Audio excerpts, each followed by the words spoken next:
Выступление, наше заседание. Хочу посвятить вас несколько технических вопросов.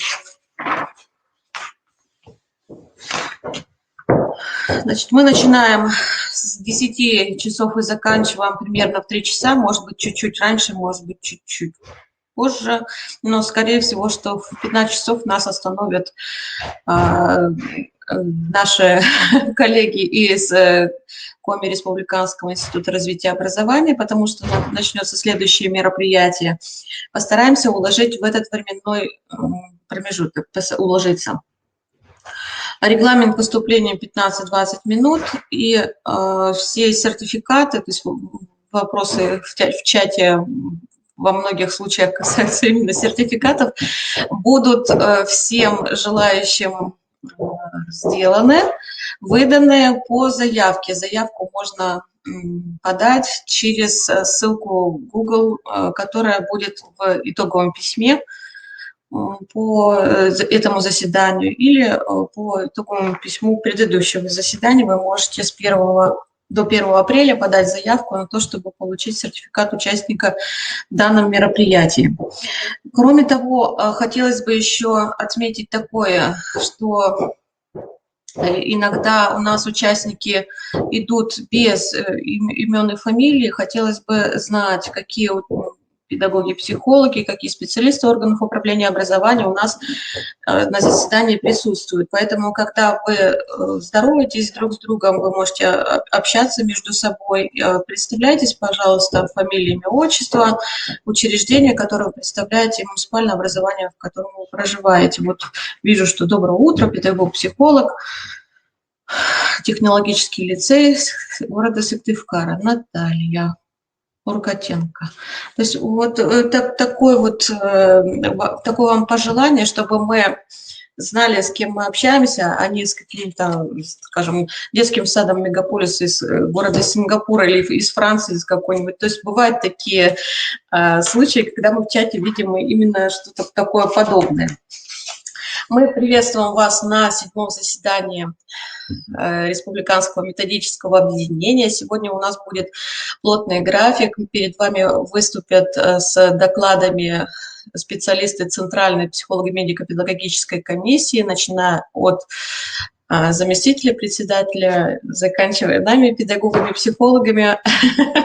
Вот. И мы вас посвятим в то, что, чем мы дышим, и чтобы наше взаимодействие образовательных организаций и психолого-медико-педагогических комиссий было эффективным, и постараемся ответить на все вопросы, в том числе те, которые звучали и ранее.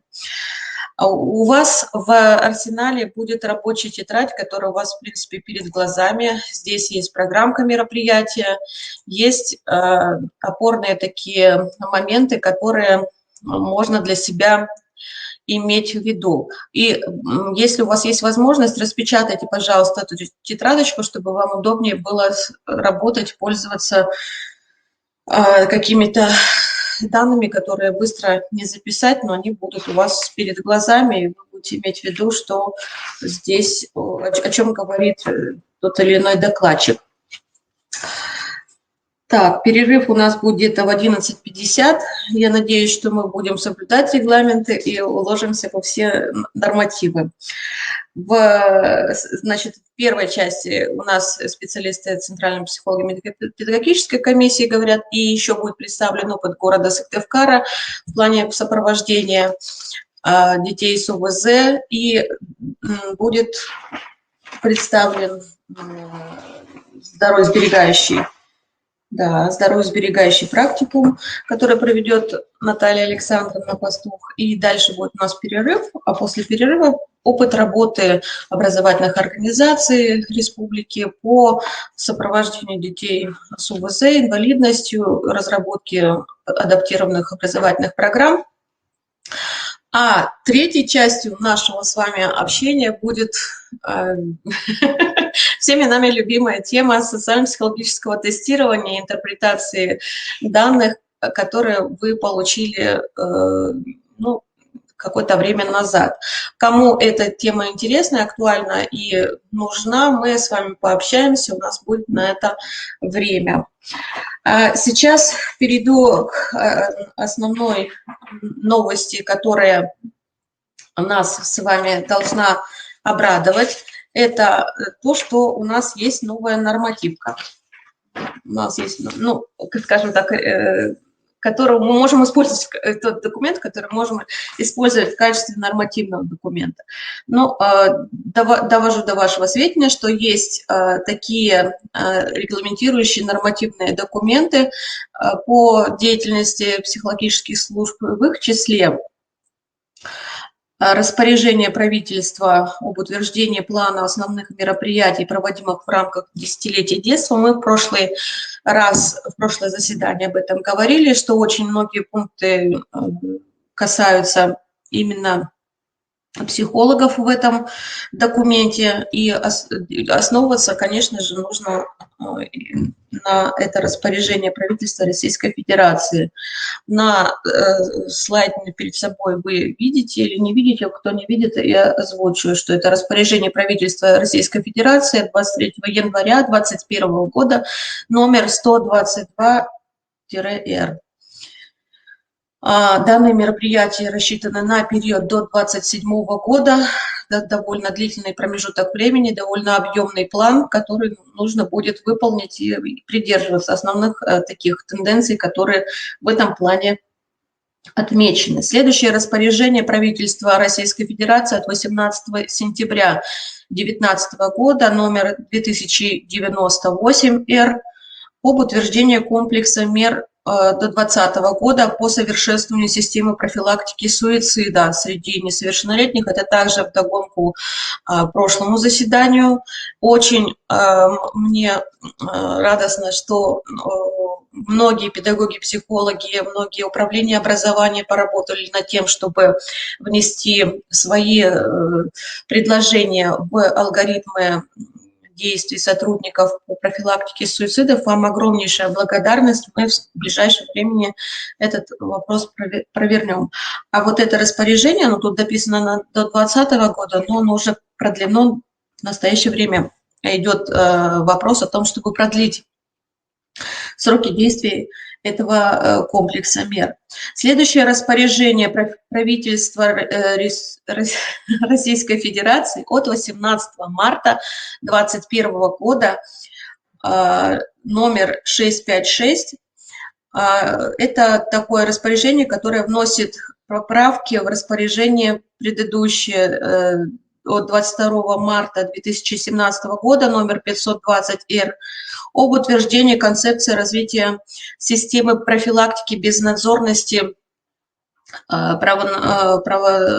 и правонарушений несовершеннолетних до 2025 года. И там же план мероприятий на эти годы. В этом плане и в этом распоряжении есть такие ориентиры, да, современные эффективные модели системы профилактики безнадзорности и правонарушений несовершеннолетних основываются на личностно ориентированном системном подходе. Профилактическая деятельность должна быть направлена на укрепление института семьи, возрождение и сохранение духовно-нравственных традиций семейных отношений, развитие программы профилактики семейного неблагополучия. В концепции отмечена важность своевременного оказания психолого-педагогической, медицинской и социальной помощи обучающимся, испытывающим трудности в освоении образовательных программ, развития и социальной адаптации. В том числе должна быть разработка эффективных моделей деятельности педагогов, психологов, учителей, логопедов, дефектологов, социальных педагогов, специалистов, психолога, медико-педагогических комиссий.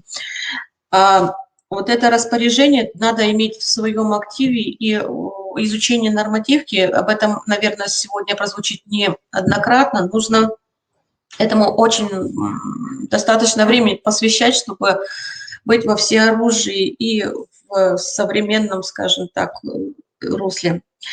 Четвертый документ, на который хотелось бы обратить ваше внимание, это методические рекомендации по разработке типовой межведомственной программы по вопросам профилактики суицидального поведения у несовершеннолетних. Есть такие методические рекомендации. Мы к итоговому письму и к материалам, которые есть, обязательно прикрепим данный документ, можете пользоваться. Пятое.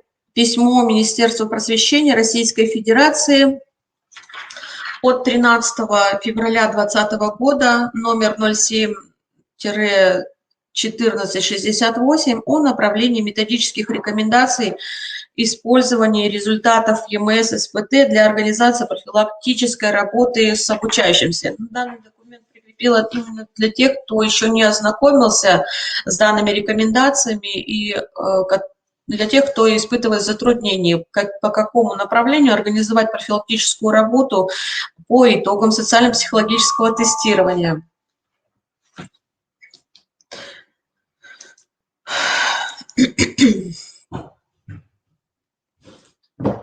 Шестой документ, письмо Министерства просвещения Российской Федерации от 29 января 2021 года, номер 07-433. Запомните эти исходные данные, это те методические рекомендации, которыми мы будем в ближайшее время пользоваться.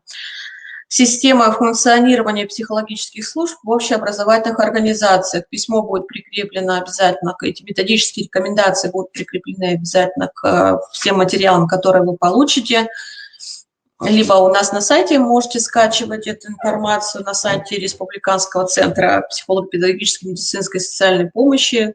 Специалистами этого центра мы являемся, в принципе. Да, и на нашем сайте вы можете все материалы по итогам РМО скачивать. И за это заседание, и за все предыдущие, и за все будущие. Есть вкладочка такая, Республиканское методическое объединение, и вы там можете найти все материалы. Если что-то пропустили, можете догнать нас. Значит, что в этом письме? Основное мое сообщение именно по этому письму, по тем методическим рекомендациям, которые есть уже у нас в наличии в нашем боевом распоряжении. Здесь указаны целевые группы и основные приоритеты деятельности психологических служб, ориентиры деятельности, требования к структуре, содержанию психолого-педагогических программ, основные субъекты профилактики, построение взаимодействия с ними. Это всевозможные алгоритмы программ, да, и раскрывается организация взаимодействия с психологами, медико-педагогическими центрами, комиссиями. Самое интересное, на мой взгляд, здесь, да, что здесь есть нормативчики, по крайней мере, рекомендательного характера, но они уже есть и закреплены письмом Министерства просвещения Российской Федерации. Это следующий пункт, страница 57, в целях обеспечения обучающихся доступной психолого-педагогической помощью в образовательном пространстве рекомендуется следующий расчет нормативов штатной численности педагогов-психологов в образовательных организациях из расчета 1 штатная единица педагога-психолога на 200 воспитанников дошкольных образовательных организаций, 300 обучающихся в общеобразовательных организациях и 500 обучающихся в профессиональных образовательных организациях. Вот это, я считаю, важное достижение, которое нужно использовать и принять во внимание специалистам органов управления образованием, чтобы контролировать этот процесс, и администрации образовательных организаций, педагогам, психологам, чтобы свои, скажем так, позиции держать. Кроме того, на странице 55 отмечено, что, цитирую, отказ от практики передачи специалисту, то есть педагогу-психологу, обязанностей несвойственных уровню его квалификации, а также при согласовании руководителем образовательной организации, привлечение педагога-психолога к принятию управленческих решений, включение в какую-то управленческую команду.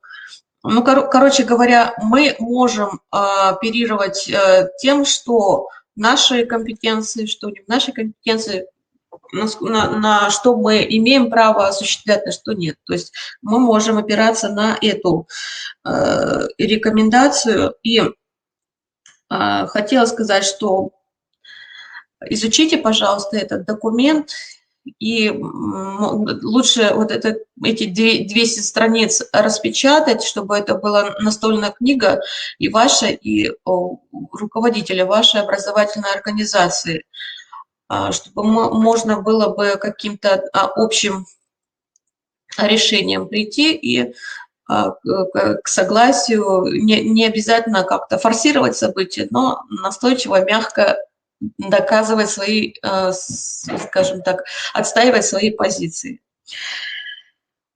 Что еще в этом письме есть? Раскрыто много информации о значимости ППМС-центров и о том, что если в образовательных организациях недостаточно педагогов-психологов, нет педагогов-психологов, функцию психолого-педагогического сопровождения могут оказывать специалисты ППМС-центров. То есть в муниципальном образовании идет такое вот стимулирование создания ППМС-центров.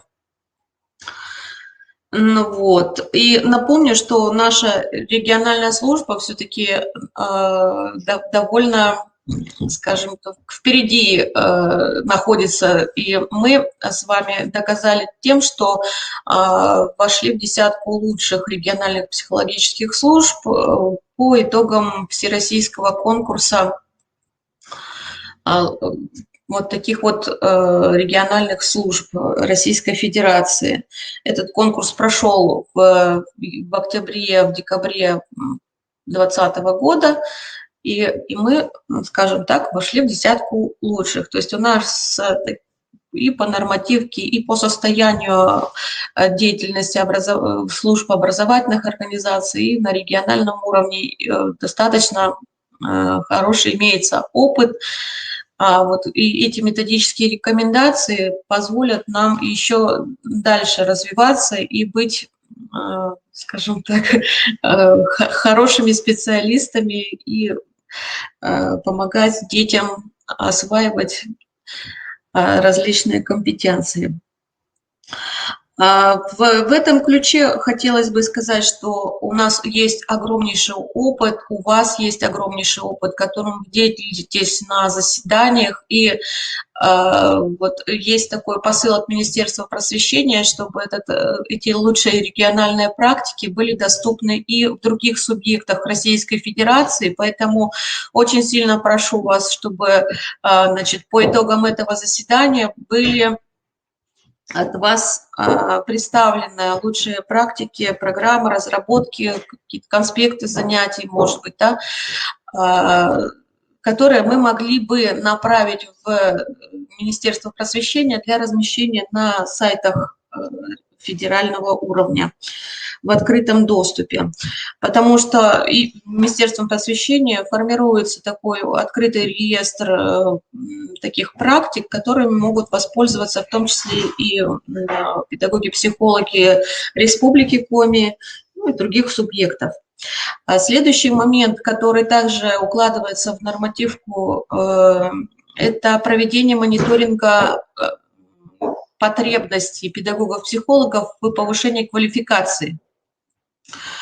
И поэтому до 5 апреля нужно будет нам эту информацию собрать информацию о том, кто из педагогов-психологов нуждается в первую очередь в повышении квалификации. Уже в 2021 году на базе Московского психолого-педагогического университета будут проходить бесплатные курсы повышения квалификации, но всех специалистов органов управления образования я прошу вот этот мониторинг в кратчайшие сроки провести, чтобы нам эти списки передать уже дальше в Министерство просвещения Российской Федерации.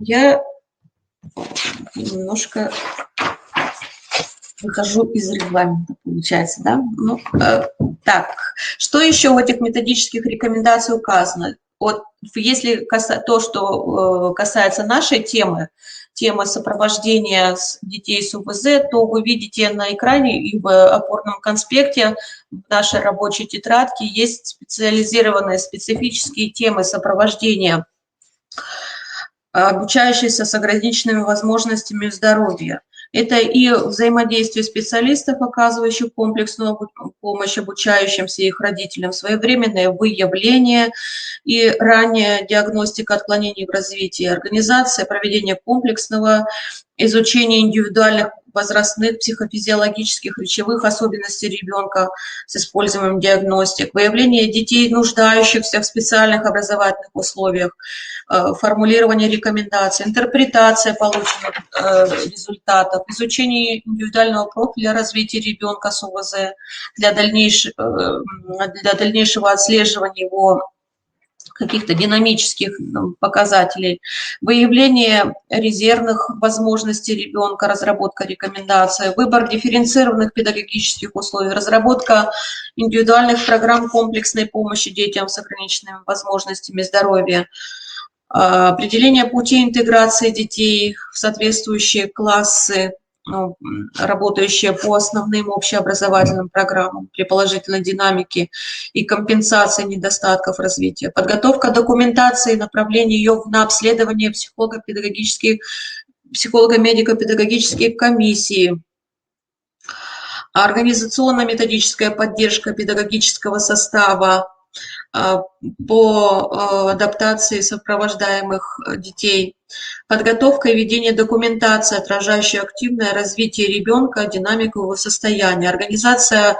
профессионального сотрудничества и взаимодействия с различными учреждениями образования, здравоохранения, органами социальной защиты, работа с целевой группой дети с ограниченными возможностями здоровья, дети-инвалиды, предполагает модель деятельности педагога-психолога и школьной службы психологической с данной категорией детей. И нужно отметить, что это не один педагог-психолог делает. Я который раз уже повторяю, что это командная работа. И здесь мы на нормативные документы будем основываться, которые будут озвучены следующими докладчиками. И сопровождение будет основываться на таких этапах. Предварительный этап, конечно же, предполагает знакомство с обучающимся, посещение уроков, сбор информации о ребенке. Это диагностический этап изучения эмоционально-личностных особенностей, зоны актуального и ближайшего развития, заполнение индивидуальной карты, изучение рекомендаций по МПК. Следующий этап может быть консультативная встреча с родителями, законными представителями, педагогами, в том числе тьютором, с целью обсуждения рекомендаций по МПК, результатов дифференцированной диагностики, проектирования этапов коррекционной программы, совместной разработки индивидуального образовательного маршрута и так далее. Участие в психолого-медико-педагогическом консилиуме, который является довольно весомым таким органом в образовательной организации. И важной частью психолого-педагогического консилиума являетесь именно вы, уважаемые, дорогие педагоги-психологи. Поэтому я не скажу, что вся надежда на вас, но так и есть, в принципе. К сожалению, приходится иногда делать в одиночку, но вы, обладая своими такими особенностями и способностями, можете включить в свою команду достаточное количество единомышленников. Это в ваших силах.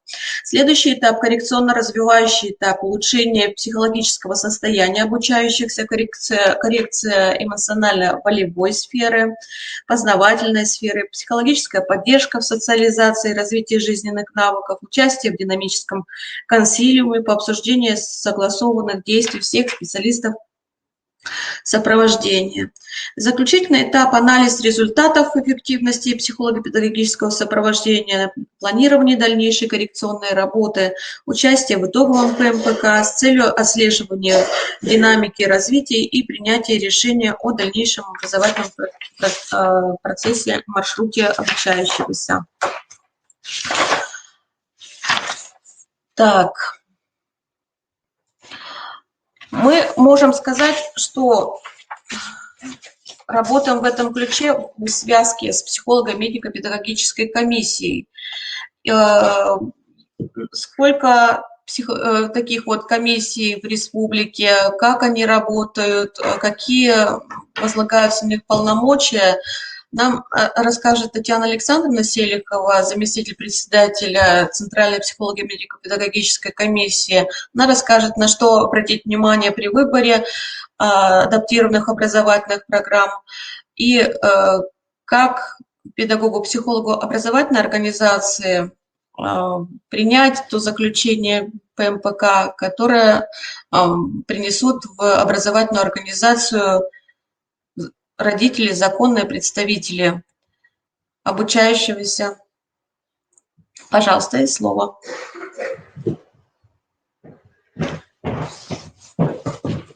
Если у вас появятся какие-то вопросы, вы можете их писать в чате или даже попросить возможность озвучить свой вопрос, свою ситуацию, чтобы специалисты, которые уделили время вот сегодняшнее нашему общению, могли вам помочь в ваших конкретных ситуациях.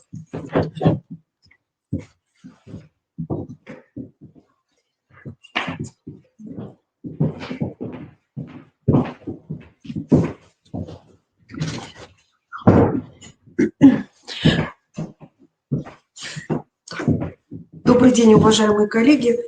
Конечно, на тему заключений ПМПК, которая очень и деятельности ПМПК мы с вами уже разговаривали, но я думаю, что я напомню все равно основные положения и какое должно быть заключение, потому что это очень важно именно с заключения, какие рекомендации дает ПМПК, начинается сопровождение обучающихся в образовательной организации. Валентина, сюда. Вот.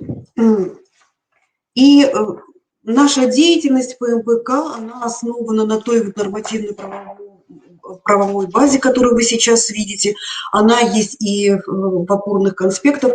Эту нормативную базу можно использовать, потому что вот в определенных приказах, распоряжениях, в тех же ФГОСах, которые вот сейчас на слайде, начального общего образования или основного общего образования, как начального общего образования с ограниченными возможностями, для обучения с ограниченными возможностями.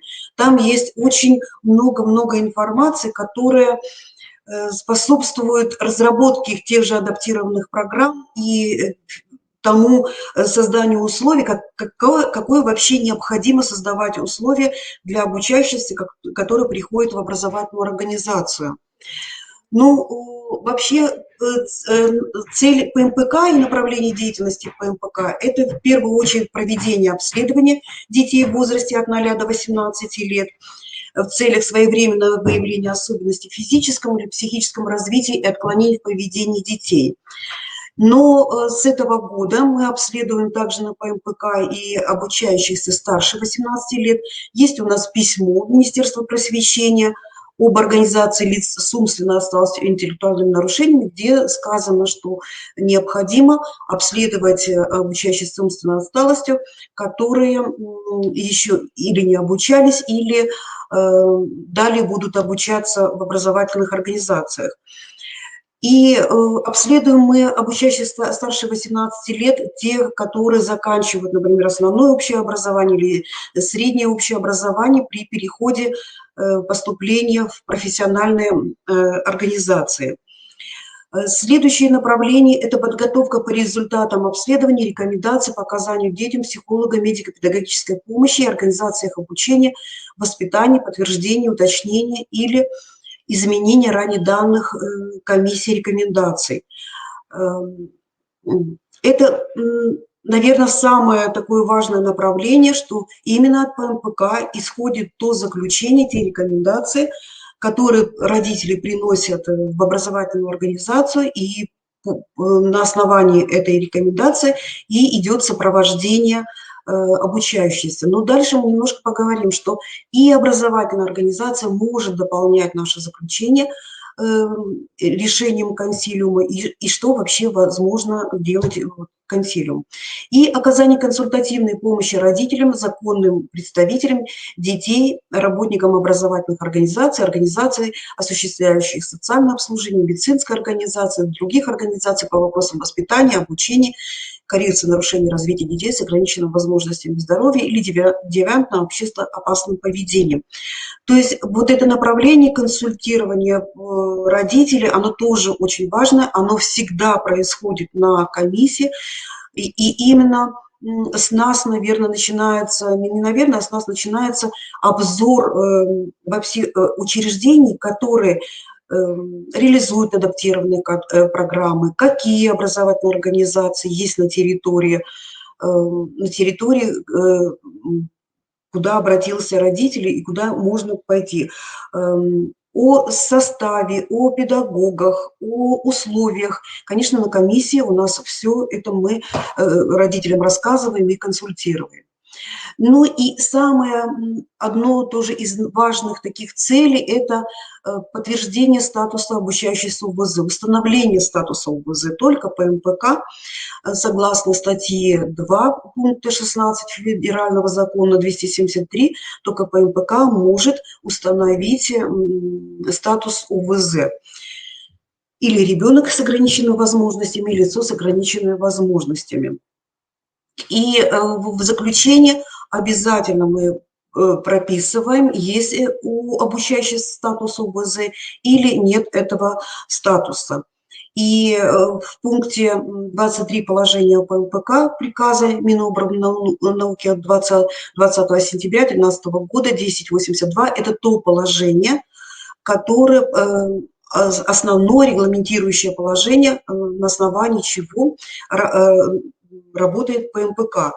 И вот представленное это заключение родителей комиссии является основанием для создания условий в образовательной организации. И заключение комиссии действительно для предъявления в указанные органы организации в течение календарного года с даты его подписания. Это значит, что если заключение принесено в образовательную организацию, оно действительно на том уровне образования, о заключениях мы дальше поговорим, о котором прописано в заключении. Если такой образовательной организации, которая обучает обучающихся с умственно остался, коррекционное учреждение, коррекционная образовательная организация, мы не прописываем, что на уровне образования там действительно это заключение. Если не надо больше каких-то созданий условий, то это заключение будет действительно на весь период обучения. А так в заключении мы потом посмотрим с вами, что при повторном обследовании, при повторном обращении на ПМПК мы прописываем, когда необходимо обращаться. Так. И очень важная статья, и вот на основании этой статьи как раз и содержание, что ли, можно сказать, заключения. Вот заключение на основании именно статьи 79, которая говорит об организации получения образования обучающихся с ОВЗ. Первое, что содержание образования, условия организации обучения, воспитания обучающихся с ОВЗ определяется адаптированной образовательной программой, а для инвалидов также в соответствии с ИПРА инвалида. То есть в заключение обязательно должно быть прописано о обучающейся ОВЗ, что это программа адаптированная, не основная общая просто программа, а адаптированная программа. Это образовательная программа, адаптированная для обучающихся с учетом особенностей их психофизического развития, индивидуальных возможностей, обеспечивающая коррекцию нарушений развития и социальную адаптацию. Второй пункт статьи 79 сказано, что общее образование обучающихся в ВУЗ осуществляется в организации, осуществляющей образовательную деятельность по адаптированным основным общеобразовательным программам. И в таких организациях создаются специальные условия для получения образования указанных обучающимся. То есть, если есть заключение по МПК о статусе ребенка с ограниченными возможностями здоровья, ему рекомендована адаптированная образовательная программа, и обучающийся приходит в образовательную организацию, то необходимо разработать адаптированную образовательную программу. Дальше в нашем семинаре Вера Владимировна именно расскажет как раз по адаптированным образовательным программам, какие бывают, что должно содержаться в адаптированной образовательной программе, как их нужно разработать, куда можно обратиться, где посмотреть, как разрабатываются эти адаптированные образовательные программы. И вот третий пункт очень важный этой статьи, что такое специальные условия получения образования обучающихся в ВУЗ. Это использование специальных образовательных программ и методов обучения и воспитания. Смотрите, можно подчеркнуть в вашем конспекте, да, это специальные образовательные программы, все-таки как раз вот эти адаптированные программы. Использование специальных учебников, учебных пособий и дидактических материалов, использование технических средств обучения коллективного и индивидуального пользования, предоставление услуг ассистента-помощника, оказывающего обучающимся необходимую техническую помощь, и тьютера. Да? Если в законе образования вот про тьютера не прописано, но в порядках организации основного общего образования, дошкольного образования, начального общего образования, там уже прописано, что есть специальные условия, да, и предоставление услуг тьютера, проведение групповых индивидуальных коррекционных занятий, обучение доступа в здание организации, осуществляющей образовательную деятельность, и другие условия, без которых здесь выделено на слайде жирненьким, у вас уже в вашем опорном конспекте, и это на самом деле нужно подчеркнуть, потому что очень много вопросов, для кого статус УВЗ, кому дается статус УВЗ. Но сейчас у нас уже положение меняется, и мы на самом деле уже четко определены в группах статуса УВЗ, обучающихся с УВЗ. И когда разговариваем с родителями, с педагогами, надо всегда представить статус УВЗ, какие условия необходимы, какие условия, то есть как обучение невозможно или затруднено без программ, вот без этих условий. И четвертый пункт. Образование обучающихся УВЗ может быть организовано как совместно с другими обучающимися, так и в отдельных классах, группах или в отдельных организациях. Статья это 79, она, конечно, не ограничивается этими 4 пунктами. Там еще есть определенные положения по организации обучения, образования обучающихся с УВЗ. Вот эта статья 28 Федерального закона об образовании, она говорит, что образовательная организация, она обладает автономией в разработке и принятии локальных нормативных актов, то есть при получении заключения организация сама разрабатывает адаптированную образовательную программу и реализует те условия, которые прописаны в заключении. Статья 42 нам говорит о том, что психолого-педагогическая медицинская закон об образовании, статья 42, что психолого-педагогическая медицинская социальная помощь включает в себе это психолого-педагогическое консультирование обучающихся и их родителей, педагогических работников, коррекционно-развивающие, компенсирующие занятия с обучающимися, логопедическую помощь обучающимся, комплекс реабилитационных и других медицинских мероприятий, помощь обучающих профориентации, получения профессии, социальной адаптации. И сказано, что психолого-педагогическая медицинская социальная помощь оказывается детям на основании заявлений или согласия в письменной форме их родителей, законных представителей. То есть при предъявлении заключения ПМПК о получении статуса УВЗ и создании необходимых создания специальных условий, рекомендаций по созданию условий, родители, законные представители в образовательной организации, они должны написать заявление на оказание психолого-педагогического сопровождения обучающихся с ограниченной возможностью ребенка или с инвалидностью. И точно так же есть распоряжение о деятельности психолога, дальше мы тоже его посмотрим, консилиуму, где сказано, что при проведении психолого-педагогической работе необходимо заявление родителей, согласие родителя. Конечно, родители, они полное право, о чем говорит статья 44, они полное право имеют выбрать форму получения образования, форму обучения. И в заключении по МПК, если ранее, может быть, вы и видели, что форма обучения была нам прописана, бывает, что мы и прописываем, бывает рекомендуем, но это не значит, что... Это значит то, что все равно форму обучения и форму образования выбирают только родители. Кто может направлять ребенка на ПМПК? Потому что мы довольно-таки часто встречаемся с такими вопросами, что вот родитель звонит к нам на ПМПК и говорит о том, что отправляют со школы или из детского садика, вот плохо ведет себя ребенок и направляют уже на комиссию. Значит, кто может направить? Это родители, образовательная организация, именно консилиум образовательной организации, да? Организации, другие организации, обслуживающие социальное обслуживание, медицинские организации, медико-социальная экспертиза, самостоятельно могут обратиться на ПМПК, обучающие старше 18 лет. И, конечно, обследование проходит именно по письменному заявлению родителей, законных представителей и по направлению образовательной организации и других организаций с письменного согласия родителей.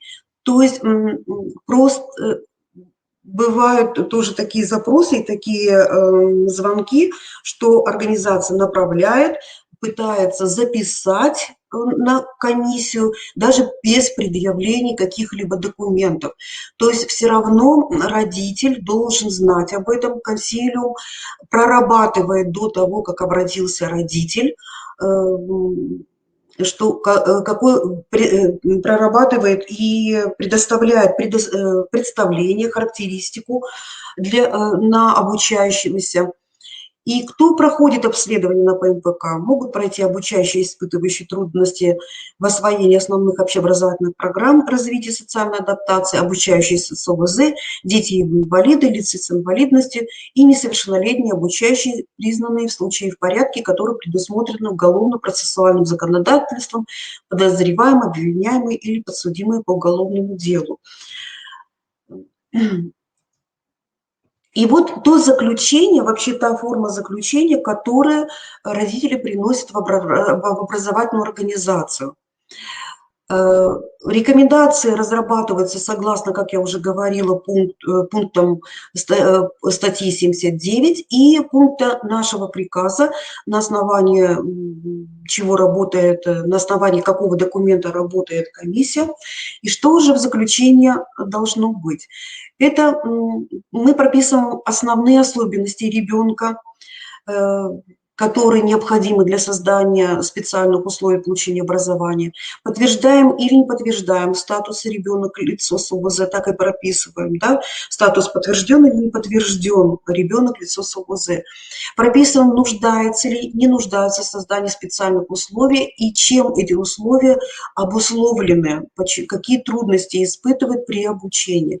И рекомендации – это образовательная программа, это уровень образования, какую именно уровень образования обучающихся, варианты программ, срок реализации, специальные методы обучения прописаны в соответствии с программой, специальные учебники и учебные пособия в соответствии тоже с программой, если необходимы специально технические средства обучения, специальная организация рабочего места, если тоже необходимо, требуется, не требуется, да, и предоставление услуг тьютера или ассистента-помощника, требуется или не требуется.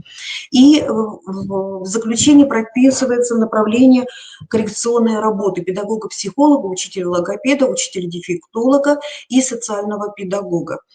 Бывает так, что направление коррекционной работы прописывают только специалистов. Бывают ситуации, когда и у специалистов какие-то направления работы, необходимые для обучающихся, прописываем.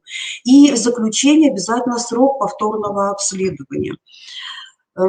Срок повторного обследования, он обозначается нами или при переходе с одного уровня образования на другой, то есть когда обучающийся заканчивает начальное общее образование, переходит в основное общее образование, и консилиум решает, что да, ребенок с ОБЗ, он остается, ему необходимо создание дальнейшего сопровождения, дальнейшая организация обучения именно со специальными условиями. Вот в этой ситуации очень должен отработать, и очень бы хорошо было, чтобы консилиум, потому что, видя консилиум именно организации, видит ребенка, знает ребенка, динамику его, какие результаты у ребенка, что необходимо, какие еще создать специальные условия, направляет к нам представление на ребенка, направление, прописывает, для чего на ПМПК. То есть вот при переходе работа консилиума, она, конечно, очень-очень нужна. И ну, я бы не хотела ограничивать, что только при этом направлении, и при других, конечно же, ситуациях. В заключение ПМПК не должно быть, и мы не прописываем, хотя у нас очень много вопросов бывает, пожеланий от образовательных организаций различных территорий. Мы не указываем конкретную организацию. То есть родитель получает заключение, и мы с вами уже говорили о том, что право родителя выбирать ту или иную организацию, где будет обучаться ребенок. Мы не прописываем в заключении ПМПК рекомендации о повторном обучении. Это, наверное, вопрос, он в процентном соотношении довольно-таки большой, вот обращение, что именно ПМПК должна, почему-то есть такое как бы представление у образовательных организаций, что именно ПМПК должна прописать повторное обучение. Вот здесь указаны статьи, кто именно рекомендует повторное обучение, каким образом вообще рекомендуется ли повторное обучение и кто выбирает повторное обучение. Можно обратиться к статье 58 Федерального закона об образовании. Мы не указываем класс, в котором будет обучаться ребенок, и не указываем, это тоже огромное количество запросов, чтобы ПМПК прописала организацию обучения на дому. ПМПК не прописывает организацию обучения на дому, это вообще не в нашей компетенции. И приказ организация обучения на дому организуется приказом Министерства здравоохранения, то есть кто может получить обучение, перечень, это будет приказ Министерства здравоохранения Российской Федерации. Вот, я еще не закончила. Еще. Так, и указание, что ребенок не положено образование, тоже мы не указываем. И вот этот слайд, если что-то в нашем заключении, особенно по направлениям коррекционной работы, или если нет заключения, образовательная организация считает, что необходимо создать условия ребенку, необходимость тьютера или ассистента-помощника, вот распоряжение Министерства просвещения Российской Федерации от 9 сентября 2019 года Р-93, это примерное положение о психолого-педагогическом консилиуме образовательной организации. Там прописаны те рекомендации, которые может включить консилиум, то есть это и разработка адаптированной основной общеобразовательной программы, и предоставление услуг ассистента, помощника, то есть вот в этом распоряжении можно, и в опорном конспекте вот у вас эти моменты, они тоже отражены, вы можете посмотреть. Какие адаптированные программы? Вот адаптированных программ очень хорошо и подробно расскажет Вера Владимировна, но хотелось бы уделить что тому, что и в опорном конспекте тоже ведь есть, Юлия Леонидовна, адаптированная программа. Тогда я не буду все это зачитывать, но что бы хотела сказать. Вы когда в опорном конспекте посмотрите, какие существуют программы, там нету в опорном конспекте, значит, определенная группа детей как в дошкольном образовании, как в начальном общем образовании, основного общего образования. Если в дошкольном образовании, посмотрите, сколько видов могут быть вариантов адаптированной программы. Это и для глухих детей раннего дошкольного возраста, и для слышащих, поздноглухших, и перенесших кохлеарную имплантацию детей, и для детей слепых, слабовидящих, для детей раннего дошкольного возраста с амблиопией, косогласия. Вот эти программы, они все указаны в порядке организации получения, в порядке организации и осуществления образовательной деятельности по основным общеобразовательным программам дошкольного образования. От приказ Минпросвещения 3107 2020 года, номер 373. Если мы посмотрим на... Вот здесь как раз на... Есть, да? Вот, да, вот в опорном конспекте эти порядки указаны, вы их тоже можете посмотреть. И в разделе 3 как порядка для дошкольного образования, так и в разделе 3 порядка организации и осуществления образовательной деятельности основного общего образования. В разделе 3 там указаны и категории обучающихся, как раз со статусом ОВЗ, и программы какие, и особенности организации по созданию специальных условий для получения образования обучающихся ОВЗ, и именно специальные условия для определенных категорий группы, это вот зрение, по слуху, для обучающихся аутизма, опорно-двигательного аппарата, уделено внимание и категории с умственной отсталостью обучающимся. В этих порядках указано и численность, какая должна быть в классах и группах, и условия, какие условия коррекции нарушений. И сказан очень важный пункт, как организуется обучение на дому. Тоже в этом порядке можно будет посмотреть. И вот программы начального общего образования. Посмотрите, различные варианты, о чем Вера Владимировна вам тоже расскажет. Это у нас группа определена глухих обучающихся, слабослышащих, поздноглухших обучающихся, слепых обучающихся, слабовидящих, обучающихся с тяжелыми нарушениями речи, обучающихся с нарушением опорно-двигательного аппарата, обучающихся с задержкой психического развития и расстройством аутистического развития. То есть вот только такие адаптированные программы ПМПК может прописать в заключении. И ПМПК не может прописать заключение, например, адаптированная образовательная программа начального общего образования просто для обучающегося с ОВЗ. Она обязательно должна по МПК указать вот этот вариант, и под варианта, например, глухих обучающих, вариант какой? 1.2 или 1.3 или 1.1. То есть определенная категория группы. Вот. Может быть, я сейчас как бы... Так.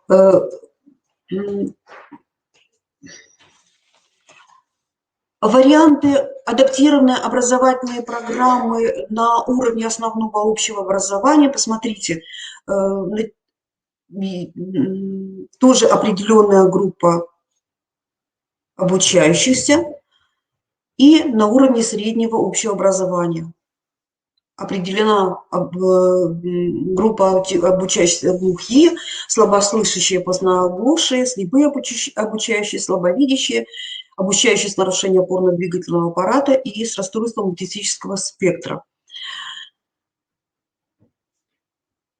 Так, есть вопрос, но про адаптированную программу я не буду дальше продолжать, потому что весь перечень осветит Вера Владимировна. Вот есть такой вопрос. Если ребенок обучается в коррекционной школе и специалисты консилиума приняли решение, что ребенка необходимо перевести с первого варианта на два, можно перевести только решением консилиума или обязательно нужно решением ПМПК. Да, необходимо решение ПМПК. Работа консилиума – это будет очень хорошая работа, что вы его определили, что ребенка выявили, и по динамике вы пронаблюдали за несколько лет или, может быть, за 1 год, что необходимо вариант 2 в своем представлении, в своем направлении, в своей характеристике консилиума. Консилиум должен представить, почему, да, и хорошо бы проконсультировать родителя. Раз вариант меняется, значит, меняется именно интеллектуальное развитие, интеллектуальный диагноз, это психиатрический диагноз, который выставляется психиатром, это, здесь значит, медицинская составляющая, это должен поменяться диагноз. И вот работа консилиума будет очень хороший и правильный, если родитель уже убежден в этом, да, то есть родителю было сказано и предложено, рассказано, родитель убежден, что необходимо перевести, то есть подготовить родителя для ПМПК. Но консилиум не может с одного варианта перевести на другой вариант. Так, еще, да? Был еще вот такой вопрос, он очень интересный.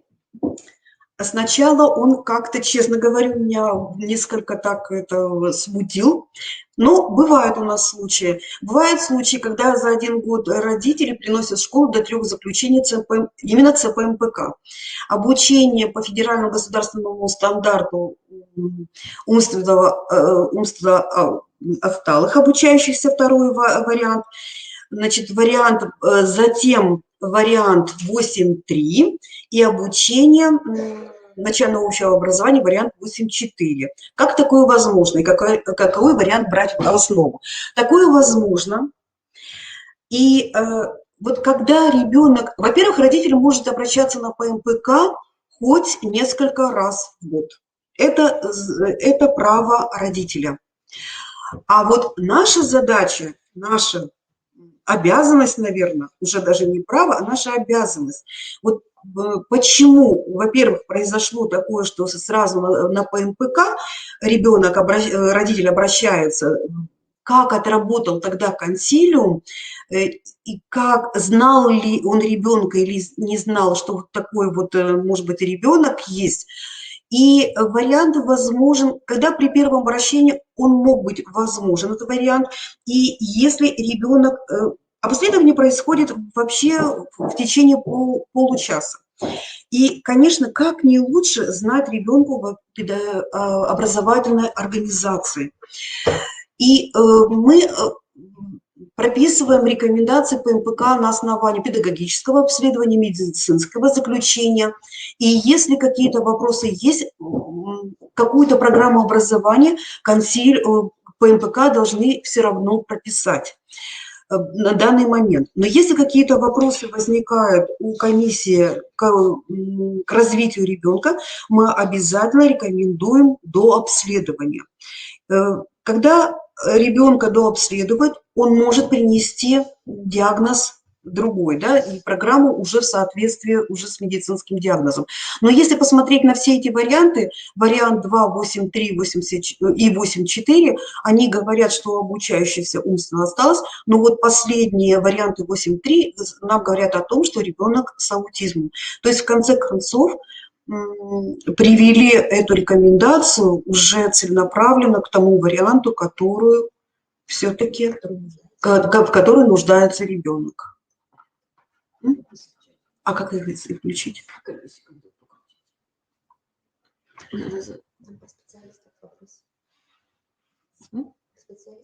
Не знаю. В самом низу можно.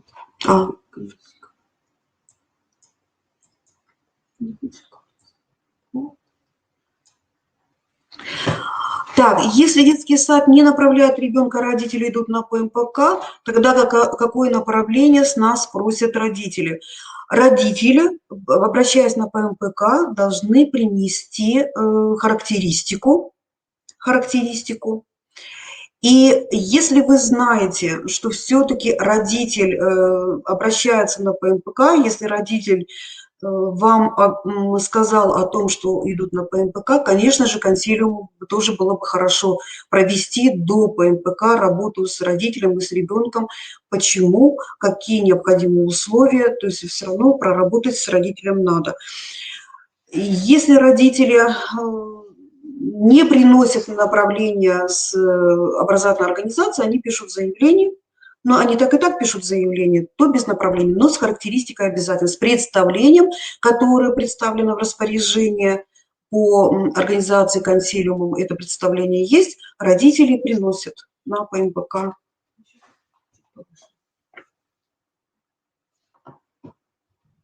Если на базе учреждения нет необходимых специалистов, дефектолога, сурдопедагога, то куда можно обратиться для организации работы данных специалистов, кроме центра? Можно обратиться в те учреждения или в социальную организацию, или в другие организации, где есть эти специалисты, по сетевому взаимодействию. Статью, Вера Владимировна, не помните? В законе об образовании о сетевом взаимодействии тоже все прописано, каким образом. Составляется договор, конечно, предоставляется также заключение в ту организацию, которая дала согласие на работу или дефектолога, или сурдопедагога. И таким образом хотя бы. Еще. И организация обучения по индивидуальному учебному плану. Да, это, наверное, написали, что мы, да, не рекомендуем организацию обучения по индивидуальному учебному плану. Мы прописываем, но это нет, мы прописываем, что организация, мы считаем, что организация по индивидуальному учебному плану, но организация обучения по индивидуальному учебному плану, я забыла тоже статью, какая, это на основании заявления родителя и акта образовательной, то есть приказа образовательной организации. Но образовательной организации необходимо все равно основание, да, кому? Или это одаренный ребенок, да, или это ребенок с УВЗ, или это спортсмены. То есть основание, конечно, для этого надо. И наша рекомендация, что у ребенка есть статус УВЗ, ему организуется индивидуальный учебный план, оно будет, конечно, для этого основания. Дублирование первого класса – это выбор родителей. Статья.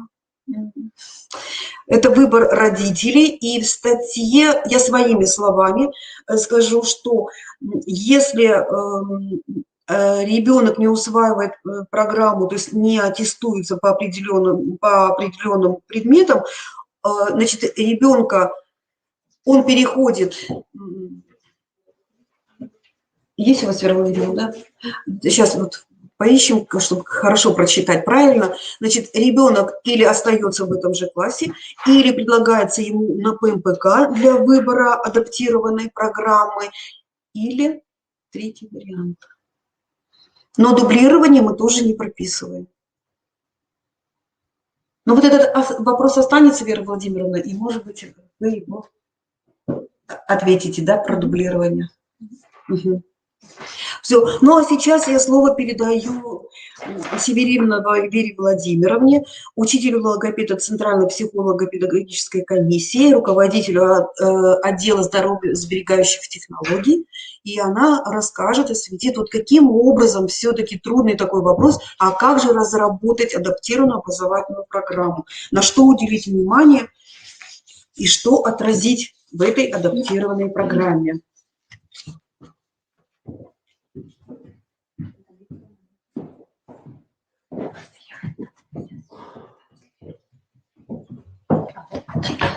Саша. Добрый день, дорогие коллеги. Яна Александровна уже рассказывала о том, что мы на ПМПК знакомим родителей с вариантами адаптированных образовательных программ, по которым могут обучаться дети. И сегодня я вам немножко расскажу об особенностях разработки адаптированной основной общеобразовательной программы образовательной организации. К нам часто приходят родители со словами, что наша школа не хочет разрабатывать адаптированную программу, но в законе об образовании первую очередь мы должны ориентироваться на закон об образовании Российской Федерации. И при определении образовательной программы мы всегда руководствуемся этим законом. В статье 79 Федерального закона об образовании говорится: содержание, образование и условия организации обучения и воспитания обучающихся с ОВЗ определяются адаптированными образовательными программами, а для инвалидов также в соответствии с индивидуальной программой реабилитации и абилитации инвалида. Это говорит о том, что каждая образовательная организация, в которой обучается ребенок с ОВЗ, должна разрабатывать адаптированную образовательную программу. Как правило, данная программа разрабатывается в случае инклюзивного образования. В терминологии Федерального закона 273 об образовании образовательные программы для обучающихся с ОВЗ относятся к адаптированным образовательным программам. В соответствии с пунктом 28 статьи 2 Закона об образовании, адаптированная образовательная программа – это образовательная программа, адаптированная для обучения лиц с ограниченными возможностями здоровья, с учетом особенностей их психофизического развития, индивидуальных возможностей и, при необходимости, обеспечивающая коррекцию нарушений развития и социальную адаптацию указанных лиц.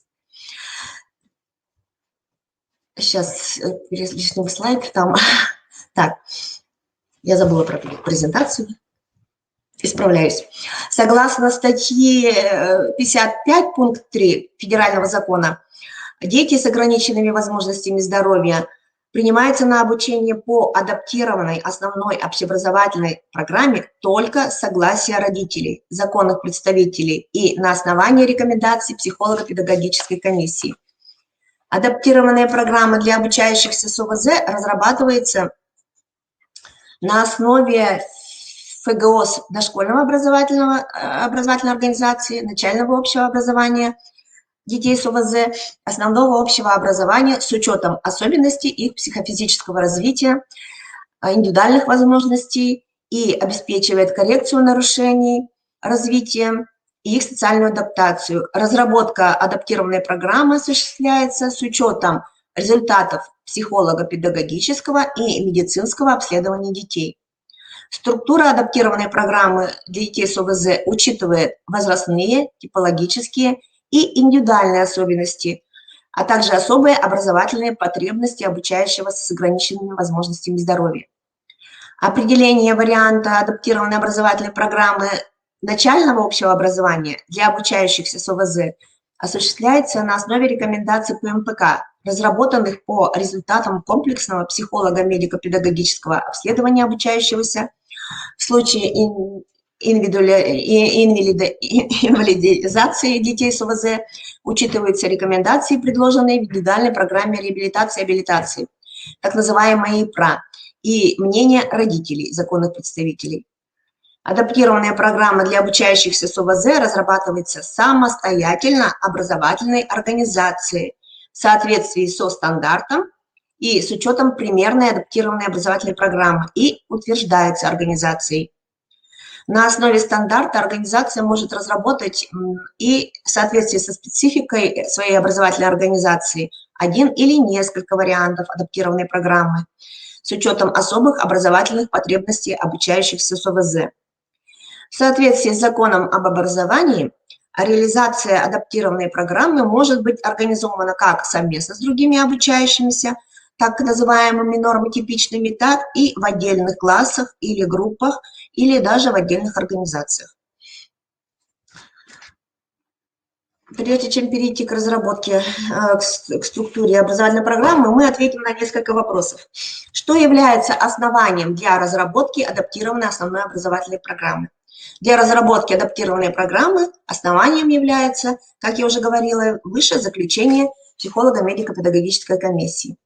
Нужно ли согласие родителей на разработку адаптированной программы? Да, конечно, родители должны оформить письменное заявление на обучение и воспитание ребенка по адаптированной основной общеобразовательной программе. Ну, а школа или детский сад, куда пришел ребенок с заключением ПМПК, должна уведомить родителей о том, что они должны написать заявление, потому что родители сами зачастую не знают этого. Кто участвует в разработке адаптированной программы? Разработка и утверждение адаптированных образовательных программ относится к компетенции образовательной организации. Образовательная организация, опираясь на закон об образовании, конкретный ФГОС для обучающихся с ОВЗ, соответствующей нозологии, разрабатывает примерную адаптированную основную образовательную программу определенного варианта, а также разрабатывать другие документы в соответствии с психофизическими особенностями, особыми образовательными потребностями и индивидуальными возможностями детей с ОВЗ. Порядок разработки, реализации и корректировки адаптированной программы закрепляется локальным нормативным актом образовательной организации, который утверждается руководителем образовательной организации. Это разрабатывается так называемое положение о разработке и реализации адаптированных образовательных программ. Что указывается в этом документе, в этом положении? В данном документе указывается порядок и периодичность разработки адаптированной программы или внесение изменений в действующую адаптированную программу, состав участников разработки адаптированной программы, так называемая рабочая группа, их полномочия и ответственность. Недопустимо перекладывать ответственность за составление адаптированной образовательной программы на одного из сотрудников образовательной организации. В положении также указывается порядок обсуждения проекта адаптированной программы и порядок утверждения адаптированной программы и ввода ее в действие. На уровне образовательной организации необходим административный контроль за качеством образовательного процесса, начиная с разработки программного обеспечения. Вот для этого и должно быть разработано положение, локальный нормативный акт. На основе какой программы разрабатывается адаптированная программа? При проектировании адаптированной основной общеобразовательной программы мы ориентируемся на стандарты и опираемся на примерные адаптированные основные общеобразовательные программы по соответствующей нозологии, которые размещены на сайте ФГОС реестр Министерства просвещения Российской Федерации, и актуализируем содержание согласно особенностям конкретного ребенка и конкретной образовательной организации. Обязательно, следующий вопрос. Что адаптируется в адаптированной образовательной программе по сравнению с основной адаптированной программой? Основной общеобразовательной программой, извините. Здесь адаптируются сроки, содержание, условия, методы, приемы, способы, формы работы, режим посещения, если ребенок с ОВЗ в этом нуждается. Также график организации образовательного процесса на протяжении всего дня и другое. Содержание адаптированной основной общеобразовательной программы представляет собой единую систему, состоящую из взаимосвязанных разделов. Данные разделы содержательно группируются вокруг основных образовательных объектов, которые концентрируют в себе основной учебный материал. Проектирование адаптированной основной общеобразовательной программы должно придерживаться определенной структуры. Структура адаптированной программы для обучающихся с ОВЗ в соответствии со стандартом должна содержать 3 раздела: целевой, содержательный и организационный. Целевой раздел определяет общее назначение, цели, задачи, планируемые результаты реализации адаптированной программы, а также способы определения достижения этих целей и результатов. Целевой раздел включает в себя пояснительную записку, планируемые результаты освоения обучающимся с ОВЗ адаптированной программы, систему оценки достижений обучающимся с ОВЗ. Содержательный раздел определяет общее содержание адаптированной основной общеобразовательной программы и включает следующие программы, которые ориентированы на достижение личностных, предметных и медпредметных результатов. В зависимости от варианта адаптированной программы, содержательный раздел может быть ориентирован на достижение только личностных и предметных результатов, без метапредметных. Какие программы в содержательном разделе должны отражаться? Это программы формирования универсальных учебных действий, в зависимости от варианта адаптированной программы, базовых учебных действий, программы отдельных учебных предметов и курсов в коррекционно-образовательной области, программу духовно-нравственного развития, воспитания в зависимости, опять же, от варианта адаптированной программы, программы формирования экологической культуры, здорового и безопасного образа жизни, программы коррекционной работы и программы внеурочной работы. Для обучающихся с умеренной, тяжелой и глубокой умственной отсталости, которые учатся по варианту 2, в содержании может быть определена программа сотрудничества с семьей обучающегося. Для дошкольников в содержательном разделе должно отражаться содержание образовательных областей. Это речевое развитие, социально-коммуникативное развитие, познавательное развитие, физическое развитие, художественно-эстетическое развитие. Организационный раздел. Для школы включается, в организационном разделе должен быть отражен учебный план, который включает предметные и коррекционно-развивающие области, направления внеурочной деятельности. Далее систему специальных условий реализации адаптированной программы в соответствии с требованиями стандарта. Для дошкольных образовательной организации организационный раздел включает систему условий, материально-технические условия, обеспеченность методическими материалами, средствами учения и воспитания, распорядок и режим дня, особенности организации предметно-пространственной развивающей образовательной среды, а также психолого-педагогические, кадровые, финансовые условия реализации программы и механизмы реализации адаптированной программы. Немножко рассмотрим, времени не очень много, немножко рассмотрим каждый раздел структуры адаптированной основной общеобразовательной программы. Что включает в себя целевой раздел? Прежде всего, это пояснительная записка, которая должна содержать нормативные акты и учебно-методические документы, на основании которых разработана адаптированная основная общеобразовательная программа. Например, данная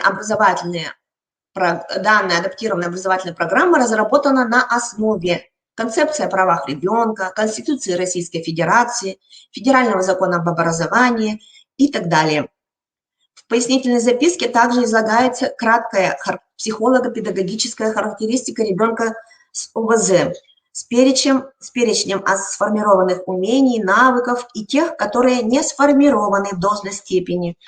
Указываются здесь образовательные потребности ребенка, а также указываются основные программы, на которых основывается адаптированная программа и сроки ее реализации. Пояснительная записка – это четкая картинка обучающихся с ОВЗ, которые будут обучаться в конкретной образовательной организации. Далее в пояснительной записке также мы определяем цель и задачи, но сформулировать цель и определить задачи рекомендуются только те, которые решаются через воспитательно-образовательный процесс.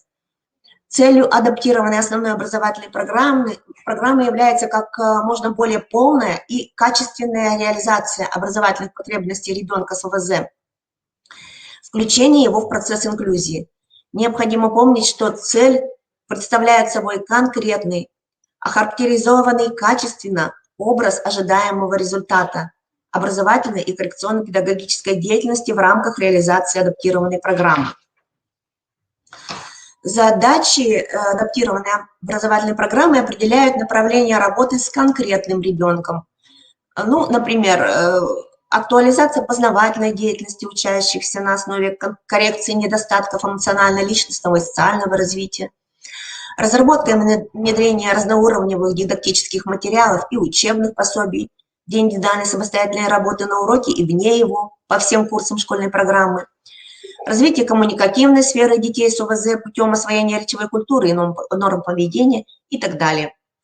Далее здесь же в пояснительной записке мы указываем принципы и подходы к формированию адаптированной основной общеобразовательной программы, дифференцированные и деятельностные подходы. Как, например, какие принципы можем там указать? Принципы государственной политики Российской Федерации в области образования, принципы учета типологических и индивидуальных образовательных потребностей, принцип коррекционной направленности образовательного процесса, принцип на развивающей направленности образовательного процесса, онтогенетический принцип, принцип комплексного подхода использования в полном объеме реабилитационного потенциала, с целью обеспечения образовательных и социальных потребностей обучающихся и так далее. В целевом разделе также мы должны отразить планируемые результаты освоения обучающимися адаптированной основной общеобразовательной программы. Для дошкольников это целевые ориентиры дошкольного образования в соответствии с ФГОС дошкольного образования. Для школьников ФГОС устанавливает требования к результатам учащихся, освоивших основную образовательную программу общего образования. Личностные, метапредметные и предметные результаты освоения обучающимися с ОБЗ адаптированной программы соответствуют ФГОС начального общего образования. Это касается только первого и второго вариантов. Или ФГОС основного общего образования. Что включает личностные результаты? Личностные результаты для школьников включают готовность и способность обучающихся к саморазвитию, сформированность мотивации к обучению, познанию, ценностно-смысловые установки и так далее. Метапредметные результаты включают освоенные обучающимися универсальные учебные действия, познавательные, регулятивные и коммуникативные, которые обеспечивают овладение ключевыми компетенциями, которые составляют основу умения учиться и межпредметными понятиями. Предметные результаты включают освоенные обучающимися в ходе изучения учебного предмета опыт специфической для данной предметной области деятельности по получению нового знания, его преобразованию и применению, а также систему основополагающих элементов научного знания, лежащих в основе современной научной картины мира. Планируемые результаты освоения адаптированной образовательной программы общего образования при разработке адаптированной программы должны обеспечить реализацию целей образования на разных уровнях обучения. Далее в целевом разделе мы также отражаем систему оценки достижений планируемых результатов освоения адаптированной основной общеобразовательной программы. У дошкольников подлежат оцениванию особенности психолого-педагогической диагностики освоения образовательных областей, которые я уже говорила выше, это социально-коммуникативное, познавательное, речевое, художественно-эстетическое, физическое развитие в виде целевых ориентиров дошкольного образования. И также планируется диагностика развития ребенка с узкими специалистами, это и логопед, дефектолог, психолог и другие специалисты. Для школьников система оценки предполагает личностные результаты, предметные, опять же, и метапредметные результаты в соответствии с ФГОС начального общего и основного общего образования, а также особенности психолого-педагогической диагностики, освоение индивидуальной образовательной программы, которая разработана на основе адаптированной основной общеобразовательной программы.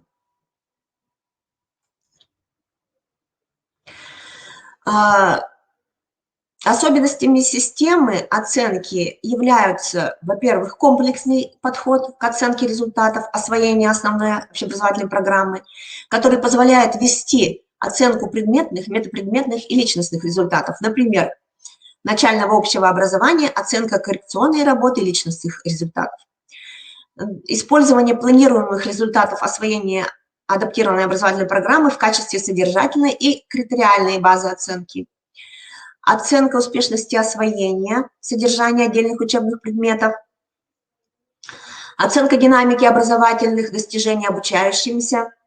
Сочетание внешней и внутренней оценки как механизма обеспечения качества образования. Уровневый подход к разработке планируемых результатов. Инструментария и предоставлению их. Использование накопительной системы оценивания, это портфолио детей, которое характеризует динамику индивидуальных образовательных достижений.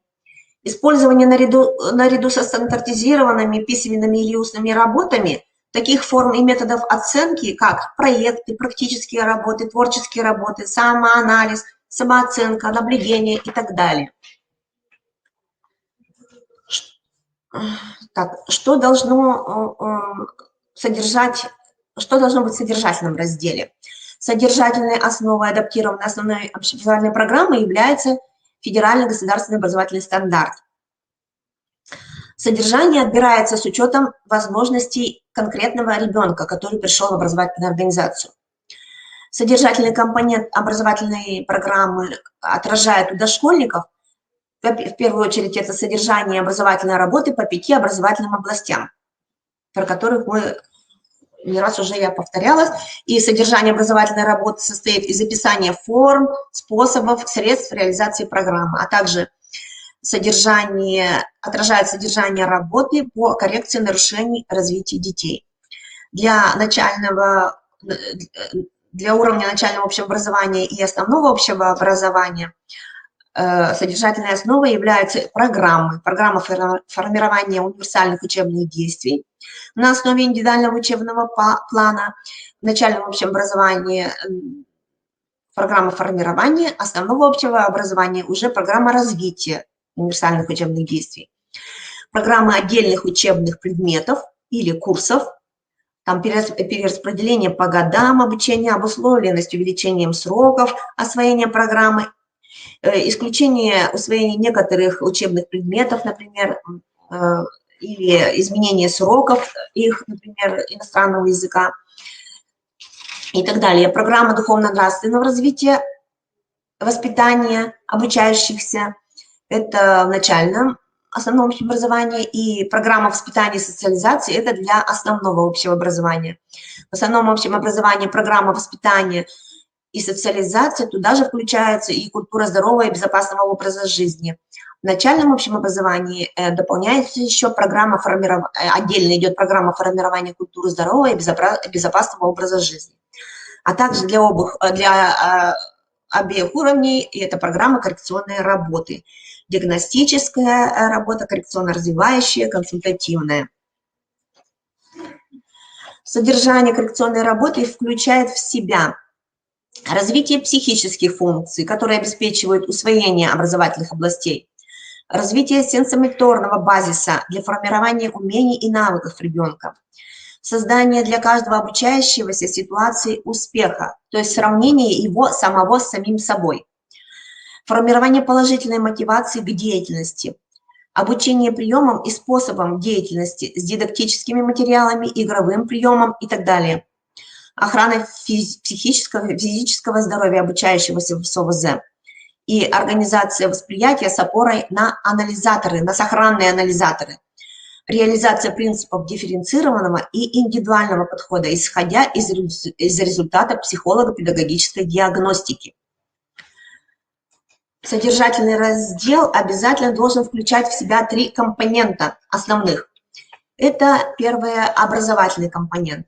Здесь подробно раскрывается содержание образования ребенка с ОВЗ на конкретном году обучения.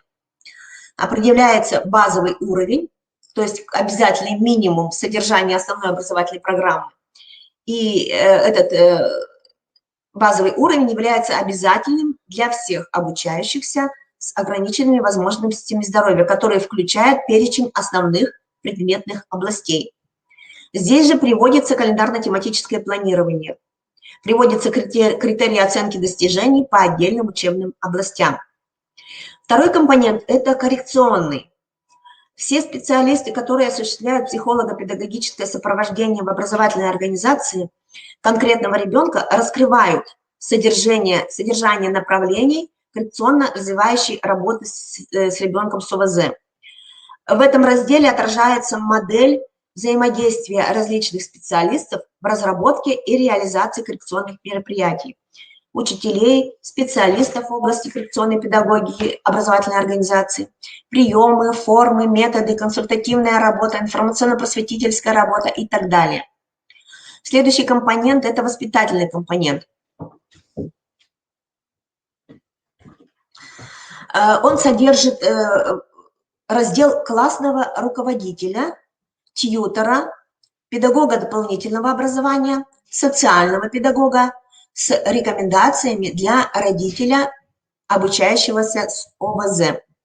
И следующий раздел – это управление реализацией программы.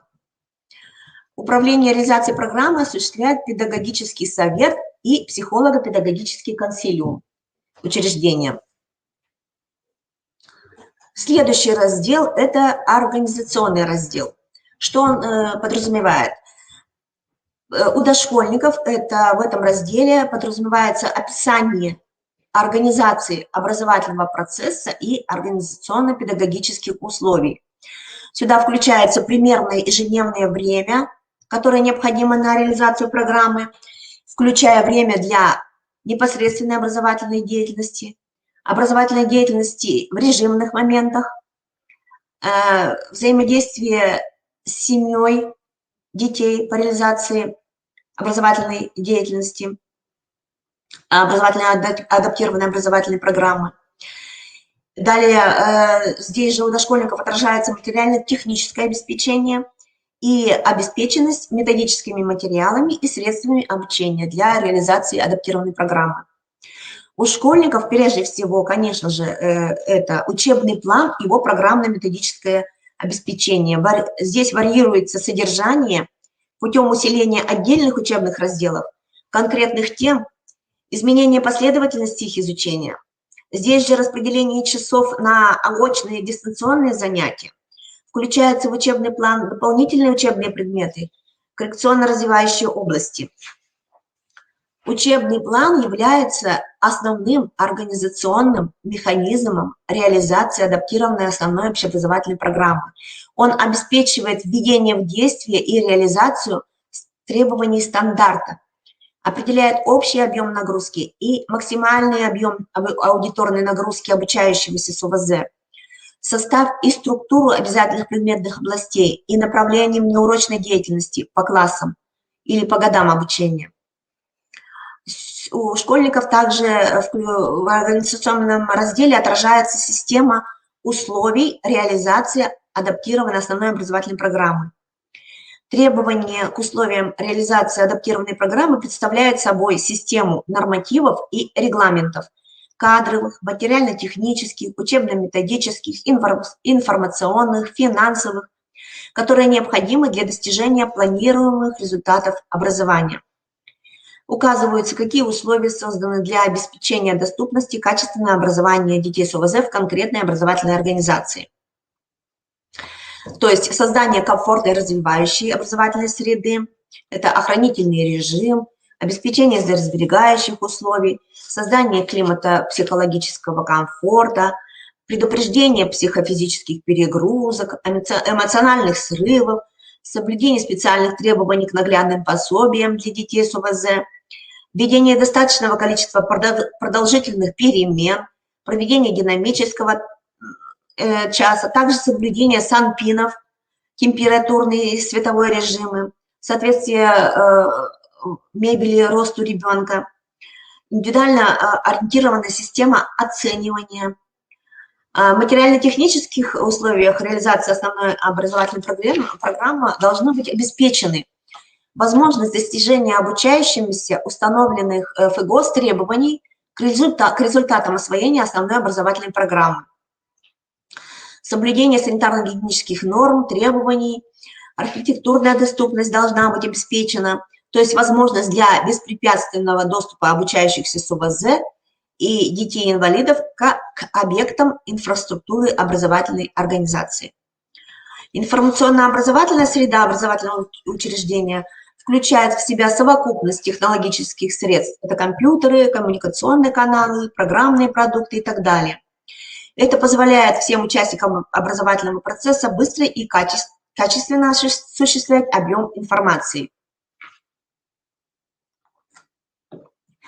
Учебно-методическое и информационное обеспечение, реализация адаптированной программы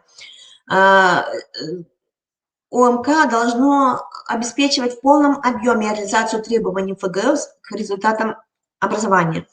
Кроме указанных разделов, адаптированная образовательная программа может иметь и дополнительные разделы, которые учитывают специфические особенности и возможности региона, конкретной территории и конкретной образовательной организации. Например, в качестве дополнительных разделов в программу может быть включен паспорт программы, основные понятия, детальная характеристика контингента обучающихся по различным параметрам и другое.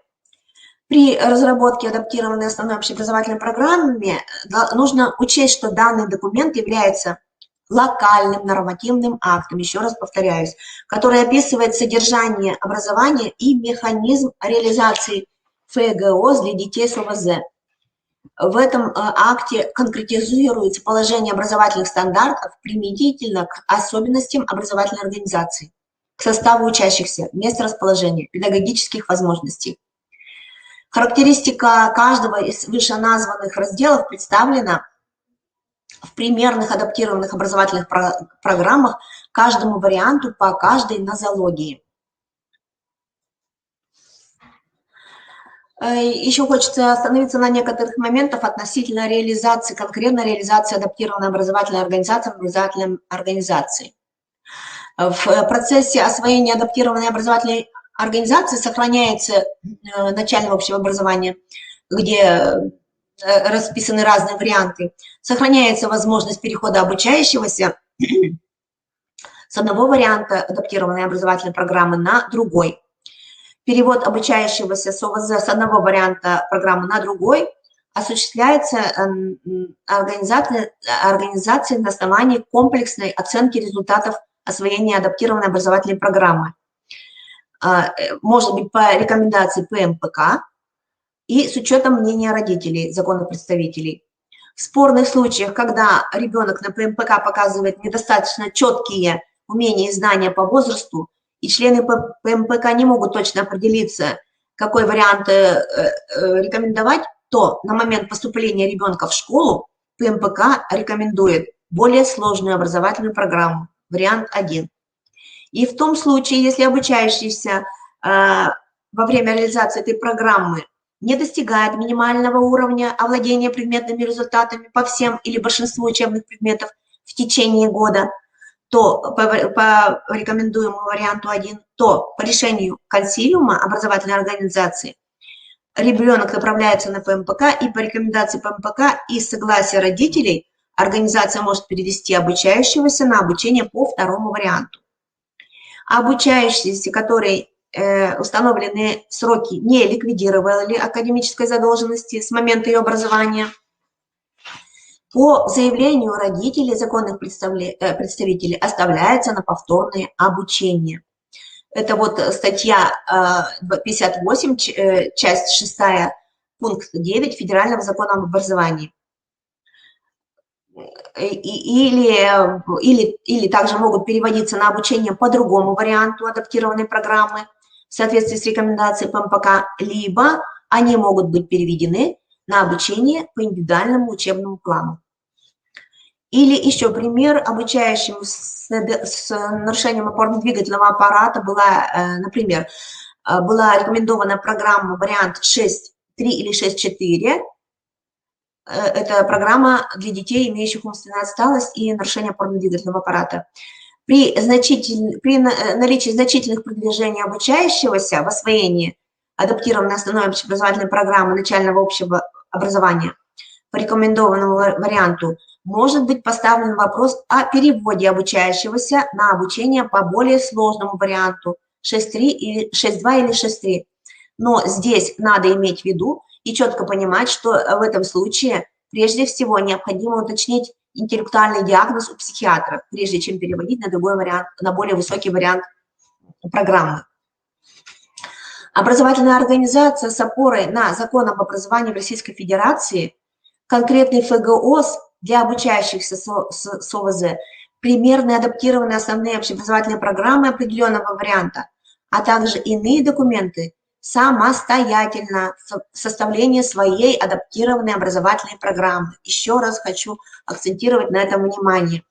То есть образовательная программа самостоятельно разрабатывает данную адаптированную программу. В процессе этой работы как раз кристаллизируются методические подходы к осуществлению образовательного процесса конкретных детей с ограниченными возможностями здоровья и в определенных условиях.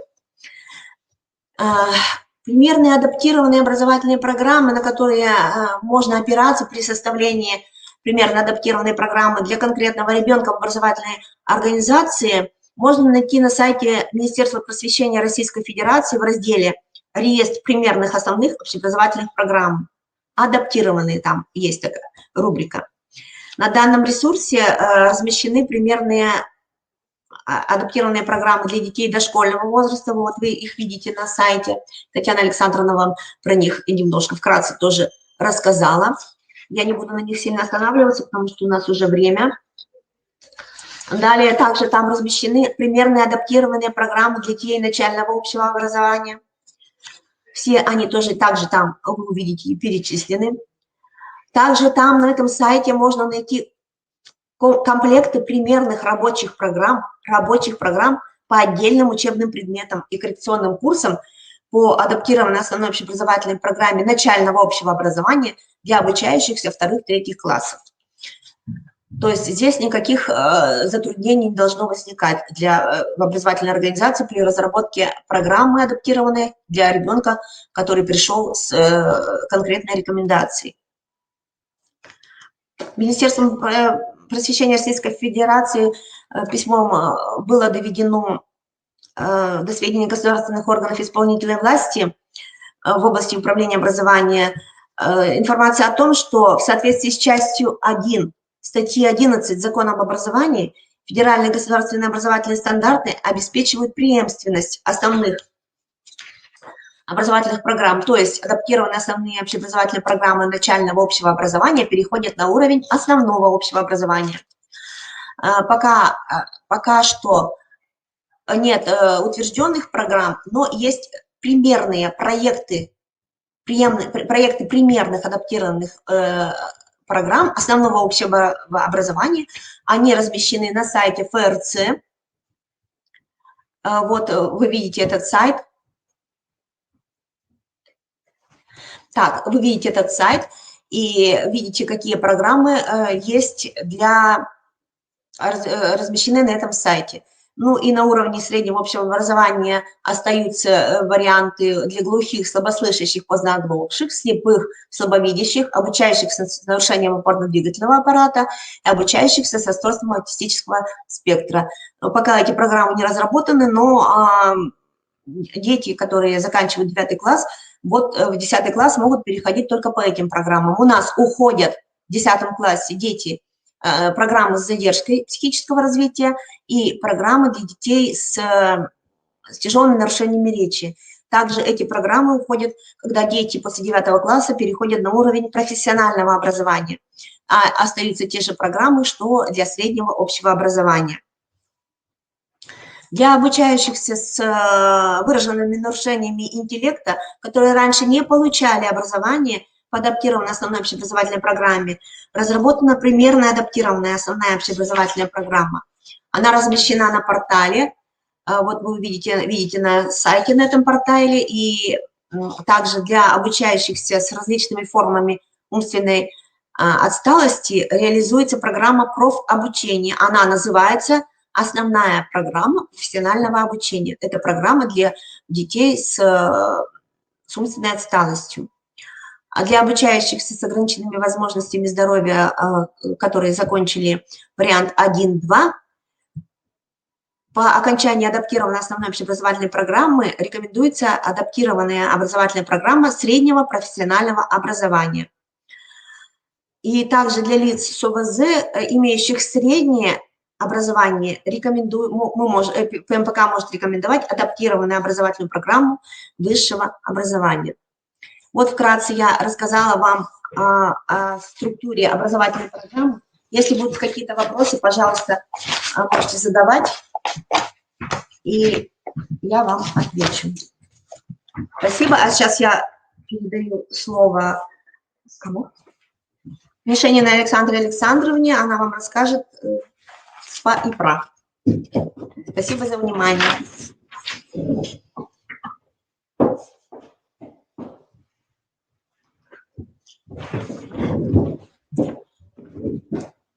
Добрый день, уважаемые коллеги. В своем выступлении хочу проговорить моменты по заполнению отчетов, или, как правильно говорить, информация об исполнении мероприятий, предусмотренных индивидуальной программой реабилитации ребенка-инвалида либо инвалида, то есть ИПРА. Более подробно остановимся на требованиях к заполнению отчетов об исполнении мероприятий.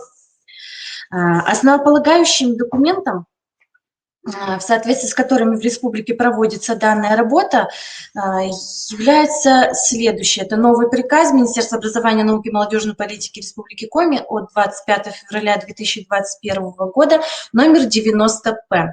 Он определяет новый порядок взаимодействия учреждений и ведомств республики по исполнению мероприятий, предусмотренных ИПРА ребенка-инвалида и лиц с инвалидностью, то есть старше 18 лет.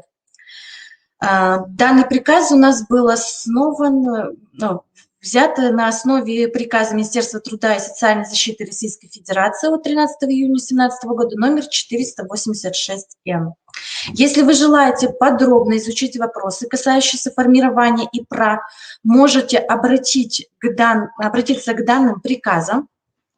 Согласно порядку центра, у нас наш центр направляет выписку из ИПРА посредством электронного взаимодействия по защищенной сети передачи данных с соблюдением требований по обеспечению конфиденциальности передаваемой информации в органы местного самоуправления, осуществляющие управление в сфере образования, и в образовательные организации. То есть в основном это государственные образовательные организации либо государственные профессиональные образовательные организации.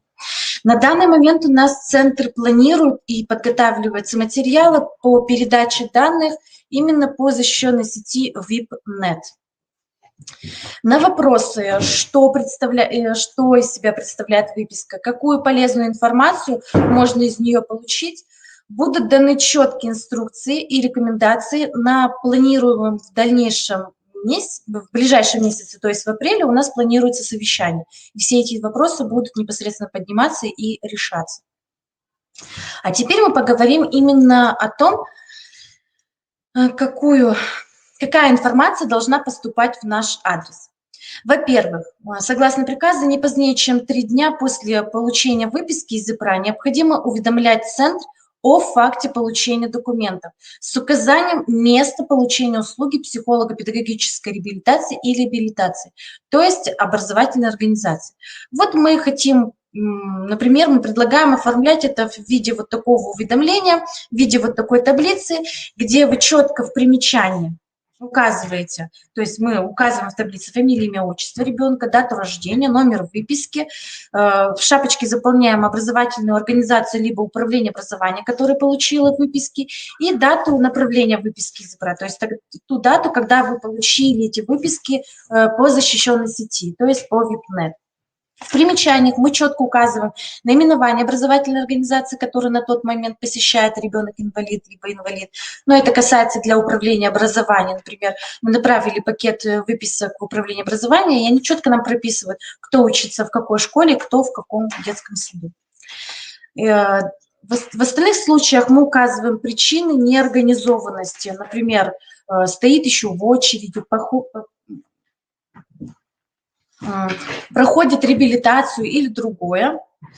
Также, если есть данные, что ребенок либо инвалид не находится на данной территории, то есть по месту регистрации, либо же обучается в другой образовательной организации. То есть ежегодно мы собираем банк данных с государственных образовательных организаций, детей-инвалидов и инвалидов, которые числятся и обучаются в образовательных организациях государственных. И мы не можем, например, на момент января или февраля знать, выбыл этот ребенок с вашей образовательной организации или не выбыл. Если ребенок не посещает и не числится в подведомственных образовательных организациях, необходимо связаться с родителем, законным представителем, и проинформировать о возможности предоставления услуги психолого-педагогической реабилитации. Если родители либо законные представители отказались, желательно взять заявление в письменном виде об отказе с указанием причин отказа и периода, то есть именно на этот учебный год, либо на вообще. Согласно порядка, не позднее, чем за 45 дней до окончания срока действия ИПРА, необходимо подготовить и направить в Центр информацию об исполнении мероприятий, предусмотренных ИПРА ребенка-инвалида либо инвалида, то есть отчет. Вот начнем. Что она должна включать в себя? В первую очередь мы правильно заполняем заголовок документа. Там есть четко 2 пункта, которые надо правильно все записать. Первое – это наименование образовательной организации, можно аббревиатурой, но само название прописываем полностью с указанием вида, номера, названия, если есть, например, мы знаем, что есть у детских садов, у некоторых есть название, да, и населенного пункта. Также адрес полностью. Можете указать индекс, регион, населенный пункт, улицу, дом и так далее. Следующим пунктом в заголовке является это контактные данные ответственного лица, уполномоченного на представление информации об исполнении мероприятий, предусмотренных ИПРА. Это то лицо, которое непосредственно в образовательной организации сопровождает ребенка-инвалида либо инвалида и непосредственно отчитывается за него. Здесь четко надо понять, что нам необходимо фамилия, имя, отчество, должность данного специалиста, с возможностью номер контактного телефона, если есть возможность, чтобы мы могли вовремя всегда связаться с ним, даже указание мобильного телефона. И если есть таковой, это адрес электронной почты. Далее мы заполняем общие данные. Раздел называется «Общие данные об инвалиде, ребенке-инвалиде». Начинаем мы с ввода номера ИПРА, номера протокола и даты оформления протокола. Данные заполняются строго из выписки, которую мы вам направили. Затем мы прописываем фамилию, имя, отчество полностью, дату рождения и возраст на момент предоставления отчета. То есть если ребенок получил ИПРА в 3 года, а отчитываетесь вы, когда ему уже 5 лет, то мы прописываем, что возраст на тот момент ему 5 лет. В 4 пункте указываем адрес фактического проживания. Да, полностью, то есть индекс почтовый, регион, это у нас Республика Коми, район, напоминаю, что в республике у нас их 15, населенный пункт с четким указанием, это городское поселение или сельское поселение, улицу, дом, корпус, строение, квартира при наличии. Также заполняем правильно контактные данные. 11 цифр. Независимо, это мобильный телефон, либо это городской районный телефон с указанием кода города и района. И очень важным моментом является заполнение номера СНИЛС. Это тоже 11 цифр. Номер СНИЛС, данные номера СНИЛС необходимы для работы в федеральной информационной системе ФРИ, то есть Федеральный реестр инвалидов. Следующим пунктом является разделом это данные об исполнении мероприятий, предусмотренных ИПРА инвалида либо ребенка-инвалида именно в сфере образования. Данный раздел включает в себя заполнение таблицы с указанием наименования мероприятия, даты или периода исполнения мероприятия и результаты выполнения. Вот давайте начнем мы с последней графы столбика, это результат. Здесь все просто.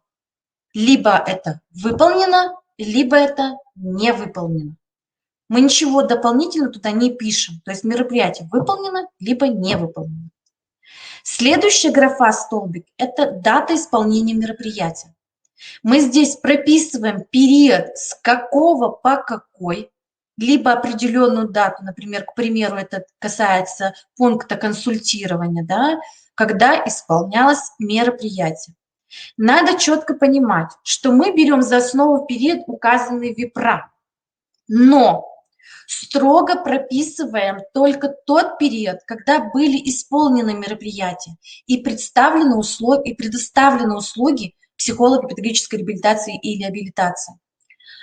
Период, указанный в ИПРА, может совпадать с периодом предоставления услуги. Но это обычно, если инвалидность подтверждается либо на год, либо на 2, то есть он в одной образовательной организации посещает, оно может совпадать. А может и не совпадать. Ну, например, возьмем такой пример, вам приведем.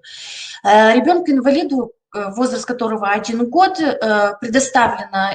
подтвержден статус инвалидности на 2 года и ИПРА предоставлено на 2 года. Но в дошкольную образовательную организацию он пошел в 2 года. И непосредственно в 2 года он стал получать услуги психолого-педагогической реабилитации. Значит, при предоставлении отчета прописываем период от момента посещения дошкольного образовательного учреждения до окончания срока ИПРА. То есть, когда ему было от 2 до 3 лет. Если ребенок инвалид, окончил обучение или выбыл из образовательной организации, а срок реализации ИПРА еще не подошел к концу, необходимо уведомить в срок Центр предоставлением отчета с указанием дальнейшей судьбы ребенка не позднее 7 рабочих дней с даты отчисления. То есть не надо ждать срока окончания ИПРА. Получили документы, увидели, что ребенок поучился 2 месяца, уведомляйте отчетом нас, что ребенок выбыл в такую-то другую образовательную организацию, выбыл за пределы Республики Коми, выбыл по таким-то, таким-то еще причинам. Строго. Не надо дожидаться, когда через 3 года мы связываться с вами будем, а где исполнение, а вы говорите, он выбыл через 2 года назад, он уже выбыл. Так, следующие данные об исполнении мероприятий ИПРА, это касается, остановимся мы на том пункте, что если у нас мероприятие выполнено, то есть в случае, если мероприятие выполнено, необходимо указывать дату и номер государственного либо муниципального задания, а также дату и номер соглашения о порядке и условиях предоставления субсидий на финансовое обеспечение выполнения государственного муниципального задания. Это во исполнении приказа Минтруда Российской Федерации от 15 октября 2015 года номер 723-Н. Данные сведения обязательны при оценке Федерального бюро медико-социальной экспертизы по Республике Коми Минтруда России результатов проведения мероприятий по исполнению ИПРА. То есть отчеты без этих данных приниматься не будут. Данные государственного муниципального задания мы берем у своих руководителей. Государственное муниципальное задание ежегодно утверждается управлением образования либо Министерством образования. Соглашение можно забрать у вашей бухгалтерии. Оно тоже ежегодно утверждается либо управлением образования, либо Министерством образования. А теперь остановимся мы на самой большой части заполнения таблицы, то есть графа, столбик называется «Наименование мероприятия». И первое там – это образовательная программа. При описании условий организации обучения созданных образовательной организацией для ребенка-инвалида необходимо четко указывать наименование программ.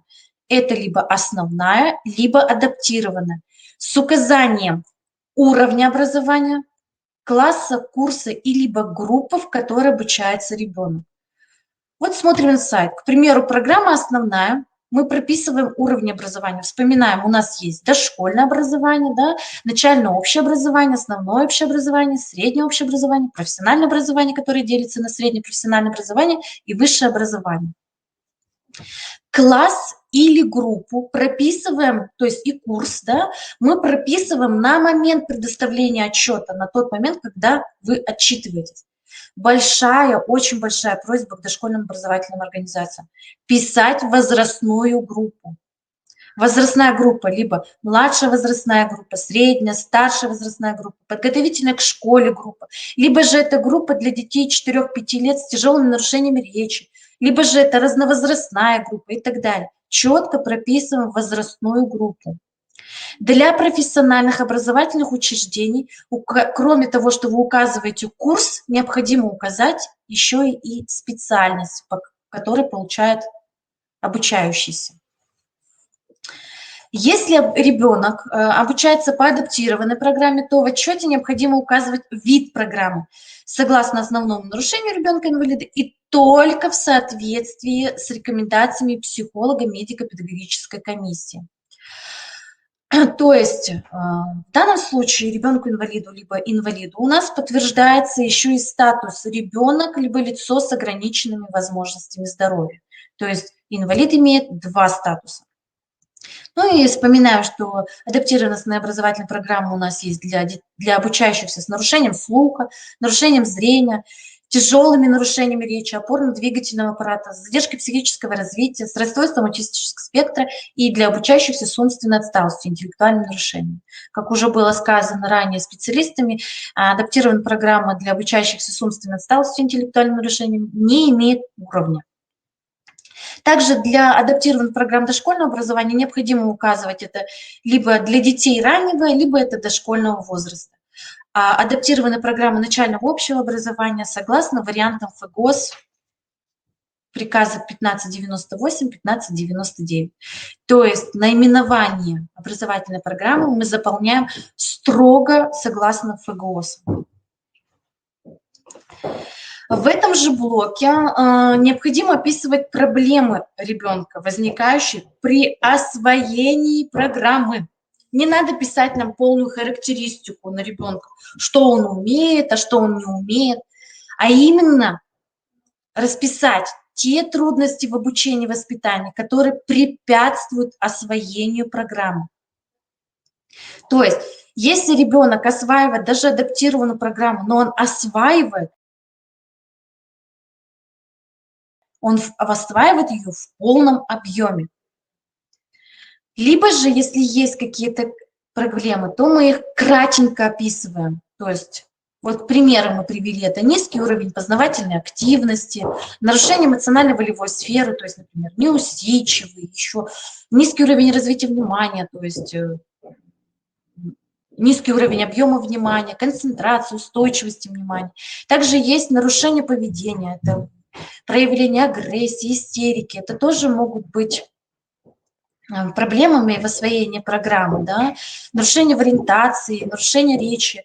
Вот нарушение речи это касается тех детей, которые получают обычно обучаются по основной программе, либо по программе, например, для детей с задержкой психического развития, и программа тяжело усваивается ввиду нарушений речи. Теперь мы переходим к такому большому пункту, как предоставление специальных педагогических условий для получения образования. Большая ошибка образовательных учреждений в том, что если расписан этот пункт, то пишут все, что угодно, только не условия. При описании специальных педагогических условий для получения образования необходимо подробно перечислить созданные условия для обучения ребенка-инвалида, которые определены федеральным законом образования в Российской Федерации. В новом приказе пункт данный немножко видоизменен. Он включает 3 блока. Вот видите, это психолого-педагогическое консультирование, психолого-педагогическая коррекция и психолого-педагогическое сопровождение учебного процесса. По каждому из этих пунктов необходимо описать ту работу, которая проведена в отношении ребенка-инвалида либо инвалида и его семьи. То есть описываем основные направления в консультировании, в коррекции и в сопровождении. Вот, к примеру, психолого-педагогическое консультирование. Мы привели здесь несколько примеров, основные направления. То есть мы прописываем в данном пункте, что проведены консультации по вопросам, например, разработки, реализации адаптированных программ, по поводу проблем обучения, оказания какой-то помощи. Также вы можете здесь же указать те же самые ежеквартальные родительские собрания по определенным темам, да, то есть все можете сюда включать.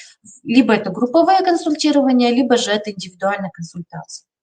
Психолого-педагогическая коррекция, мы четко прописываем, проводятся индивидуальные либо групповые занятия со специалистами. Можете даже перечислить этих специалистов. Это учитель-дефектолог, логопед, педагог-психолог, инструктор по адаптивной физической культуре, которые направлены на, например, коррекцию интеллектуальных нарушений, развитие речи, формирование способностей к самообслуживанию и так далее.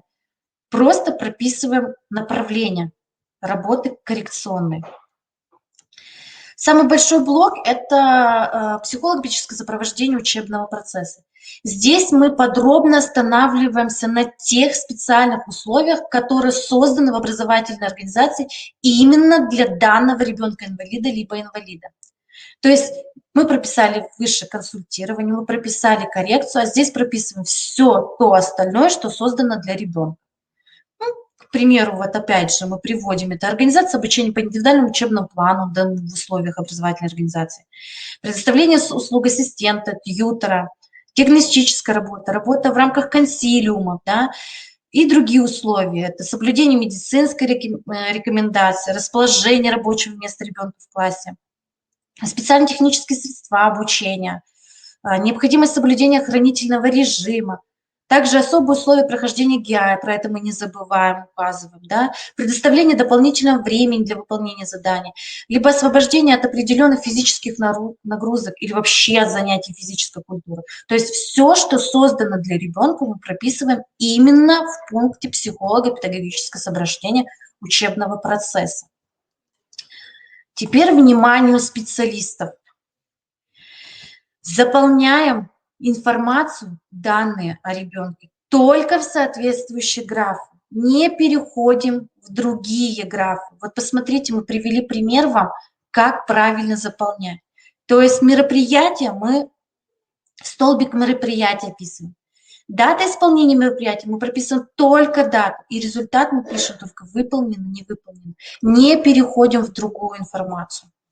Только в случае, когда все графы отчета заполнены, можно проследить, какая работа была проведена специалистами и педагогами образовательной организации с ребенком и оценить результативность проведенных мероприятий, что непосредственно и хочет увидеть от нас Федеральное бюро медико-социальной экспертизы. Теперь рассмотрим вариант в случае, когда мероприятие не выполнено. В том случае описывать мероприятия в графах не надо, мы их оставляем пустыми. Для этого после таблицы указан целый блок с причинами неисполнения мероприятий, предусмотренных ИПРА ребенка-инвалида. На выбор предложено 4 варианта. Первый – это ребенок-инвалид, либо же законный представитель родителей не обратились. То есть они не пришли в управление образованием, не подали заявку, не подали заявление в образовательный орган, просто не обратились. Второй – это когда инвалид либо законный представитель отказались от того или иного вида объема обработки. То есть, например, ребенок обучается у вас, да, он получает образовательные услуги в плане того, что он обучается по программе определенной, да, но родитель отказался от предоставления психолого-педагогической коррекции.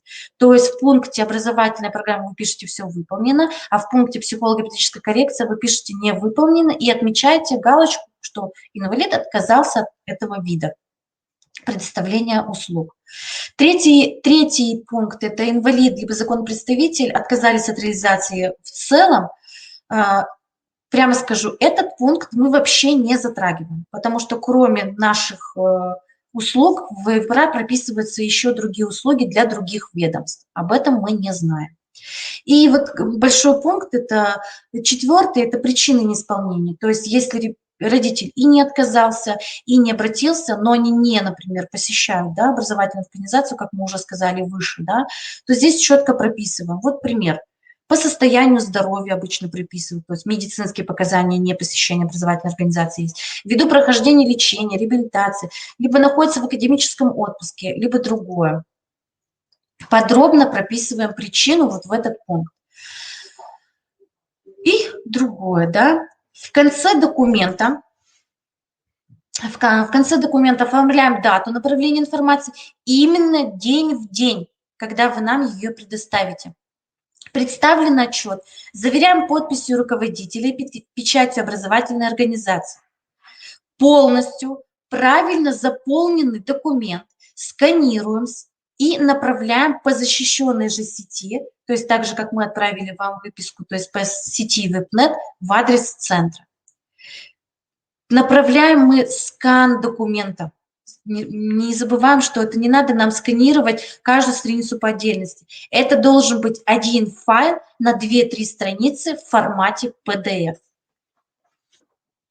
Спасибо большое за внимание. Если есть вопросы.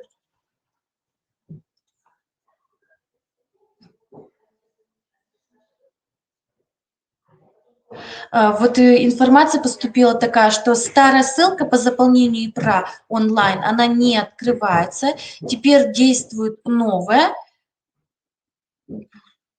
Если да, то где можно ее получить? Старая ссылка по заполнению ИПРА онлайн. Что это предполагает? Нет, у нас есть новый приказ, да, по которому, в котором в приложении 2 четко даны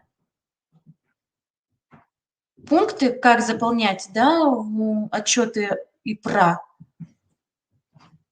Я вопрос, если честно, немножко не поняла. Ссылка новая. Еще раз давайте я вам напомню о том, что у нас в ближайшее время, в апреле месяце, планируется совещание со всеми органами управления образования, также с ответственными лицами по сопровождению детей-инвалидов в образовательных организациях, ориентировочно 22-23 апреля, да, где будет строго, ну, то есть четко разобраны все вопросы, касающиеся нового порядка и сопровождения и прав в образовательных организациях. Поскольку на данный момент еще мы только переходим в федеральную систему, и поскольку только-только начинаем работать в этой системе, у нас еще много чего не работает, в том числе и ссылочки на новые программы. Так, это где? После сканирования, правильно, надо же. После сканирования отправки по защищенной сети оригиналы остаются в личном деле ребенка, и отправлять уже по Почте России не надо. Новый порядок предполагает только предоставление скана с подписью и печатью руководителя. Все. То есть у вас отчет это должен непосредственно сохраняться, да, в личном деле ребенка. Про защищенную сеть, вот говорю, мы только-только налаживаем сеть. Эта сеть называется VIPNet. На данный момент мы собираем IP-адреса на систему VIPNet, и будет уведомление во все образовательные организации и во все территории номера нашего IP-адреса, и по которому мы будем работать с вами. На данный момент пока это все в разработке, все это в планах.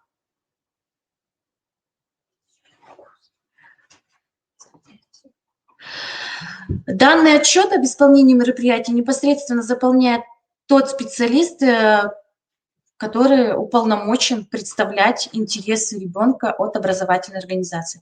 И в большинстве случаев это специалисты психолого-педагогического сопровождения образовательной организации, либо это педагоги-психологи, учителя-дефектологи, либо же это заместители директоров по учебно-воспитательной работе.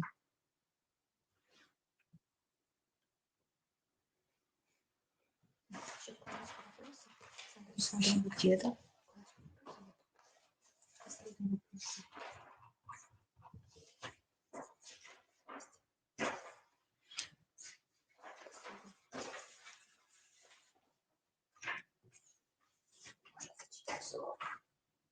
Весной прошлого года заполняли ИПРА прямо в интернете. А как это вы заполняли ИПРА? Это вы путаете реабилитационный паспорт образовательной организации. Да, весной прошлого года у нас была система такая, реабилитационные паспорта, которые сейчас, да, вы путаете, поскольку это реабилитационные паспорта мы заполняем тоже сейчас только в электронном виде, не в интернете. А ИПРА мы продолжаем работать пока на бумажном формате, планируем переходить в электронный формат по защищенной сети. Все, спасибо за внимание. Мы предоставляем слово заместителю директора, учителю-дефектолога нашей Республиканской психолого-медико-педагогической комиссии Кармановой Наталье Викторовне.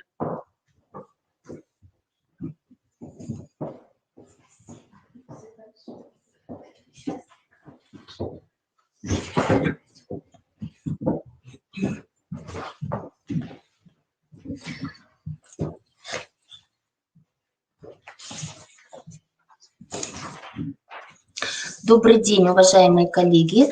Разрешите сегодня представить вам информацию о деятельности регионального ресурсного центра по сопровождению, по комплексному сопровождению детей с расстройствами аутистического спектра в Республике Коми.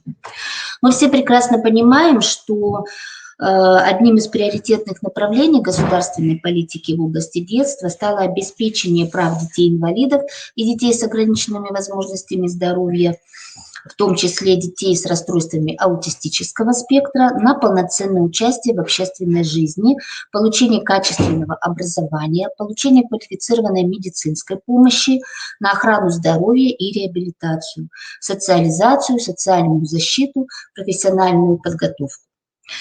В настоящее время в Российской Федерации активно развивается направление развития системы комплексной помощи. Это медико-социальная, психолого-педагогическая помощь детям с расстройствами аутистического спектра и семьям, которые их воспитывают. В 2015 году наряду с другими федеральными ресурсными центрами на базе Московского государственного психолого-педагогического университета был открыт федеральный ресурсный центр по организации комплексного сопровождения детей с расстройствами аутистического спектра. Коротко аббревиатура РАС. Мы все прекрасно это знаем. Если вы хотите поподробнее узнать об этом федеральном ресурсном центре, вся информация о нем содержится в сети интернет. Можно просто набирать ФРЦ «Аутизм», и вся информация у вас откроется. Под патронажем Федерального ресурсного центра на территории Российской Федерации с 2016 года начинают активно открываться региональные ресурсные центры.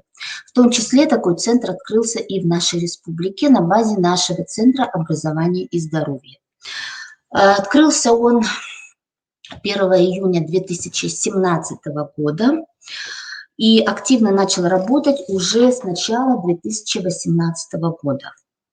8 сентября 2017 года было подписано официальное соглашение между Министерством образования, науки и молодежной политики Республики Коми и Московским государственным психолого-педагогическим университетом, который является учредителем Федерального ресурсного центра. Главная цель деятельности регионального ресурсного центра – это координация деятельности образовательных и иных организаций Республики Коми, которые осуществляют комплексное сопровождение детей с РАС. Одной из главных задач является осуществление индивидуально ориентированной консультативной помощи семьям, воспитывающим детей с аутизмом, и непосредственно самим детям. Следующая задача – это организация взаимодействия с Федеральным ресурсным центром. Дальше. Осуществление взаимодействия регионального ресурсного центра с организациями различных ведомств, которые осуществляют помощь детям с аутизмом. Оказание информационно-аналитической поддержки организациям, ну и, конечно же, информационное сопровождение деятельности. Цели и задачи регионального ресурсного центра на уровне республики реализуются межведомственной рабочей группой, куда вошли представители всех основных министерств. Это Министерство здравоохранения, Министерство труда, занятости и социальной защиты населения, Министерство культуры, туризма и архивного дела, Министерство физической культуры и спорта, ну и, конечно же, Министерство образования. Межведомственный план был реализован на период до 2020 года. В настоящее время идет согласование плана до 2023 года. Какие же итоги нашей работы за период с 2018 по 2020 год? Ну, во-первых, в целях информирования об оказании комплексной помощи сформирована карта Республики Коми, где сосредоточена вся информация об услугах, организациях, причем организациях самых различных ведомств, оказывающих комплексную помощь детям с аутизмом. В карте Республики Коми сосредоточена информация о 157 организациях различных служб, которые оказывают данную помощь. Здесь 21 муниципальное управление образованием, 4 центра психолого-педагогической, медицинской и социальной помощи, 26 учреждений здравоохранения, 23 учреждения социальной защиты, 11 учреждений культуры и физической культуры. Ну и, конечно же, образовательные организации, которые оказывают психолого-педагогическую поддержку детям с аутизмом. Таких организаций 72. Это организации дошкольного образования, общего образования, среднего профессионального и высшего профессионального образования.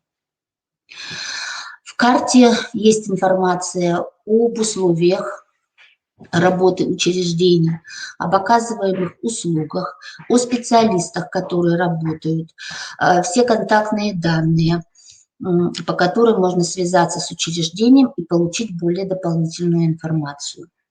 Также в карту внесены сведения о территориальных и центральных психолого-медико-педагогических комиссиях, о режиме их работы, о специалистах, которые работают в комиссии, ну и непосредственно о тех моментах работы, которые касаются детей с расстройствами аутистического спектра и детей с ограниченными возможностями здоровья в целом. Где можно карту найти? Данная карта размещена на официальном сайте Центра образования и здоровья Республиканского центра психолого-педагогической, медицинской и социальной помощи. На сайте есть раздел «Региональный ресурсный центр», где вы можете найти вкладку «Информационная карта Республики Коми». Информация размещена по муниципалитетам. Все 20 муниципальных образований Республики Коми представлены. И к тому же вся информация размещена по отраслям. Это здравоохранение, социальная защита, образование, физкультура и спорт.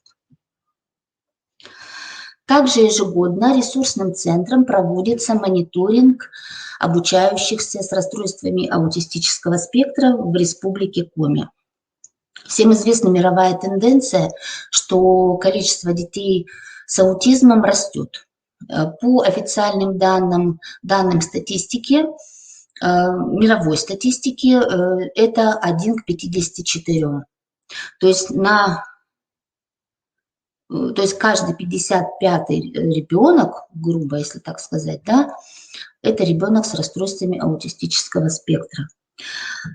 Причин пока четко не определено, почему неуклонно растет количество детей с данным диагнозом. Но и в республике мы такую же тенденцию, к сожалению, отмечаем ежегодно. Если в 2017 году детей с данным диагнозом мы насчитывали 73, в 2018 году это было 100 детей, 2019 год 134, и в октябре 2020 года по итогам мониторинга нам поступила информация о 174 детях с расстройствами аутистического спектра.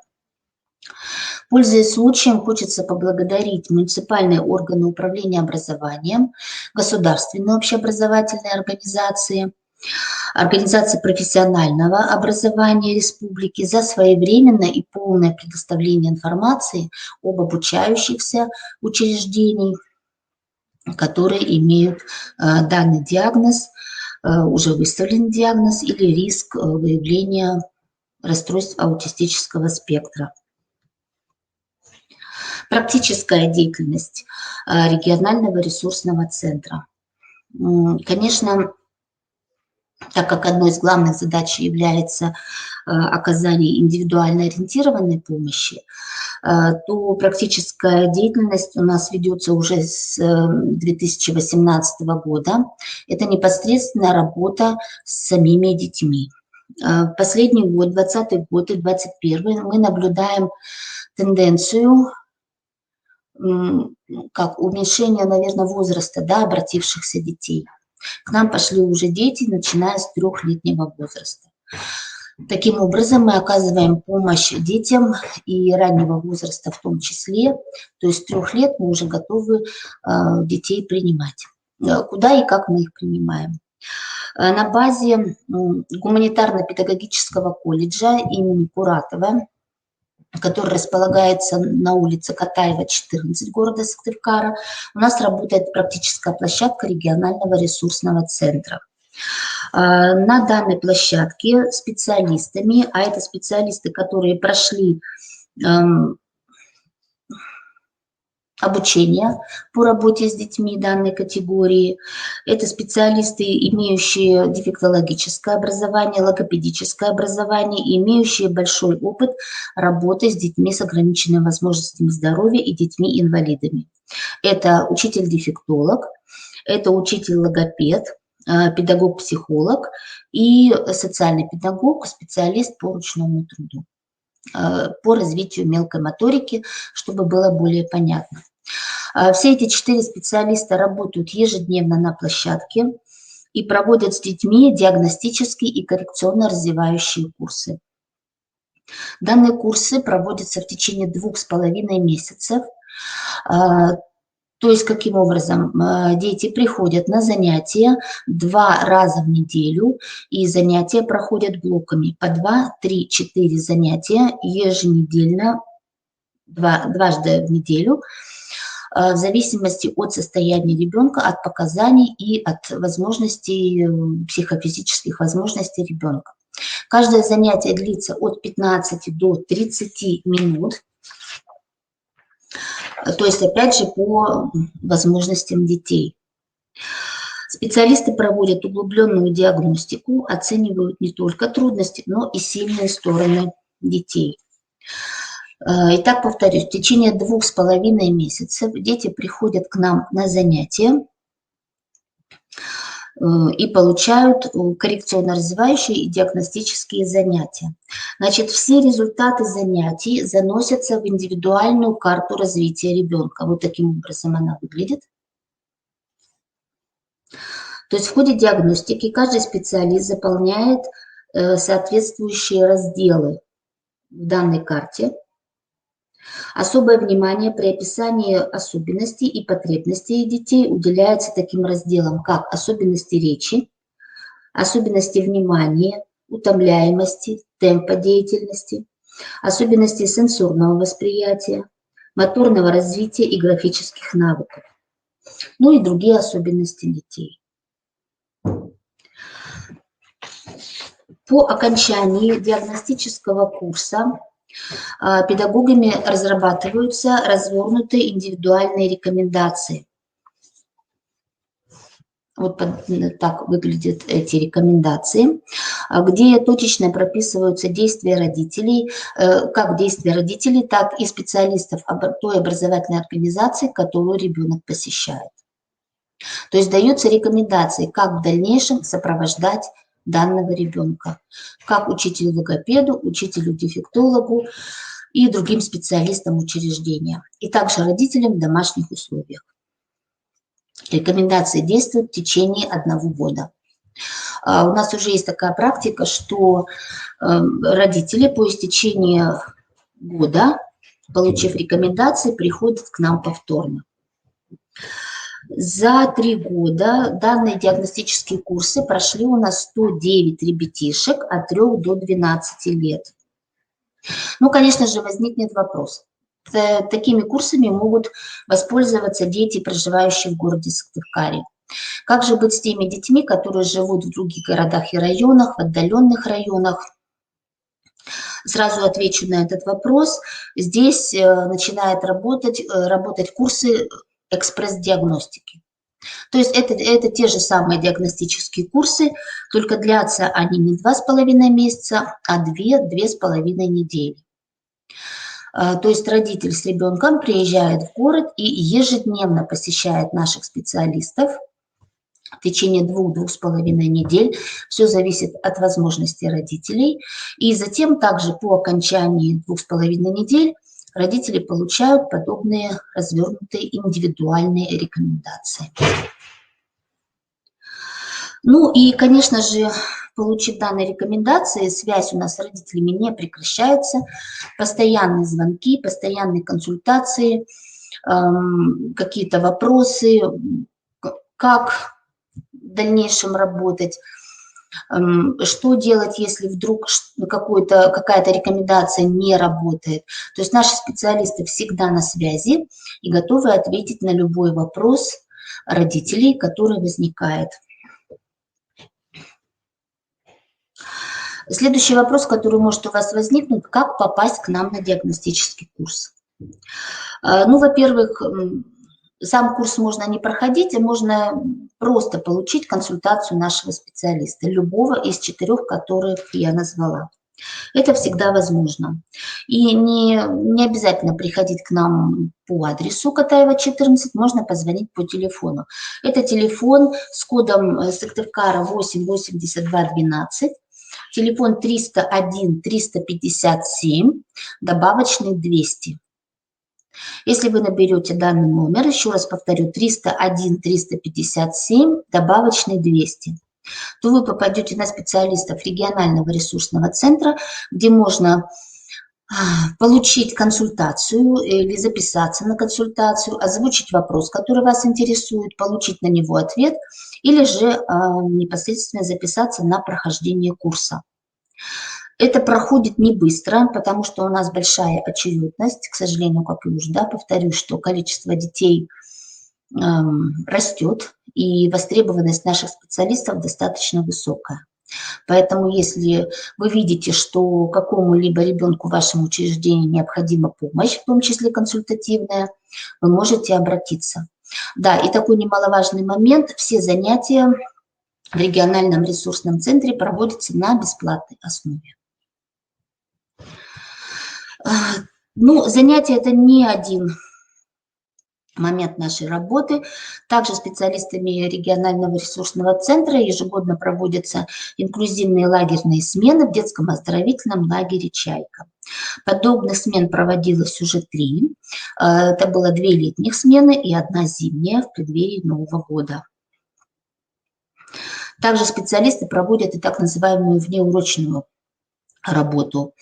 Мы уже выводили наших детей в театр оперы и балета, они посетили театр драмы, театр при Сыктывкарском госуниверситете, выходили в Макдональдс, и буквально вот на следующей неделе, 2 апреля, региональным ресурсным центром, нашим центром психолого-педагогической помощи проводится региональная площадка Всероссийского инклюзивного фестиваля «Люди как люди», где также для детей, посещающих региональный ресурсный центр, будет организована встреча со специалистами-кинологами и их четвероногими друзьями.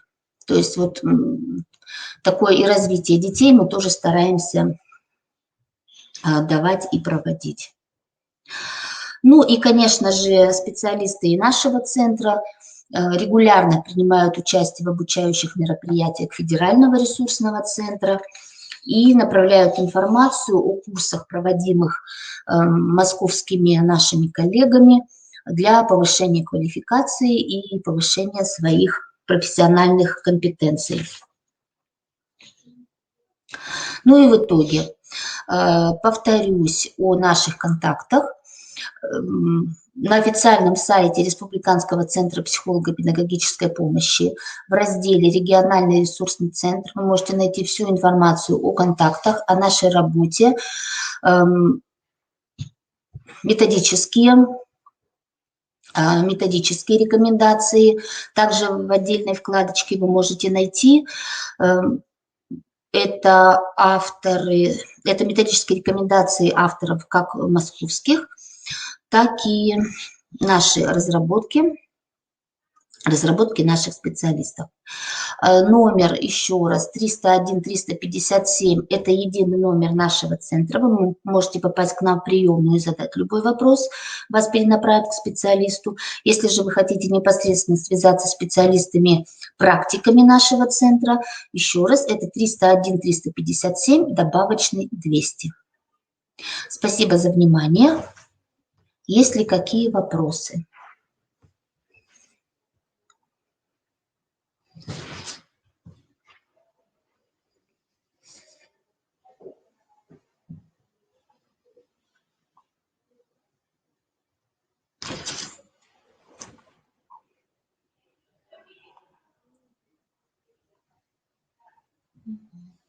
Ну, спасибо всем большое.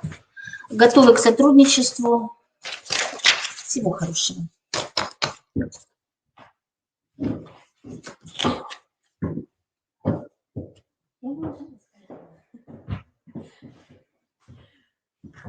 Уважаемые коллеги, мы продолжаем погружение в тему сопровождения детей с ограниченными возможностями и инвалидностью.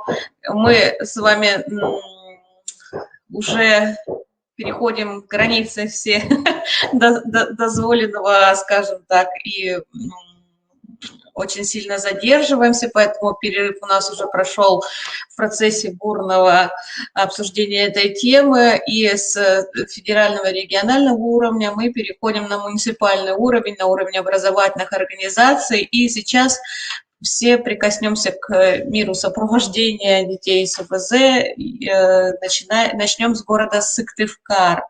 И приглашаю для нашего общения специалистов Сыктывкарского центра психолого-педагогического и информационно-методического сопровождения города Сыктывкара, начальника отдела информационно-методического сопровождения Светлану Ильгизовну Симптомову.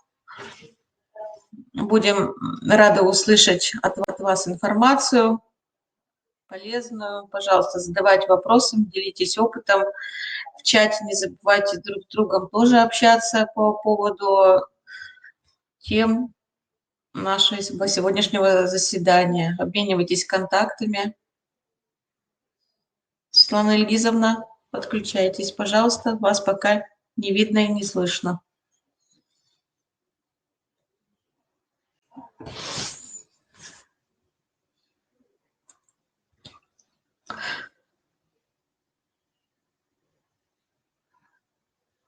Пока Светлана Ильгизовна пытается подключиться, я вам еще одну... Вот, все, хорошо. Мы вас видим, но не слышим.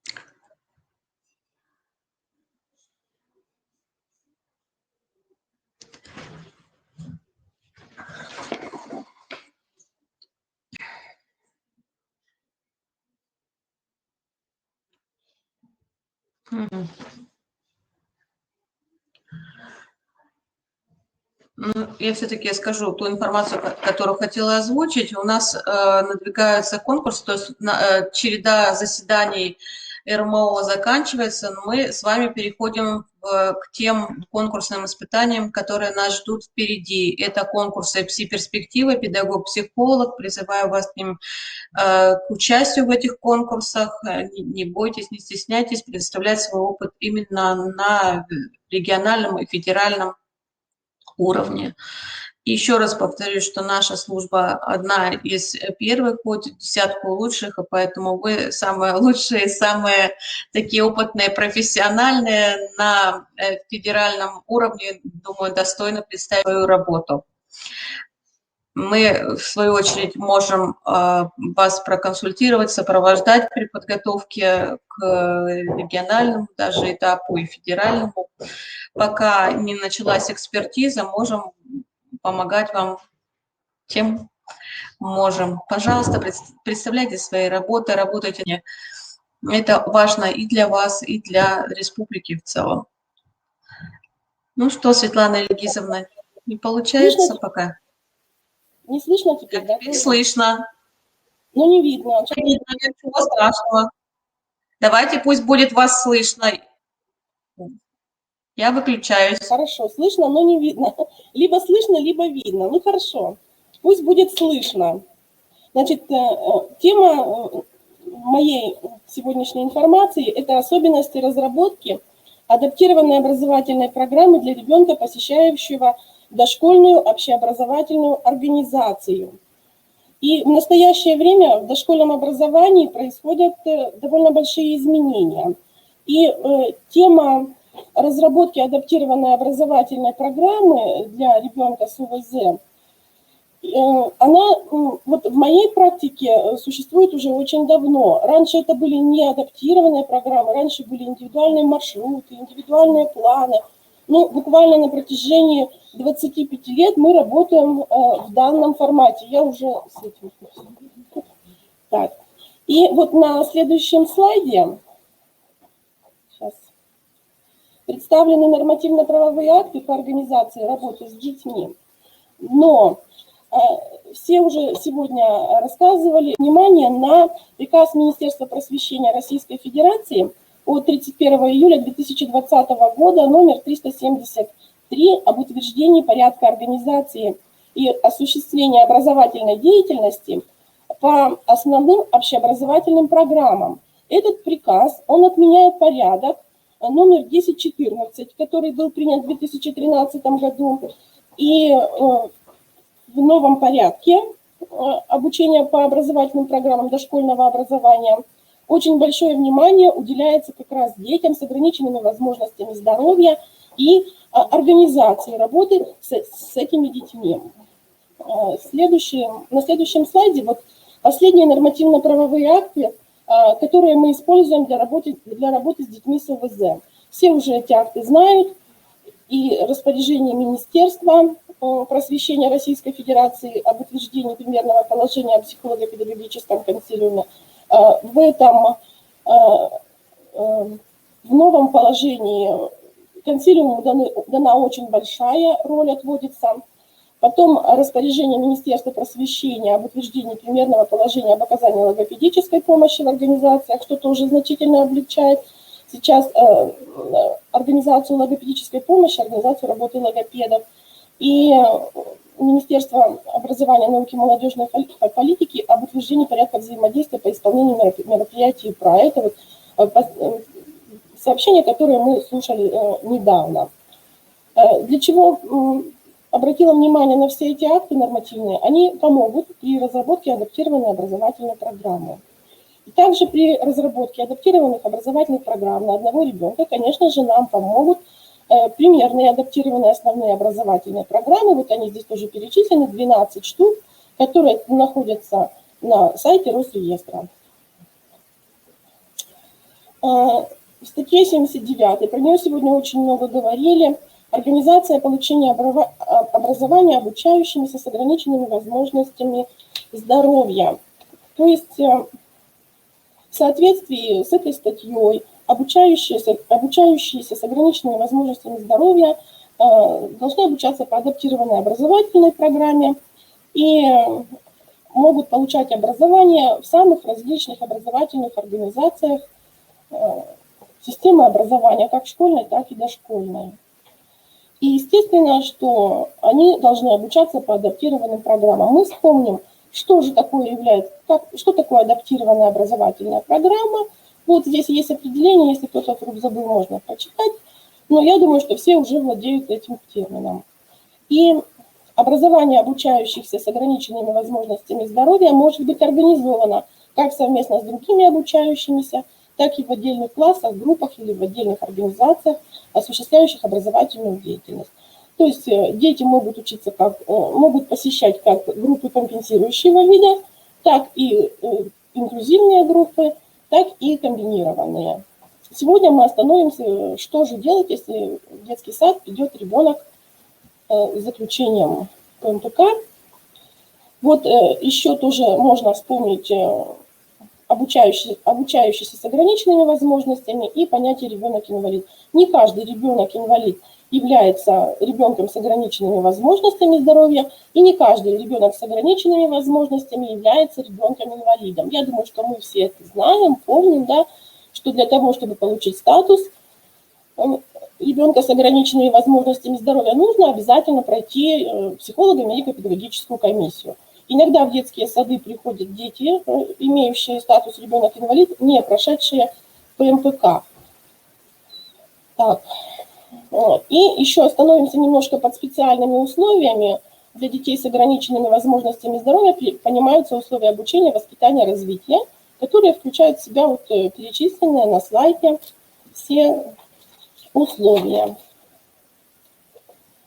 Так.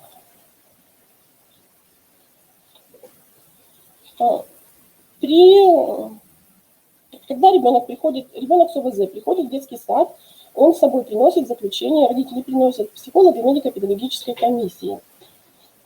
Статус ОВЗ, вот как я уже сказала раньше, присваивает ПМПК, и мы должны очень внимательно читать заключение психолога и медико-педагогической комиссии, потому что в этом заключении очень подробно расписывают, что нужно делать с ребенком, как нужно делать с ребенком, вот конкретно территориальная психолого-медико-педагогическая комиссия дошкольная города Сыктывкара очень щедра на рекомендации. Рекомендации используются при разработке адаптированной образовательной программы.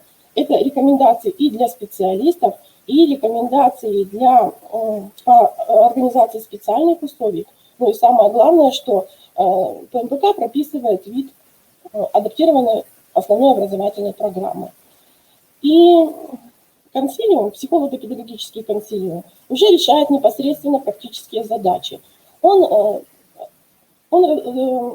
разрабатывает все компоненты адаптированной образовательной программы и ее коррекционный компонент, реализует в процессе образования ребенка с ОВЗ эту программу, отслеживает динамику члены консилиума, отслеживают динамику, корректируют образовательную эту траекторию и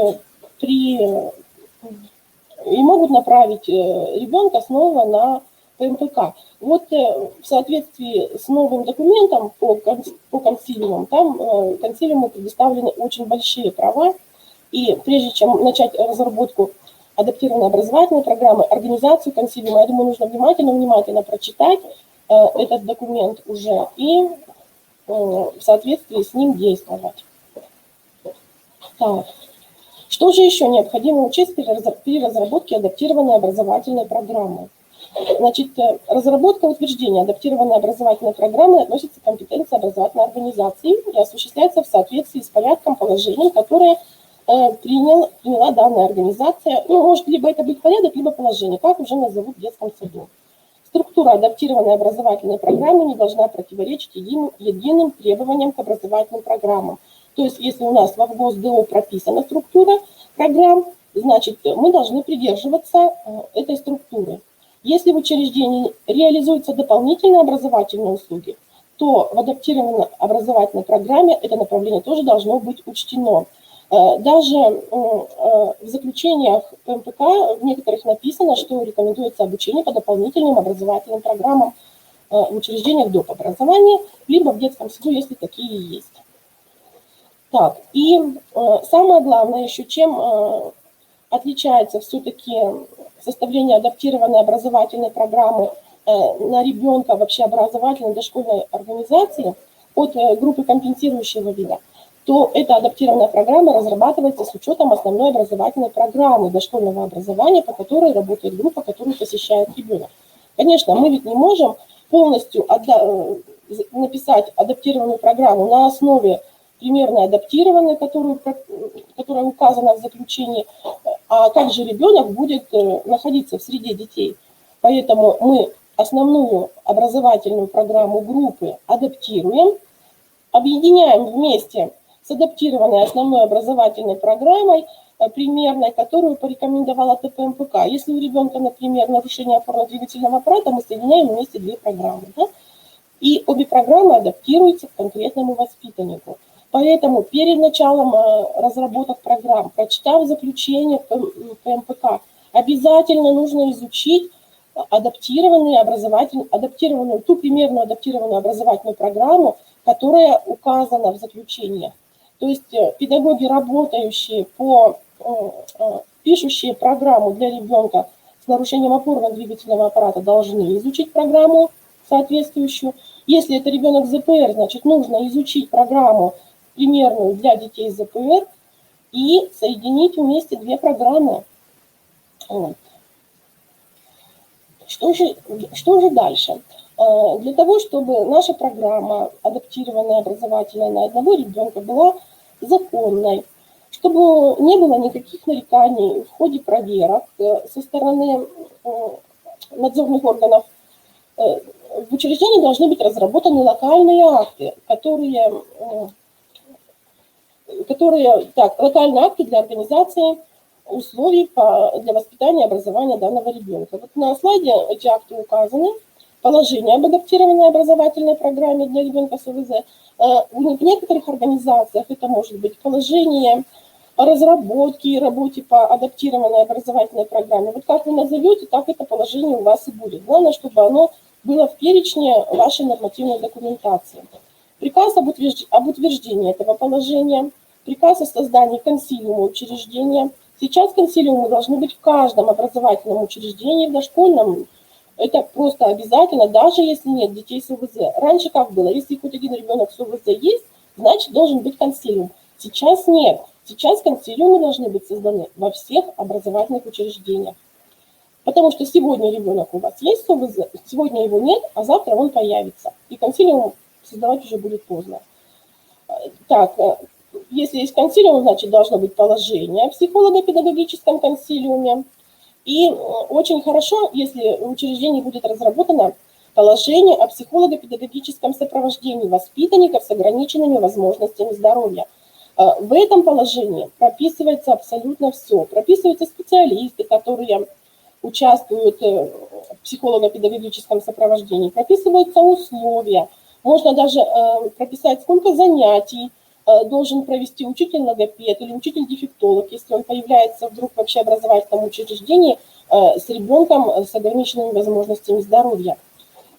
Приказ об утверждении положения о психолого-педагогическом сопровождении тоже должен быть. Также документы, необходимые для разработки адаптированной образовательной программы, это заключение ПМПК, это самый главный документ. И про ребенка-инвалида, либо рекомендации по исполнению ИПРА. До последнего времени рекомендации по исполнению ИПРА присылались в учреждения. И самое, конечно, самое интересное, самое такое полезное, если вот родители сами приносят ИПРА, делают копию и приносят полностью всю ИПРА и сдают председателю ПМПК, например, председателю консилиума психолого-педагогического. Дальше примерно адаптированная образовательная программа, которую рекомендовала ПМПК, и основная образовательная программа дошкольного образования детского сада. Вот эти 4 документа, которые вам понадобятся при разработке адаптированной образовательной программы на одного ребенка. Теоретические основы вообще разработки адаптированной образовательной программы наш центр представил в январе этого года, 2021 года. Там очень хорошо было очень хорошо представлено, все расписано, какие нормативные документы, что из чего вытекает, последовательность. Я на этом останавливаться специально не буду. Если кому-то очень интересно посмотреть, на нашем сайте, координаты будут оставлены в конце презентации, можно будет посмотреть, что это за рекомендации. Они называются точно так же, как и мое выступление. Но сегодня я хочу рассказать вот алгоритм разработки образовательной программы с точки зрения практика. Потому что с точки зрения практики, давайте мы посмотрим. На первом этапе, как мы уже говорили, изучение документов ребенка, заключение ПМПК, беседа с родителями, проведение психолого-педагогического обследования, наблюдение за поведенческими реакциями ребенка. И знакомство с документами и распределение ролей, так называемое. То есть вы на заседании, на самом первом, можно познакомиться с документами всем вместе, можно по отдельности и потом собраться. Сопоставляем все данные и пишем в виде заключения. Идет распределение ролей по специалистам. Если есть у вас специалисты, если специалистов нет, значит вы просто определяете, кто что смотрит воспитатель, наблюдает, что музыкальный руководитель, что руководитель физкультуры, педагог, психолог. И здесь можно привлечь и специалистов по сетевому взаимодействию. То есть обратиться либо в соседний детский сад, либо к нам в центр, если вы видите, что нужно ребенка посмотреть. Но, в принципе, когда есть заключение ПМПК, там очень подробно все расписано. На первом этапе, наверное, все-таки этого будет даже достаточно. Особенно если случаи сложные. Вдруг к вам попал ребенок сразу. Его невозможно продиагностировать вот по всем параметрам, по которым обычно психологи по тем методикам диагностируют.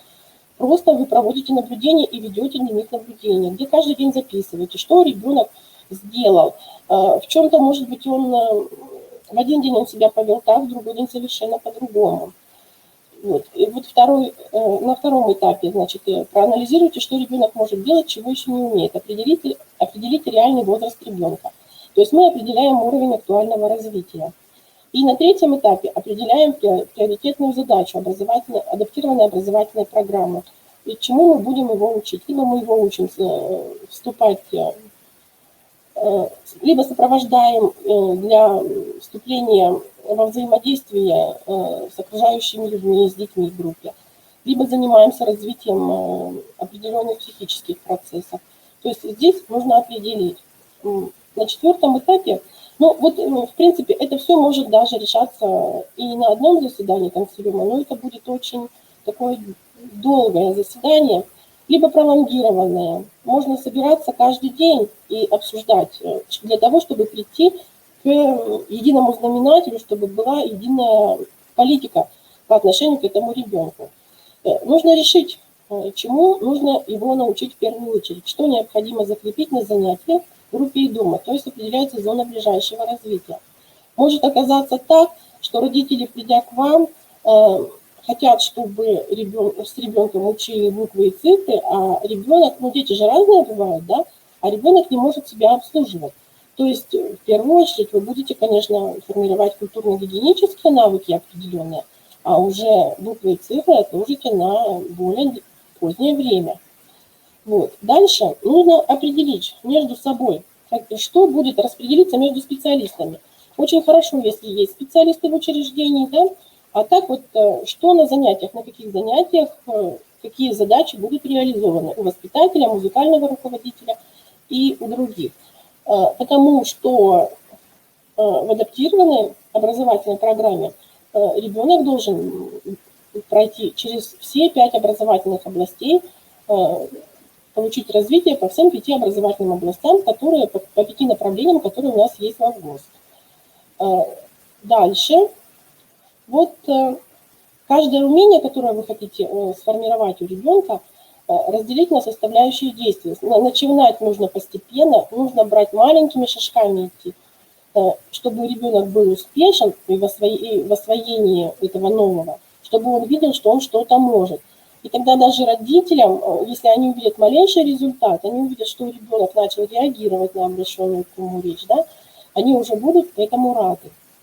И после того, как ребенок овладевает одной из задач, можно уже вносить изменения и дополнения.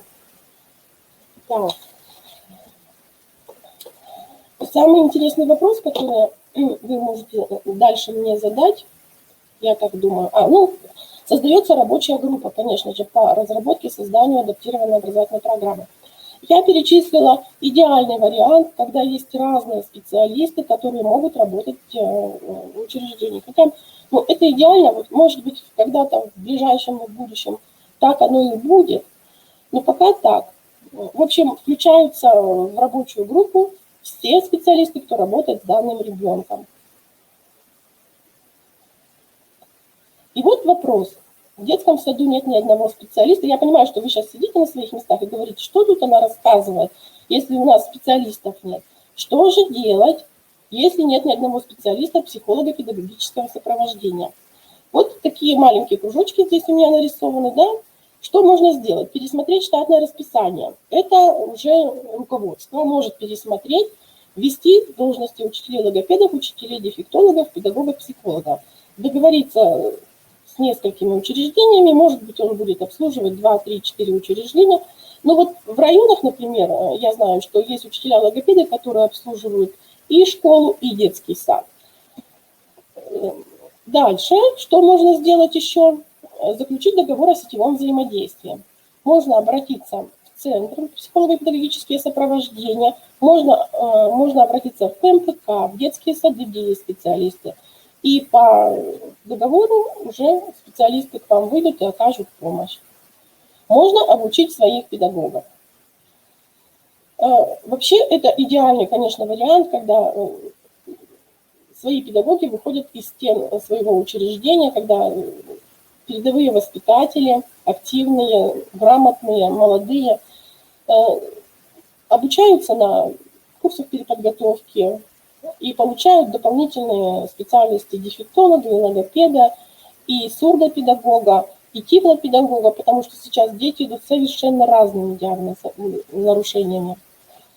Но самое главное, вот если есть в группе, в детском саду хоть один ребенок с ОВЗ, целиком в детском саду, если есть хоть один ребенок с ОВЗ, с ним работают 2 воспитателя, инструктор по физической культуре, музыкальный руководитель, может быть, есть руководитель по ИЗО деятельности, то люди, все, кто работает с этим ребенком, обязательно должны пройти курсы повышения квалификации по работе с детьми с ОВЗ.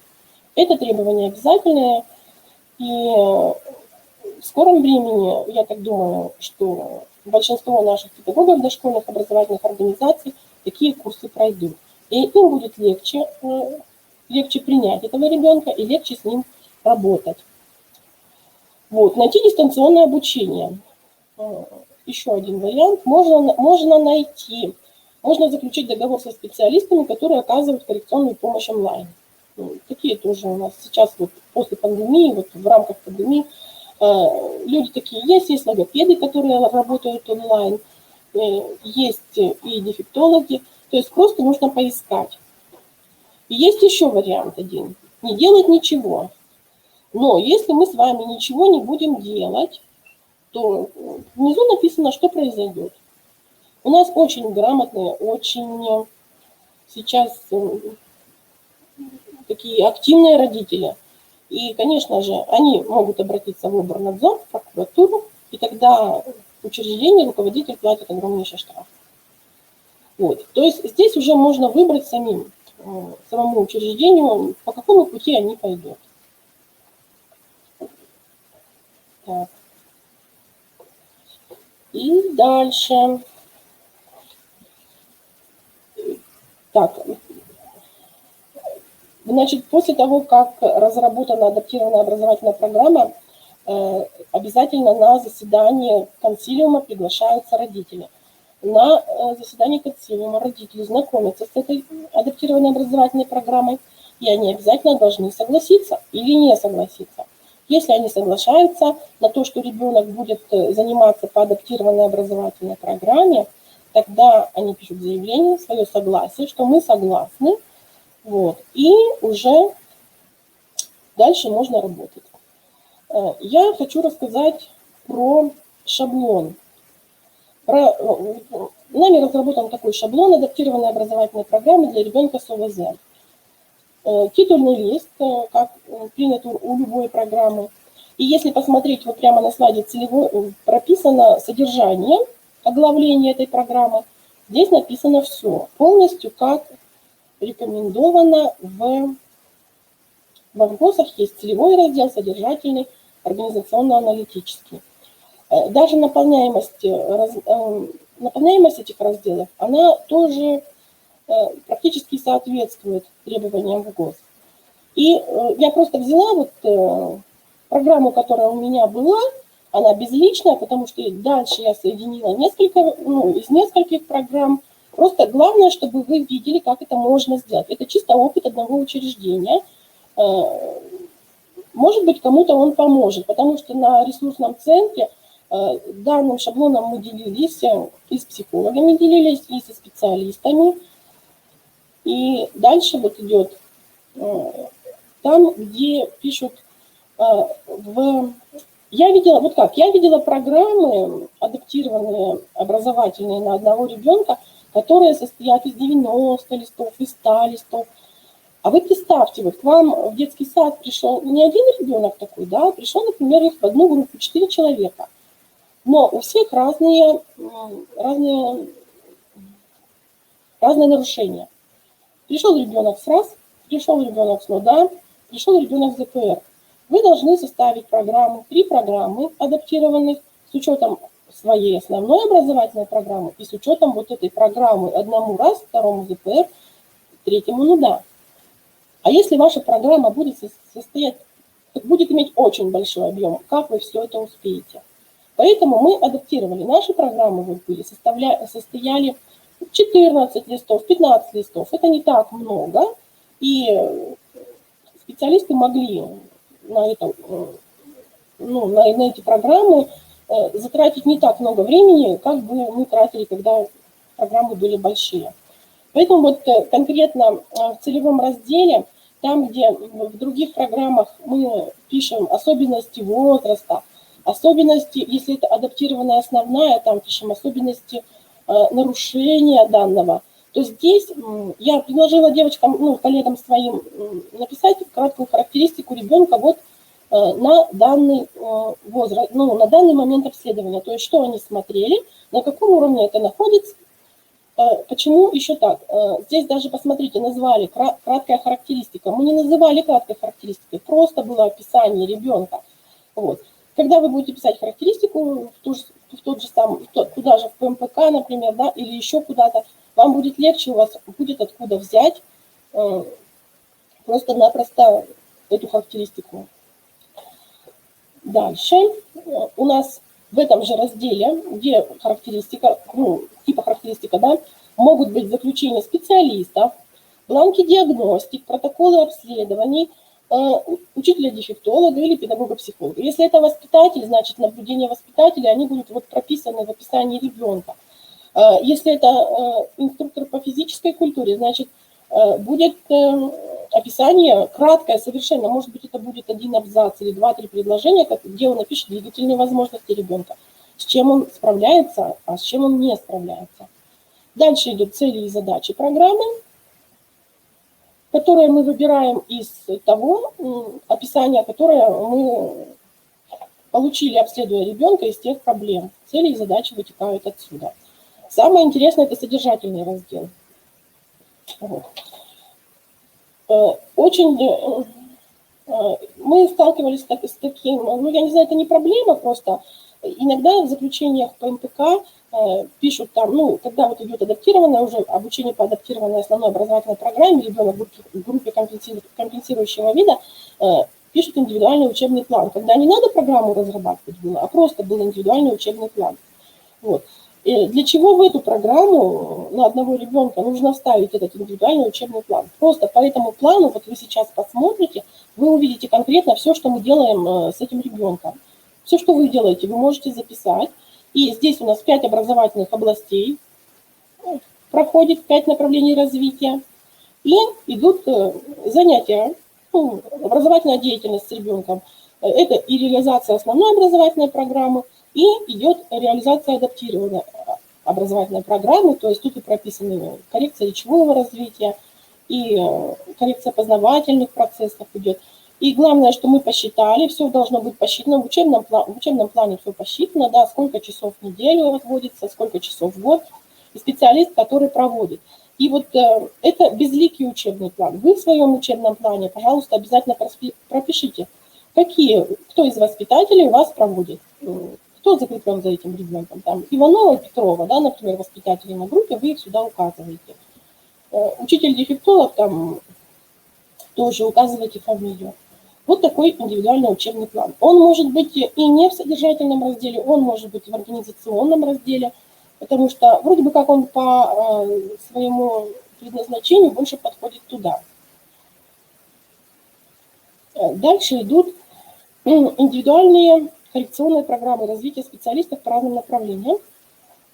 Получается, здесь тоже так же вот формы в написании у нас были вот такие, да, направления работы, задачи и содержание работы. Еще, вот если посмотреть дальше, я говорю, что это собрано за 20 лет, и самые разные были вот эти формы, но они работали.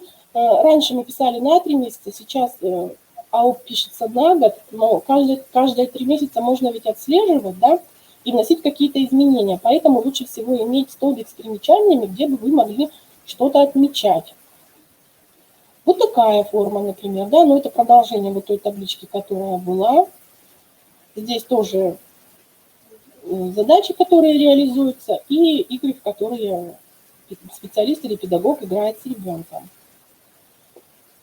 Так, ну, я думаю, что здесь понятен смысл, вот как это все простраивается, потом можно будет почитать повнимательнее, соотнести. И еще обязательно должен ребенок участвовать в воспитательных мероприятиях учреждения. Во всех мероприятиях есть годовой план воспитательной работы, есть ключевые какие-то праздники, ключевые утренники, ключевые недели, проекты. Вот в этом плане проекты группы можно прописать участие ребенка. То есть вы пишете название мероприятия, в каком виде ребенок может участвовать. Здесь вот можно написать, например, если это ребенок не передвигающийся самостоятельно, да, он может участвовать в каком-то музыкальном номере и изображать, например, елочку, да, или лепку в показе сказки. И прописываем взаимодействие с родителями. То есть если вот он участвует, значит, что родители здесь должны сделать, на каком уровне. Это очень большая сложная работа, но она вам поможет. Вы будете всегда, во-первых, это ребенок будет взаимодействовать со всеми детьми группы. А во-вторых, вы будете всегда защищены от нападок родителей, может быть, от претензий каких-то, что вы ребенка не берете там на мероприятие или еще что-то. Вот. Вы запланировали, вы сделали, вы ребенка взяли. Он у вас просто посидел, помахал флажком или сосульками, или еще там снежинками, и он счастлив, и счастливы родители.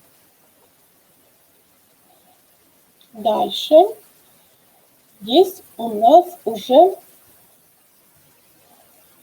тоже такой же примерно план. Так, вот здесь образовательная область, можно даже отгадать, наверное, какая это область. План по формированию культурно-гигиенических навыков. Я вспомнила, я просто убрала все названия, думала с вами поиграть немножко, чтобы вы сами отгадали. Ну, я подсказала, значит, формирование культурно-гигиенических навыков. То есть здесь прописывается, в какой месяц, чему учим. Если посмотреть, вот, да, формировать навык пользования мылом, полотенцем вместе со взрослым. А вы знаете, ведь это может быть задача ребенка, пришедшего в старшую группу или даже в подготовительную. То есть педагог должен быть к этому готов. Вот такой план по развитию речи. Я могу даже сказать, что это план логопеда, который когда-то был.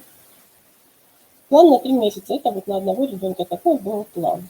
Конкретно прописаны направления работы, задачи и средства, с помощью чего реализуется. Здесь вот, например, анализ выполнения программы. Третий раздел – это организационно-аналитический. В этот организационно-аналитический раздел можно включать вот и учебный план, который был, потом мониторинг достижений, диагностические карты, которые вы используете с ребенком. Уже результаты могут быть прописаны здесь, заключение, рекомендации. В общем, выводы по итогам реализации программы, рекомендации по среде, по развивающей предметно-пространственной среде, рекомендации, которые для родителей, специалистов были. В общем, вот все, что касается организации деятельности и анализа, он находится в этом разделе. Здесь на слайде у меня представлено скриншот сделан с разработки этой по адаптированным образовательным программам, которые делали наши специалисты. То есть можно зайти на наш сайт и посмотреть, и познакомиться. Я советую почитать. И вот еще такое одно утверждение. Адаптированная образовательная программа обязательно утверждается консилиумом, согласовывается с родителями. Я как бы вам еще раз про нее напомнила. Так. Мы подходим уже к концу, чтобы мне ничего не забыть. Так. Это наш адрес. Ну, понятно, да, из чего, как можно построить адаптированную образовательную программу на одного ребенка. Там вот в чате был вопрос по разнице, по различению АОП и АООП. Я могу пригласить к нам в 14-й кабинет Орджоникидзе 22, педагога-психолога. Я расскажу, чем отличается. Сейчас уже время от вас, на этом задерживаться не будем. Вот. И муниципальное бюджетное учреждение, Центр психолого-педагогического и информационно-методического сопровождения. Указан телефон центра, адрес центра, указаны телефоны отделов и почта электронных отделов. Вот отдел информационно-методического сопровождения, который я возглавляю, мы всегда готовы к сотрудничеству, готовы рассказывать, показывать, объяснять. Приходите, всегда готовы. Есть ли вопросы? Коллеги.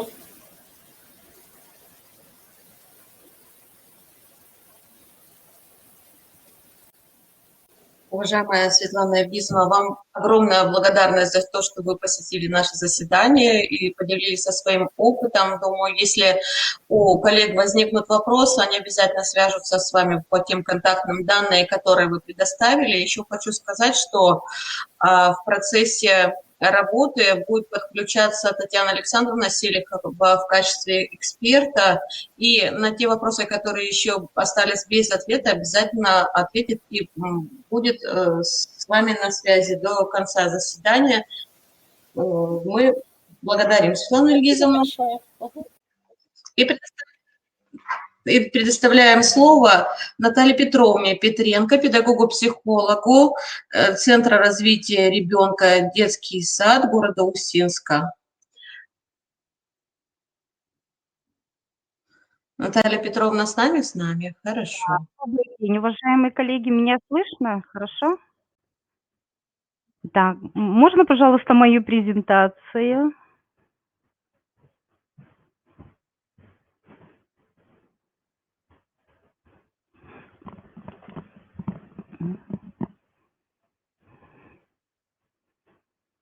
Ну, хочу сказать, что до меня коллега как раз очень хорошо рассказала о теоретической составляющей. Нет, не видеоролик, а с презентацией. Видеоролик в конце, пожалуйста. А я свое выступление строила по принципу больше рассказать о практической составляющей организации, особенностей организации образовательной деятельности воспитанников с ограниченными возможностями здоровья в дошкольном образовательном учреждении. Значит, мы друг друга последовательно дополним.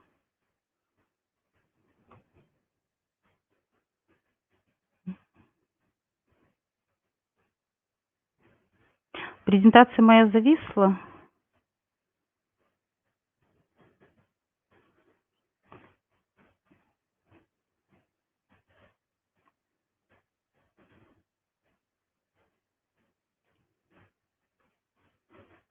Ну, коль загрузили первым, конечно, я хотела закончить свое выступление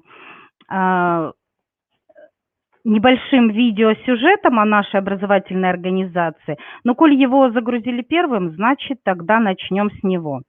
Значит, в 2017 году наше учреждение стало победителем республиканского конкурса «Лучший детский сад 2017 года» в номинации «Лучший детский сад поддержки и сопровождения детей с УВЗ «Добрая среда». Поэтому, прежде чем я с вами поделюсь своим опытом, вернее, нашего учреждения, хочу предложить вам видеопогружение в добрую среду нашего учреждения. Погружаемся.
Ну, вот такое небольшое погружение.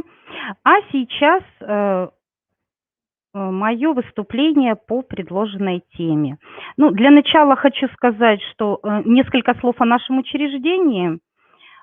В нашем учреждении на сегодняшний день обучаются 196 воспитанников, из них с ограниченными возможностями здоровья дети 56 человек, в которые входит 17 детей-инвалидов. Всего у нас в учреждении 12 групп, 4 группы комбинированной направленности и 5 групп компенсирующей направленности. Остальные общеобразовательные. В наш детский сад, как и в любой другой, дети поступают по заявлению родителей. Примерно к 3-4 годам становится заметно, развитие одних детей несколько отличается от других. Опытные воспитатели сразу видят таких детей и вовремя обращают на это внимание. А вот как эти дети попадают в компенсирующие комбинированные группы, я вам сейчас расскажу. После наблюдения воспитателей детей обследуют специалисты детского сада, педагог-психолог, учитель-дефектолог, учитель-логопед. Результаты диагностических исследований и педагогических наблюдений обсуждаются на психолого-педагогическом консилиуме. Родителям детей, у которых выявляются стойкие нарушения развития, рекомендуется обратиться на ПМПК с целью определения образовательного маршрута и получения рекомендаций по организации дальнейшего обучения. На комиссии ребенку присваивается статус ОВЗ и определяется программа обучения. Родители получают на руки протокол с решением, соглашаться с ним или нет, это их право. Но случается так, что на нашей практике уже было, когда родители отказывались от решения протокола и не запускали его в действие. Важным плюсом для родителей еще является тот факт, что по заявлению они имеют право на снижение родительской платы за присмотр и уход за ребенком на величину расходов на обеспечение двухразовым питанием, завтрак, обед в детском саду. Это около 50%. В целом снижается родительская плата, поэтому финансовая сторона тоже имеет значение для родителей, поэтому некоторые с этой точки зрения соглашаются на реализацию адаптированной образовательной программы. Зачисление в группу компенсирующей и комбинированной направленности происходит на основании заявления родителей, законных представителей и протокола ТПМПК.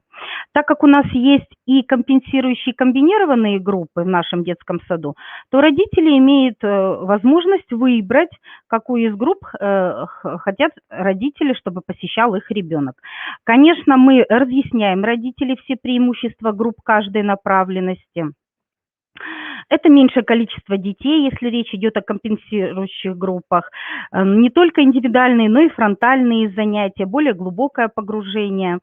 Но, конечно, прежде всего исходим из индивидуальных особенностей ребенка и степени нарушения. Некоторым детям бывает так, что лучше в комбинированной группе, чем в компенсирующих. Далее, организация коррекционно-развивающего сопровождения осуществляется на основании порядка. Работа в группах осуществляется согласно положению о группах компенсирующей направленности или положению о дошкольных группах. На сайте нашей образовательной организации вы можете более детально ознакомиться с положением и порядком, если оно вас заинтересует. При составлении адаптированной основной общеобразовательной программы, конечно же, мы руководствуемся реестром, о котором сегодня очень много уже упоминали коллеги до меня, поэтому останавливаться не будем. Предлагаю ознакомиться с программами, которые реализуются в нашем образовательном учреждении. Практически каждый год мы реализуем программу для детей, адаптированную программу для детей с тяжелыми нарушениями речи, для детей с задержкой психического развития. Не каждый год, в зависимости от категории детей, которые к нам поступают. Ну, например, в прошлом году вот у нас была программа для детей с нарушением опорно-двигательного аппарата и программа, адаптированная для детей с умственной отсталостью, интеллектуальными нарушениями. В этом году, вот, например, у нас пока таких нет детей. Также в этом году в связи с утверждением в реестре примерной адаптированной программы для детей с тяжелыми множественными нарушениями, которая одобрена решением от 2 июня 2020 года, у нас реализуется еще одна программа для детей с тяжелыми множественными нарушениями. Мы ее, конечно, очень ждали, потому что у нас были такие дети. Вот. Далее на основании адаптированной образовательной программы воспитанников СОВЗ составляется индивидуальная образовательная программа, о особенности ее составления до меня сейчас как раз только что подробно остановилась моя коллега. Далее, механизм разработки основной, ну, чтобы долго и более подробно не останавливаться, выделила основные 4 этапа. Первый этап – это диагностика уровня развития и степени выраженности личностных качеств воспитанников, необходимых для осуществления тех видов деятельности, которые свойственны данной образовательной области и ее части. То есть, что знает и умеет ребенок. Далее результаты начальной диагностики оформляются в карту индивидуального развития.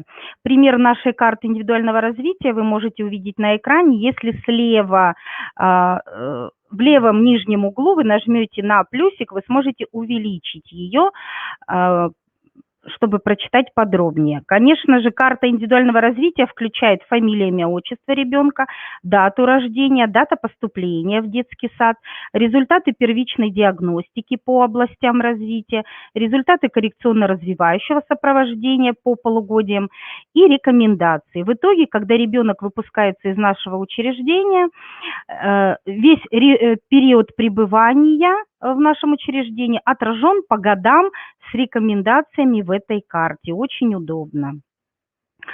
Следующий этап – это проектирование.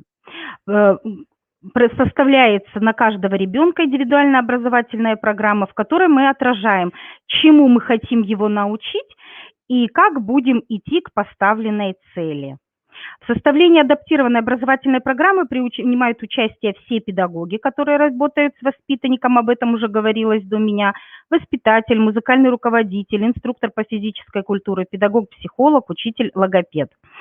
Я предлагаю вам образец индивидуального образовательного маршрута, который мы все-таки оставили как приложение к индивидуальной образовательной программе. Может, многие подумают, что это дополнительная работа, но нам для работы использовать его очень удобно.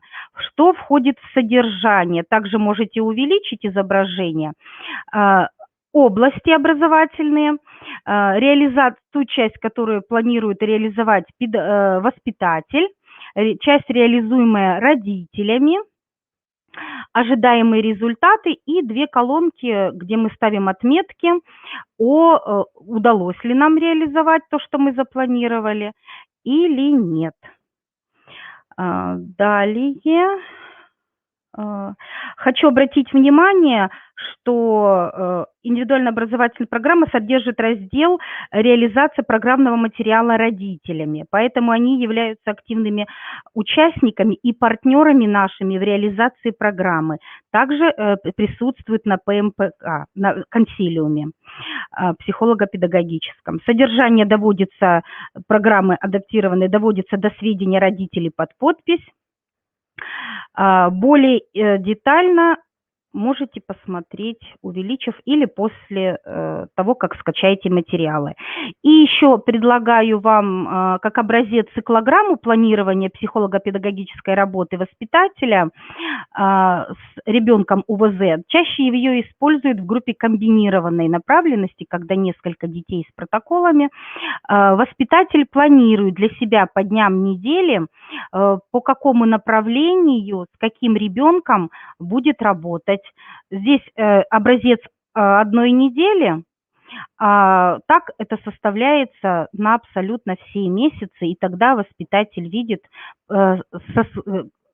каждого ребенка в разрезе всего года, какая работа с ним проведена. Следующий этап – это реализация, самое интересное.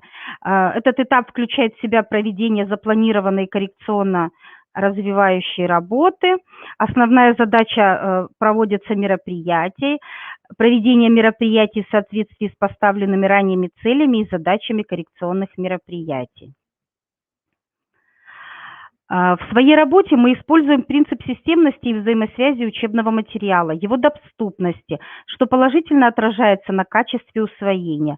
Каждому ребенку с ОВЗ подходим не с позиции, чего он не умеет в силу своего заболевания, а с позиции, что он может, несмотря на имеющиеся нарушения. Наши педагоги в своей работе используют разнообразные методики и технологии. Дары Фрёбеля, песочную терапию, нетрадиционные техники рисования, театр физической культуры и многие другие, которые приносят положительный результат. Для эффективного взаимодействия в нашем учреждении решено вести журнал взаимосвязи логопеда, педагога-психолога с воспитателями групп, где обучаются дети с ОВЗ. В них фиксируются рекомендации воспитателям по закреплению с определенными детьми пройденного материала. Это какие-то игры, упражнения, выработка определенных навыков. Образец вы тоже можете видеть на слайде. Этот журнал находится в группе. Специалист после того, как занимался с ребенком, приходит, заполняет, пишет ребенка, содержание материала, который вкладывается в этот журнал, и воспитатель работает. И воспитатель ставит отметку о выполнении. То есть выполнение рекомендаций специалистов можно отследить по заполнению этого журнала. Выполняют воспитатели, закрепляют пройденный материал или нет. Так, далее. Работа воспитателя в группе строится на тесном контакте специалистов. Даже тематические недели по календарно-тематическому планированию совпадают у нас как у воспитателей, так и у специалистов. Специалисты на основании адаптированной образовательной программы тоже составляют свою программу и реализуют ее согласно расписанию. Хотелось бы отметить еще одно важное направление в совместной работе логопеда, воспитателя и психолога – это тетради взаимосвязи с родителями.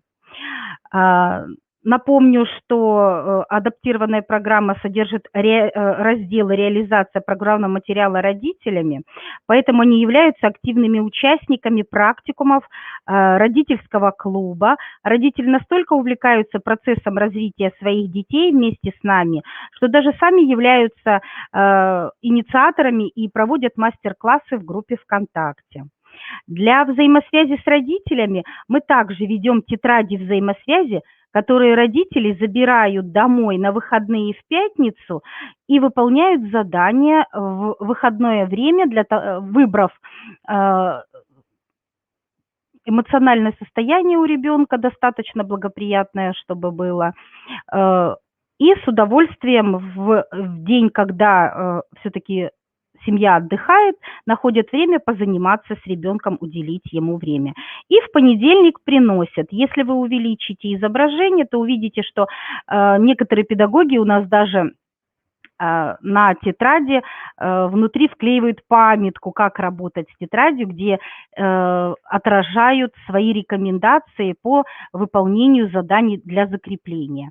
Также я, например, как педагог-психолог, эту тетрадь еще использую как взаимосвязь с родителями. Например, не удается часто встречаться, может, у родителей не хватает времени приходить часто на консультации, то мы в тетради, я записываю им свои пожелания, они, выполняя задания, пишут, насколько успешно у них получилось. И таким образом мы с ними друг с другом через тетрадь взаимодействуем. Для взаимосвязи с родителями... Простите, об этом я уже сказала.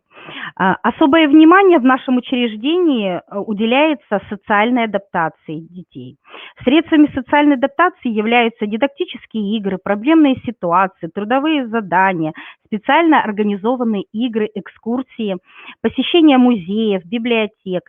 К сожалению, в связи с коронавирусными ограничениями у нас нет такой возможности сейчас выходить так, как мы это делали раньше, но сейчас мы тоже выходим из сложившейся ситуации.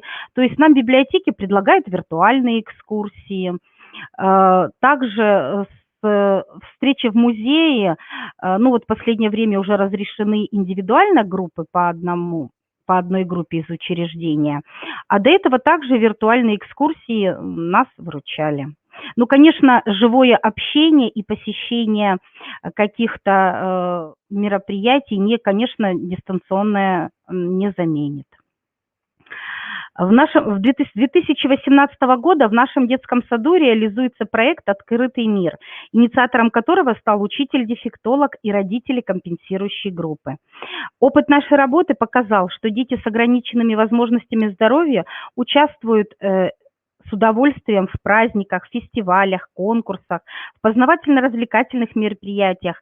Они чувствуют себя в этом мире не одинокими, а что-то знающими и умеющими. Бывая на творческих конкурсах со своими работами, дети с удовольствием отмечают, что их работы не хуже, чем у других. Почему родилась идея от создания этого проекта? Потому что дети с особенностями развития часто имеют поведенческие нарушения. И очень часто сталкиваемся с тем, что родители стесняются выходить со своими детьми куда-то, в те же библиотеки, музеи, даже в кино, например. Поэтому наши педагоги совместно с родителями решили организовать такой проект, и вместе, конечно, эти экскурсии, походы были более успешными. Родители видели своих детей.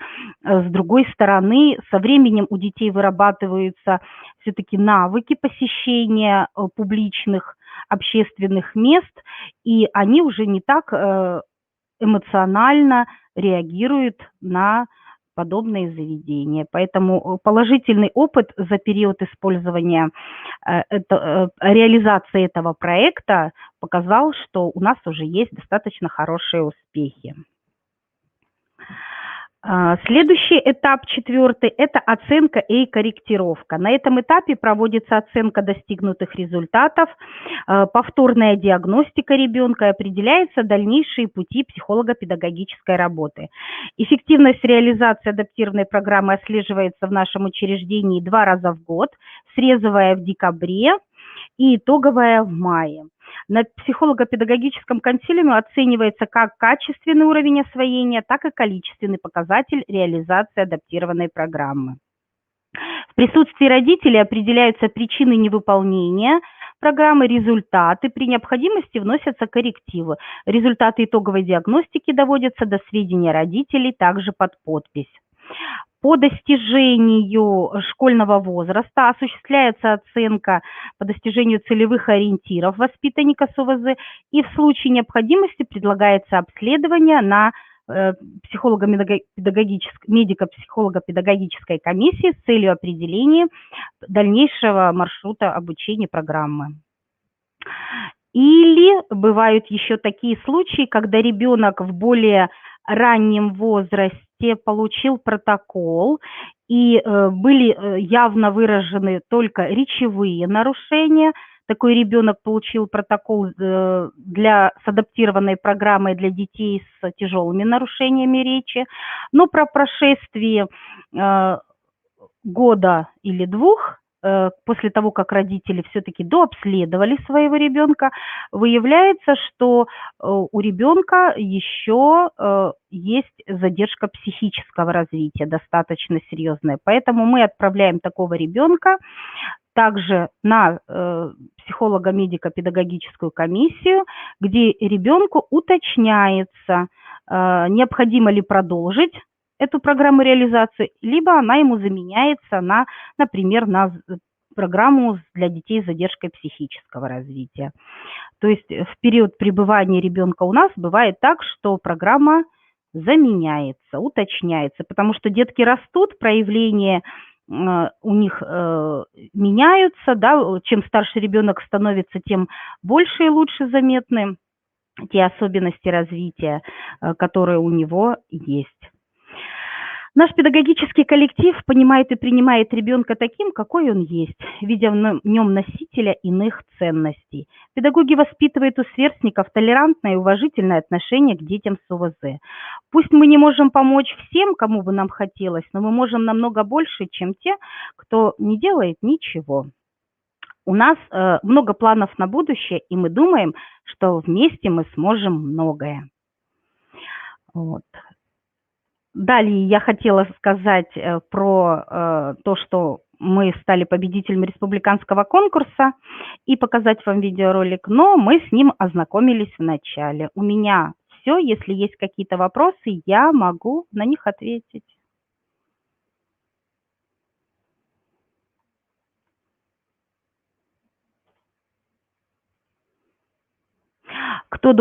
Вопрос.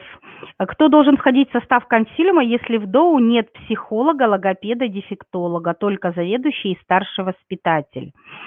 Но в целом мы сейчас живем в век дистанционных технологий, и вопрос о том, что вообще нет никаких специалистов, ну, честно, трудно представляется. Конечно, на опыте нашей образовательной организации у нас тоже были разные жизненные ситуации. Ну, один из вариантов, когда нет специалистов, моя коллега до меня уже озвучивала, это договор сетевого взаимодействия, когда между организациями заключается договор, на основании которого специалисты одного образовательного учреждения оказывают помощь в тех моментах, когда это необходимо, другому. Также, вот, например, у нашего образовательного учреждения есть такой договор с близлежащими населенными пунктами, деревни близлежащие, которым мы оказываем помощь на тех же консилиумах. Далее, вот также мы, видимо, богаты на опыт. В нашей образовательной организации был период, когда у нас не было учителя-дефектолога. Мы тоже нашли выход, поступили следующим образом. У нас есть замечательный педагог Галина Валерьевна, которая много лет проработала на группе компенсирующей направленности для детей с задержкой психического развития. У нее уже настолько был богатый багаж знаний, что она была к этому готова, и дистанционно она получила образование и стала у нас учителем-дефектологом, поэтому тоже можно этот способ выбрать и обучать коллег своих. Если в детском саду есть не только заведующий и старший воспитатель, но и другие воспитатели, да, то повышать свою квалификацию и проходить курсы переквалификации. Вот. У меня в целом все. Если еще есть вопросы, могу ответить. Наталья Петровна, большое вам спасибо за ваше выступление. Мы тут с Татьяной Александровной сидим вместе, слушаем. И, в принципе, Татьяна Александровна... Выступление очень полное, рассказан полная как бы вся организация психолого-педагогического консилиума. И вот по вопросу на самом деле о присутствии тоже Наталья Петровна ответила, кто должен быть в консилиуме. Но если такое все-таки происходит, что нет специалистов, а консилиум, даже те специалисты, которые работают на группе, и еще кто-то должен, тут конкретно, да, только заведующий, старший воспитатель, но все равно в консилиум должны еще кто-то входить, или воспитатель той же группы, или кто-то из воспитателей, может быть, входить из детского сада таким образом. Спасибо, Наталья Петровна, за ваш очень интересный рассказ и вашу работу.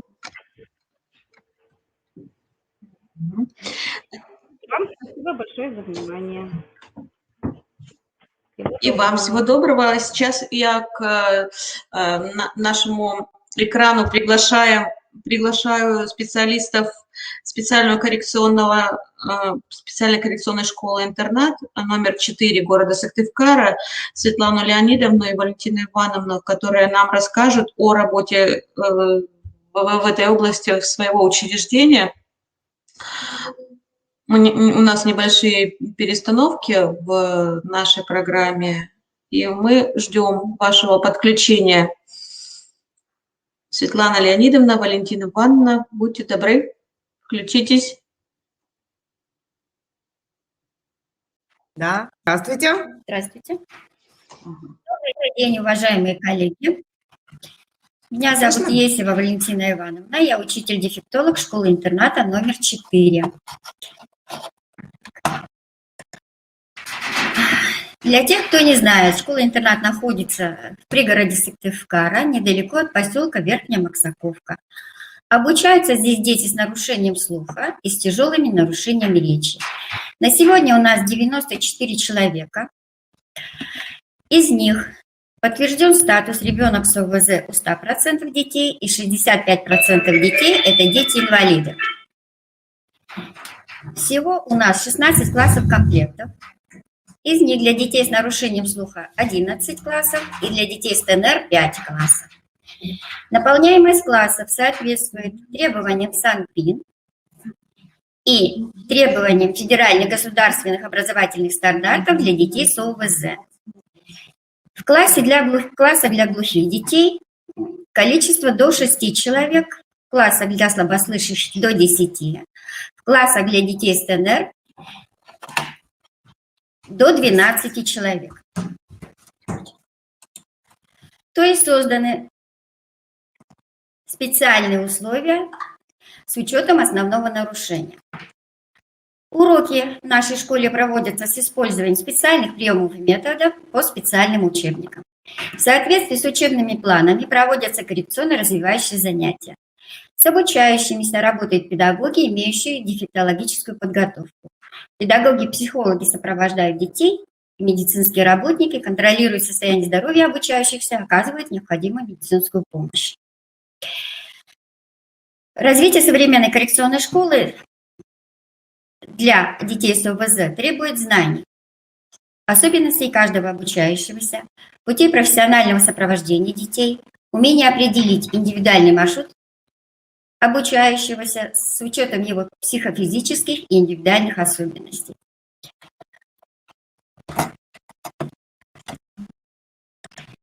Всему этому способствует и позволяет все это выполнить система психолога медико-педагогического сопровождения. Она учитывает особые образовательные потребности детей, обеспечивает комплексную специализированную помощь в освоении основных образовательных программ, коррекцию недостатков в физическом, психическом развитии и социальную адаптацию. Основные участники психолога медико-социального сопровождения в нашей школе-интернате. Администрация школы производит общее руководство психолого-медико-педагогическим сопровождением. Учителя-педагоги отвечают за освоение образовательных программ и контроль за уровнем освоения. Учителя-дефектологи, сурдопедагоги и учителя-логопеды проводят обследование обучающихся, дают рекомендации для педагогов класса, проводят коррекционно-развивающие занятия, индивидуально и фронтально, и консультируют родителей. Классные руководители и воспитатели организуют проведение учебно-воспитательной работы. Педагоги-психологи также проводят обследование обучающихся, дают рекомендации для педагогов, проводят индивидуальные групповые коррекционные занятия, коррекционно-развивающие занятия и проводят консультации для родителей. Медицинская служба наша состоит из 2 медицинских сестер и врачей, врача-сурдолога, психиатра и врача-педиатра. Они контролируют здоровье наших детей, оказывают необходимую медицинскую помощь. Родители также являются активными участниками психолога медико-педагогического сопровождения. Они несут ответственность за воспитание и развитие детей, обязаны заботиться о здоровье в физическом, психическом, духовном и нравственном развитии детей. Активным элементом психолого-педагогического сопровождения является консилиум, который организуется с целью создания оптимальных условий обучения, развития, социализации и адаптации обучающихся посредством психолого-педагогического сопровождения. Консилиум формируется на основании Федерального закона номер 273 ФЗ об образовании в Российской Федерации, федеральных государственных образовательных стандартов для детей с ОВЗ и распоряжения Министерства просвещения Российской Федерации об утверждении примерного положения о психолого-педагогическом консилиуме образовательной организации. В нашей школе консилиум создается в соответствии с положением и приказом директора с утвержденным составом ППК. В состав ППК входят председатель ППК, обычно это заместитель директора по учебной работе, заместитель председателя ППК, это учитель-дефектолог. Второй учитель-дефектолог тоже входит в состав ППК, учитель-сурдопедагог или логопед и педагог-психолог. Кроме постоянных членов ППК, работают и приглашенные специалисты. Это учителя, классные руководители, воспитатели, сурдопедагоги, логопеды и медицинские работники. Обследование обучающегося специалистами ППК осуществляется по инициативе родителей, очень редко, или сотрудников школы-интерната, но с письменного согласия родителей и законных представителей. Родители, законные представители имеют право, а у нас обязательно принимают участие в обсуждении результатов освоения содержания образовательных программ, комплексного обследования детей, степени социализации и адаптации обучающихся. Рекомендации по организации психолого-педагогического сопровождения реализуются на основании письменного согласия родителей и законных представителей.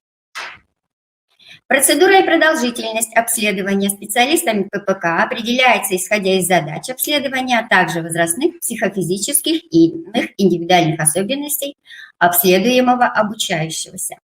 Что входит в комплексное обследование? Изучение документов, изучение ребенка с использованием диагностических методов обследования, посещение уроков занятий, динамическое наблюдение обучающихся в разных видах деятельности.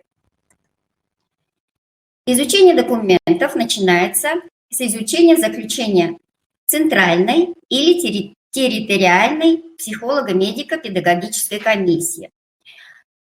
Это главный для нас на первом этапе документ, потому что мы не можем принять ребенка без заключения ЦМПК или ТМПК, извините. Следующий документ, который мы тоже изучаем, это выписка из истории развития ребенка. Если есть характеристика из образовательного учреждения, обычно это дошкольное учреждение, и другие документы, которые на первом этапе предоставляют нам родители, попозже педагоги и медицинские работники. Изучение ребенка с использованием диагностических методов обследования проводят педагог-психолог, учитель-дефектолог, учитель-сурдопедагог и логопед. По результатам обследования оформляется представление для ППК.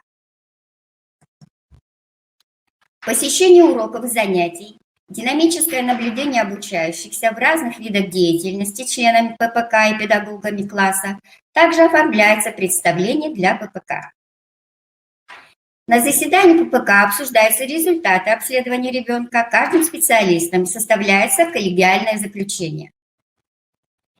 Коллегиальное заключение доводится до сведения педагогических работников, работающих с обследованным ребенком, и специалистов, участвующих в его психолого-педагогическом сопровождении. При направлении обучающегося на психолого-медико-педагогическую комиссию оформляется представление ППК на обучающегося ребенка. Формируется карта развития обучающегося, получающего психолого-педагогическое сопровождение. Что сюда входит? В нашу карту развития. Согласие родителей, законных представителей на обследование. Заключение ЦМПК или ТМПК. Выписка из истории развития. Педагогическое представление на ребенка. Представление сурдопедагога или логопеда. Представление школьного психолога. Заключение ППК. Копия направления на ЦМПК или ТМПК, если это необходимо, и другие необходимые документы. Заседания ППК подразделяются в соответствии с положением на плановые и внеплановые. Плановые заседания проводятся в соответствии с положением по графику, но не реже одного раза в полугодие. У нас в школе они проходят намного чаще, раз в четверть. То есть, получается, за год мы проводим 4 или 5 плановых заседаний. Плановые заседания традиционные и охватывают новый прием обучающихся переходных на следующую ступень образования классов, обучающихся индивидуально на дому, и обучающихся выпускных классов. Плановые заседания по новому приему. Октябрь. Адаптация к условиям школьного обучения, готовность к школьному обучению, рекомендации по психолого-педагогическому сопровождению. Март. Промежуточные результаты психолого-педагогического сопровождения. Май. Итоговые за учебные годы результаты сопровождения, уровень усвоения образовательных программ, перевод в следующий класс. Плановые заседания по обучающимся переходных классов. Октябрь. Адаптация обучающихся 5 класса к условиям предметного обучения. Рекомендации психолога по психолого-педагогическому сопровождению. Апрель. Готовность обучающихся 4 классов к переходу на следующую ступень образования. Май. Итоговые за учебные годы результаты сопровождения. Уровень усвоения образовательных программ. Перевод в следующий класс. Плановые заседания по обучающимся индивидуально на дому. Октябрь. Новый прием. Готовность к школьному обучению. Рекомендации по психолого-педагогическому сопровождению. Май. итоговые за учебный год результаты, уровень усвоения образовательных программ и перевод в следующий класс. Плановые заседания выпускных классов проводятся в марте. Проверяется готовность обучающихся к профессиональному самоопределению, готовность к итоговой аттестации и создание специальных условий при проведении ГВР. Внеплановые заседания ППК проходят в соответствии тоже с положением при зачислении нового обучающегося, при отрицательной чаще или положительной динамике обучения и развития, при возникновении новых обстоятельств, влияющих на обучение и развитие детей в соответствии с запросами родителей, законных представителей или педагогических работников школы-интерната с целью решения конфликтных ситуаций и в других случаях. Спасибо за внимание.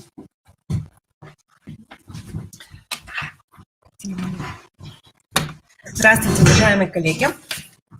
Вот, как хорошо, оперативненько. Можно? Ага, хорошо. Сегодня вам хочу представить направление содержания коррекционной работы и реализация коррекционного блока АОП нашей школы. Так, реализация АОП начального общего образования, как хочу представляю вам. Это глухие обучающиеся по вариантам. Обучаются 1.2, 1.3, 1.4. Слабослышащие и поздно оглохшие, обучающиеся по вариантам 1.2 и, прошу прощения, 2.2 и 2.3. И дети с тяжелым нарушением речи, обучающиеся по варианту 5.2.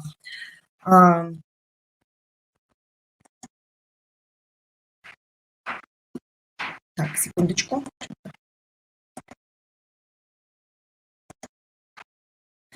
Так, цель программы коррекционной работы в соответствии с требованиями ФГОСа создание комплексной помощи обучающимся в освоении адаптированной основной общеобразовательной программы начального общего образования, прошу прощения, коррекция недостатков в физическом или психическом и речевом развитии обучающихся, их социальная адаптация. Это для детей с ТНР. Что-то у меня случилось. Да? Цель программы коррекционно-развивающей работы – это оказание комплексной психолого-педагогической помощи обучающимся в освоении адаптированной общеобразовательной программы, также в коррекции недостатков в общем и слухоречевом развитии и в их социальной адаптации. Коррекционно-развивающая область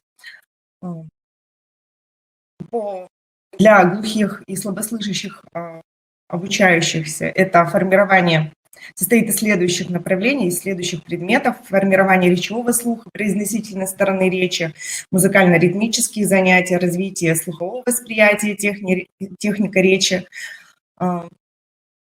и социально-бытовая ориентировка. Для детей с ТНР да, это произношение, логопедическая ритмика, развитие речи и коррекционный блок, тоже познавая мир. АОП реализуется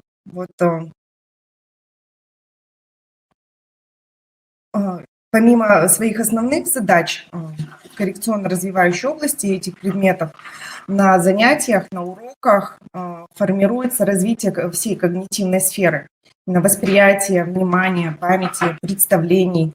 Да, формируется уже 2-3 класс. Начинается это абстрактно-логическое мышление, абстрактно-логические формы мышления. То есть это вот огромная комплексная работа, которая направлена как раз-таки на развитие, да, личности обучающегося. Так, хотелось бы познакомить с предоставить вам небольшой отрывок, чтобы вы посмотрели огромную комплексную работу преподавателей, работающих в нашей школе. Это огромный труд. Посмотрите, вам сейчас представлю деток глухих и слабослышащих. Да, сейчас, секундочку, видео. Так, она не подгружается. Посмотрите, чему они что они могут уже по выходу.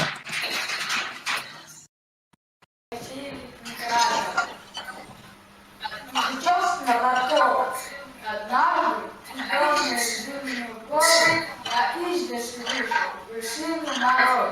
Ляжу, поднимается медленно гору, лошадка, везущая скорый цевой. Детство важно, такой примитивно, лошадка везет позитивным житем. Большие собака, шубки овчина, синька лиса, на каток. Ступаю себе мимо, и грозы, как я погляжу. Откуда дровишка, здесь листимо. Отец, слышишь, а я хожу. А что, у вас такая семья? Это большая, как человека. Что, мужиков-то? Отец мой, а я. Люблю родоваться, работа драгосилка. А что? Как вот она что? А как звать тебя? Власом. Какой тебе годик? И что умела? Ну, мертвая. Ну, помогли кабаски. Шагала под усы, быстрее зашагала. Вашему вниманию была предложена инсценировка. Вот хочется обратить внимание, да, чему уже научаются дети. Это уже 5 класс у нас. Говорят, да, хорошо держатся на сцене, уверены в себе. Сейчас предлагаю вам посмотреть отрывок деток начального образования. Это 1 класс, дети с тяжелым развитием речи. Да?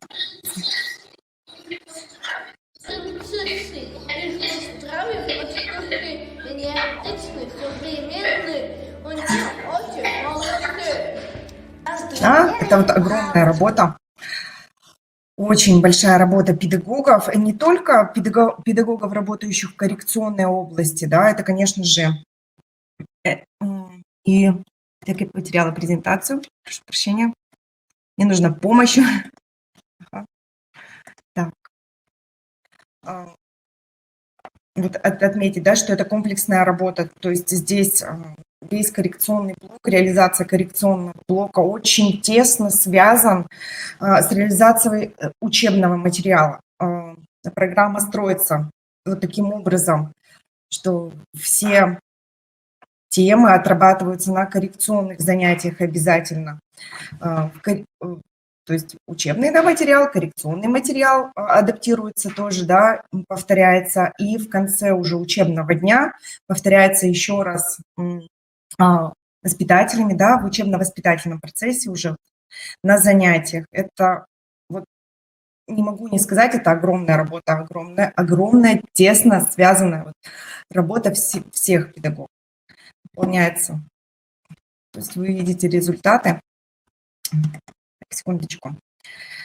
Задача рабочей программы по психолого-педагогическому сопровождению именно детей с ТНР, да, это развитие у детей когнитивных умений, способностей, необходимые для успешного обучения в начальной школе. Это формирование устойчивой учебной мотивации на фоне позитивной я-концепции. Да? Также развивать у детей социальные коммуникативные навыки, необходимые для установления межличностных отношений со сверстниками и соответствующих ролевых отношений с педагогами. Для деток глухих и слабослышащих это развитие школьно значимых умений, развитие познавательных психических процессов восприятия, развитие интеллектуальной сферы, развитие коммуникативных умений. Да, вот это вот очень важно, потому что они необходимы не только для протекания учебного процесса, но и, да, для общения ребят. Развитие личностной и волевой сфер обязательно. Развитие произвольности психических процессов, саморегуляции, да, необходимых для обучения в школе. Формирование позитивной мотивации к обучению и профилактика проблем школьной адаптации. Моя программа, да, коррекционной работы, именно направлений, мне кажется, ничем не отличается от направлений других психологов. Это та же диагностическая работа. та же коррекционно-развивающая работа и та же консультативная работа и информационно-просветительская. Хочется остановиться именно на диагностической работе. Да, я педагог-психолог начального звена, и обязательно, да, на первом месте это готовность к обучению в школе. Затем по истечению некоторого времени, начиная с сентября, мы начинаем за детками смотреть и проводим диагностику, адаптацию уже к условиям обучения. Если же выделяются здесь, на этом этапе, дезадаптированные дети, мы объединяем их в группу, проводится ряд коррекционных занятий на формирование положительной оценки, положительного отношения к школе, к деятельности в школе. Дальше, как и любая другая образовательная организация, мы осуществляем мониторинг универсальных учебных действий. Да? Здесь мы проверяем, смотрим самооценку детей, здесь мы смотрим регулятивные УД, познавательные УД, да, вот коммуникативные УД. То есть в первых дополнительных классах мониторинг УД проводится 2 раза в год. На начало учебного года и на конец. Со 2 класса мониторинг проводится 1 раз в год, по итогу это конец апреля. Очень приятно видеть динамику. Когда составляешь аналитические справки по итогам мониторинга, уже по итогам диагностик, когда ты смотришь, когда ты видишь вот эту динамику, то, чему ребенок научился, да, это очень приятно. И понимаешь, что да, вот педагоги, которые осуществляют эту деятельность, вносят действительно огромный вклад, да, в развитие детей. Дети меняются, дети учатся, дети взрослеют, дети понимают, и ты видишь, что личность формируется. То есть это очень приятно, когда ты видишь результат. Дальше индивидуальная диагностика личностных особенностей детей, да, вот, и их эмоционального состояния. Это уже проходит по запросу родителей, либо педагогов, работающих на классе. Здесь проводим диагностику, выявляем причины выявлены и работаем, собственно, по их устранению. Опять же, да, это ряд занятий, которые способствуют улучшению того или иного нарушения, да, или нарушения или нестабильного эмоционального состояния. Еще у нас в школе есть комната сенсорной разгрузки, что позволяет, да, детям тоже очень хорошо себя чувствовать, и в рамках же этой комнаты, да, вот в рамках реализации этой программы, вот так будет правильно сказать, «Волшебный мир здоровья», мы проводим диагностику. Это цветовой тест Люшера, да, смотрим состояние, и методики САН.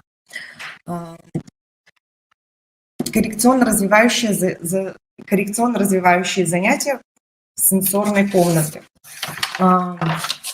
Очень деткам нравится всем деткам эта комната, нравится как детям с нарушением речи, так и нашим детям слабослышащим и кохлеарным имплантированным и глухим.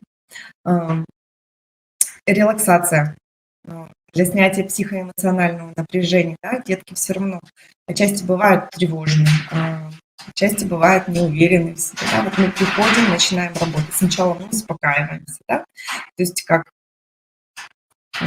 обязательный этап занятия. Мы успокаиваемся, делаем вот такое упражнение. Чаще всего, да, мы включаем музыку, детки спокойно стоят или занимают удобную позицию. Также вот использую как занятие, это пальчиковая гимнастика. Очень хорошо вот развивает внимание, речь, да, вот моторику. Дыхательная гимнастика. Вот очень хочется сказать, что дети вот ее очень любят. Чаще дыхательную гимнастику мы сочетаем с ароматерапией. То есть мы включаем нашу волшебную лампу с апельсиновым маслом, да, вдыхаем аромат апельсина. Детки начинают радоваться, им вот на самом деле это очень нравится. Затем коммуникативные игры.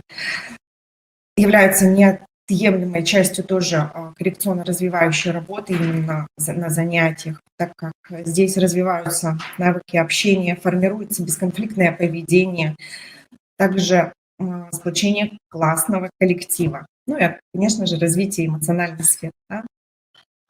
Затем арт-терапия и сказкотерапия. Если же арт-терапию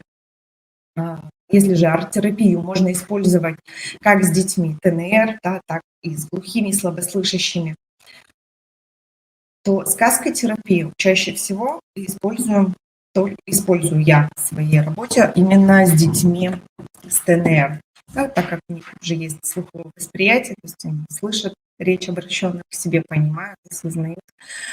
Сказкотерапию уже используешь, наверное, чуть-чуть попозже с детьми, это глухими и слабослышащими, это 3 класс, когда у них уже довольно-таки большой словарный запас, и когда они могут воспринимать и понимать, да, обращенную к тебе речь, что человек говорит и что хочет донести до тебя. Музыкотерапия. Всегда сопровождение музыкальное у нас идет на каждом занятии. Обязательно детки любят, да, те же детки кохлеарные, имплантированные, те же детки, которые носят слуховой аппарат, да, они просят. Есть уже такое, что вот давай мы включим музыку, сегодня послушаем это, сегодня послушаем это. Если детки с ТНР лежат, допустим, да, когда мы отдыхаем, дыхательная гимнастика, сочетающаяся с музыкотерапией, начинают, да, вот слушать, то с детьми глухими и слабослышащими у нас идет работа тоже над дифференциацией звука. Например, давай угадаем, это шум чего? Шум дождя, да, когда дети знакомятся с шумом. Это шум моря, это шум ветра, это шум леса, да, леса, в котором гуляет ветер. То есть тут же работа над воображением, да, идет такая большая. Дальше. Так, ароматерапия сказала, психогимнастика. Дети очень ее любят. Очень-очень, да, вот здесь хотелось бы, наверное, минуточку уделить внимание, да, на знакомствах, на первом знакомстве, когда детки приходят и вариант, допустим, 5-2 и вариант 1-2, 1-2, 1-3, мы здороваемся, у нас есть обязательные упражнения. Например, когда мы заходим в кабинет, мы обязательно играем, да, то есть на координацию, ладушки, игру. Хочется здесь сказать, что дети приходят вот 6 лет, да, 7 лет, не умеют этого делать. Затем, да, здороваемся только ножкой правой, только правой ножкой, да, поднимаем, здороваемся только левой ножкой. Затем, да, также вот задание на межполушарные взаимодействия на первых этапах можете попробовать, да, мы делаем просто смену рук и уха. Уже, когда дети научаются это делать, мы уже добавляем следующее движение, например, поменяли, хлопнули, поменяли. Это уже сложнее. Также дети выполняют ряд других, да, упражнений. Очень приятно за ними наблюдать, когда именно выполняют задания, да, у них появляется такой румянец, они действительно сконцентрированы, они думают, как сделать это правильно. И тут вот действительно начинаешь радоваться, да, за то, что ребенок не бросил, а он старается, он к чему-то приходит, тут вырабатывается регуляция, саморегуляция, да, я хочу это получить, да, это сложно, но это у меня получится. То есть, когда вот формируешь в детках это очень приятно. Следующий слайд у меня последний. Немножко вот обратите внимание, да, вот что. Это вот фотографировать на самом деле времени нет. Вот нет. То есть, когда ты занимаешься работой, собственно, да, вот можете посмотреть, в верхнем левом углу детки сделали себе из материала автомобиль и отправлялись в путешествие. Это детки глухие и слабослышащие. Детки с ТНР чаще всего делают ракету, и мы улетаем в космос, да, и тут уже идет работа такая, что ты видишь, как нравится ли тебе, да, использование таких вот средств. Уважаемые коллеги, на этом вот, наверное, у меня все. Огромное вам спасибо. Хочется еще раз ответить, да, вот что только благодаря огромной работе, сплоченной работе коллектива, педагогического состава, вот дети достигают результатов очень хороших.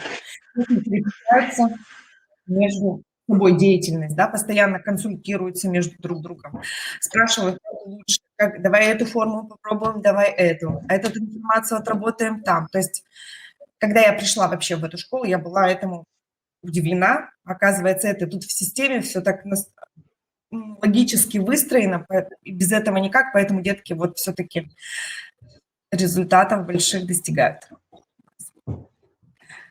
Вопрос. Есть вопрос? Да, смотрю, задали.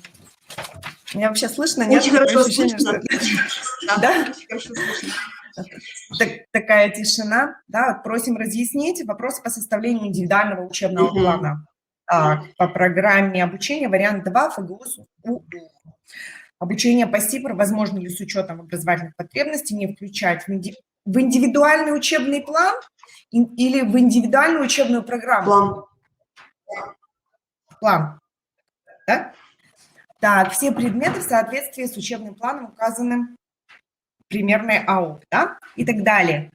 В общем, есть ответ, да, при организации образования на основе СИПР индивидуальная недельная нагрузка обучающегося может варьироваться, да.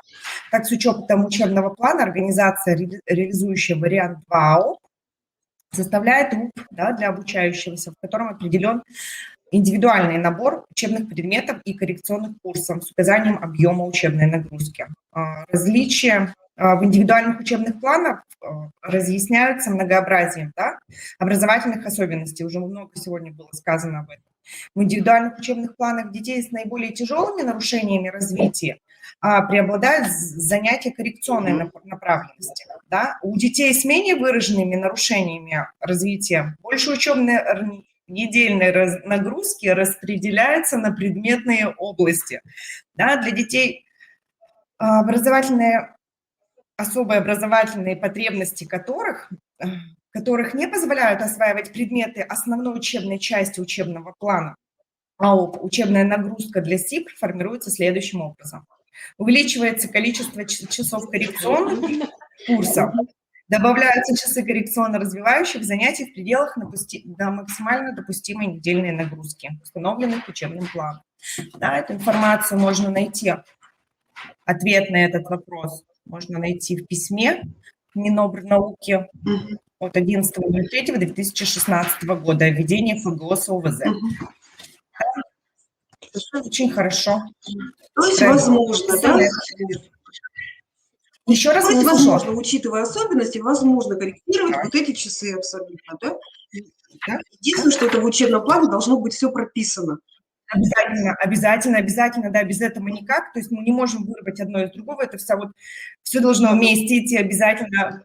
То есть если у нас здесь так, то и здесь тоже должно быть так. Все должно соответствовать друг другу. Без этого никак. Без этого просто не будет результата. Светлана Леонидовна, огромное вам спасибо. Валентина Ивановна, огромное вам спасибо.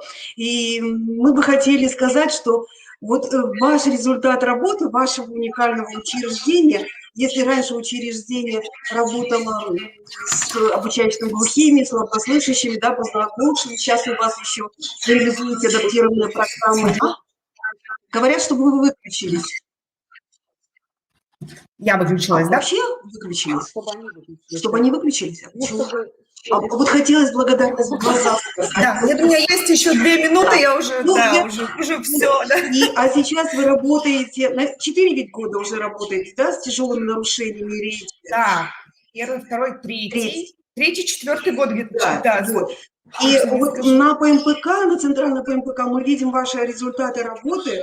И у нас на ПМПК работает, членом является Валентина Ивановна, которая прекрасно знает всегда детей и рассказывает про детей. И вот мы видим ваш результат работы с самого начала, когда к вам дети поступают, потом они переходят у нас в основное общее образование, потом они у нас сдают экзамены, приходят к нам. И вот что происходит с детьми, какими они становятся, конечно, результат вашей работы мы видим. Мы вас очень благодарим, спасибо вам за работу и за такой вот полный доклад, как у вас проходит сопровождение.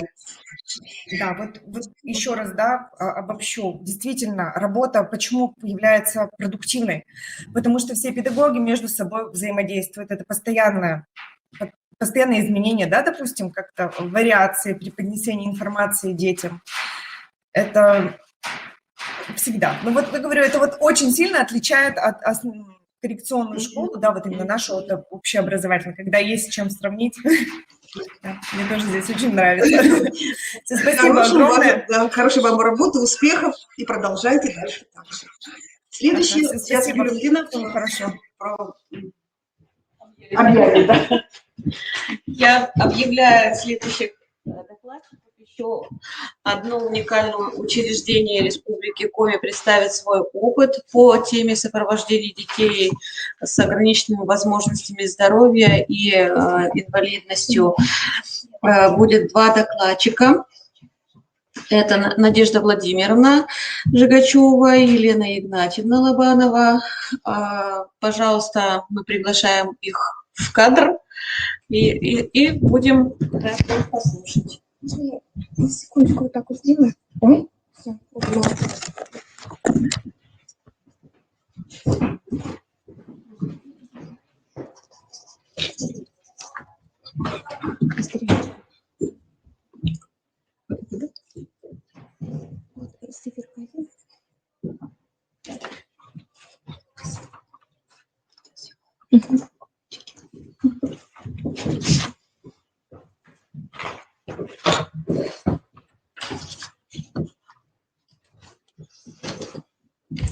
Добрый день, уважаемые коллеги. Разрешите представить опыт Сыктывкарского колледжа сервиса и связи по развитию инклюзивного профессионального образования в Республике Коми. С 2016 года мы являемся базовой профессиональной образовательной организацией в Республике Коми по реализации инклюзивного образования в нашем регионе. Наша деятельность регламентирована локальными актами, и в соответствии с ними мы осуществляем мероприятия по таким направлениям, как реализация образовательных программ среднего профессионального образования, программ профессионального обучения и дополнительных профессиональных программ для обучающихся с инвалидностью и ОВЗ в профессиональных образовательных организациях Республики Коми. Организация сопровождения инвалидов и лиц с ОВЗ в Республике Коми в процессе получения ими профессионального образования и содействия в последующем трудоустройстве. Координация взаимодействия между профессиональными образовательными организациями Республики Коми, общеобразовательными школами, специальными коррекционными школами Республики Коми, а также органами исполнительной власти Министерства образования, науки и в Республике Коми и Управление занятости Министерства труда, занятости и социальной защиты Республики Коми. Также есть основное направление деятельности нашего центра – это реализация программ повышения квалификации управленческих и педагогических работников профессиональных образовательных организаций Республики Коми по вопросам обучения инвалидов и лиц с ОВЗ. И, конечно же, огромный пласт работы мы выполняем по такому направлению, как профессиональная диагностика и профессиональное консультирование лиц с инвалидностью и ОВЗ, а также их родителей по вопросам получения профессионального образования. Результатом проделанной работы за все годы нашей деятельности является увеличение численности лиц с инвалидностью и ОВЗ в системе среднего профессионального образования. По состоянию на 1 октября 2020 года численность обучающихся с инвалидностью ОВЗ в профессиональных образовательных организациях увеличена до 252 человек. Таким образом, да, рост численности обучающихся по сравнению с 2019 годом составил 52%. Конечно же, это совместная работа всех наших коллег в базовой профессиональной образовательной организации по направлению деятельности профессиональная ориентация детей с инвалидностью и ограниченными возможностями здоровья. Обучение инвалидов и лиц с ОВЗ в профессиональных образовательных организациях Республики Коми осуществляется как в общих группах, так и в отдельных. В отдельных группах обучение осуществляется по адаптированным образовательным программам среднего профессионального образования. На сайте нашего колледжа сформирован банк адаптированных программ среднего профессионального образования и профессионального обучения для лиц с различными формами умственной отсталости. Непосредственно в нашем колледже реализуются 2 адаптированные образовательные программы по 2 специальностям. Это экономика и бухгалтерский учет. Данная адаптированная программа разработана для обучающихся с нарушением опорно-двигательного аппарата. И вторая специальность – это документационное обеспечение управления и архивоведение. Данная программа разработана на несколько нозологических групп, так как в данной группе у нас обучаются студенты с инвалидностью, с различными заболеваниями. Адаптированные программы среднего профессионального образования мы разрабатываем на основе соответствующего федерального государственного образовательного стандарта среднего профессионального образования по специальностям, требований профессионального стандарта в соответствии с особыми образовательными потребностями инвалидов и лиц с ОВЗ с учетом особенностей их психофизического развития и индивидуальных возможностей. В разработке адаптированных программ в колледже принимает участие заместитель директора по учебной работе, методист, совместно с педагогом, психологом и тьютором. Тьютор у нас был введен в 2019 году, так как мы на специальность документационное обеспечение управления и архивоведения приняли студента с инвалидностью, где в соответствии с заключением ПМПК был прописан тьютор. Ну и данное заключение ПМПК мы ввели ставку тьютора. Также эти группы в течение учебного дня у нас сопровождает воспитатель. Ежегодно при необходимости вносятся изменения и дополнения в адаптированные образовательные программы. Для качественного получения профессионального образования в базовой профессиональной образовательной организации созданы специальные условия. Оборудованы рабочие места для всех нозологических групп по заболеваниям, обеспечена архитектурная доступность в одном из учебных комплексов производственных, ну и, конечно же, оборудовано проживание в общежитии для иногородних обучающихся. Здесь необходимо отметить то, что в 2021 году Министерство образования дало контрольные цифры приема профессиональным образовательным организациям города Сыктывкара. И нам необходимо выполнить контрольную цифру приема 60 человек с инвалидностью на такие специальности, как документационное обеспечение управления архивоведения, обучение будет осуществляться Сыктывкарским колледжем сервиса и связи. Сыктывкарский политехнический техникум набирает в 2021 году профессию наладчик аппаратного и программного обеспечения. Ну и, конечно же, Сыктывкарский гуманитарный педагогический колледж в этом году должен выполнить контрольную цифру приема по 2 специальностям. Это графический дизайн на базе 9 классов и социальная работа на базе 11 классов заочно. Для того, чтобы выполнить данную контрольную цифру приема в 60 человек, Управление образования Республики Коми нам предоставили данные по выпускникам 2021 года. И по этим данным 9 классы выпускников у нас выходит в этом году более 100 человек.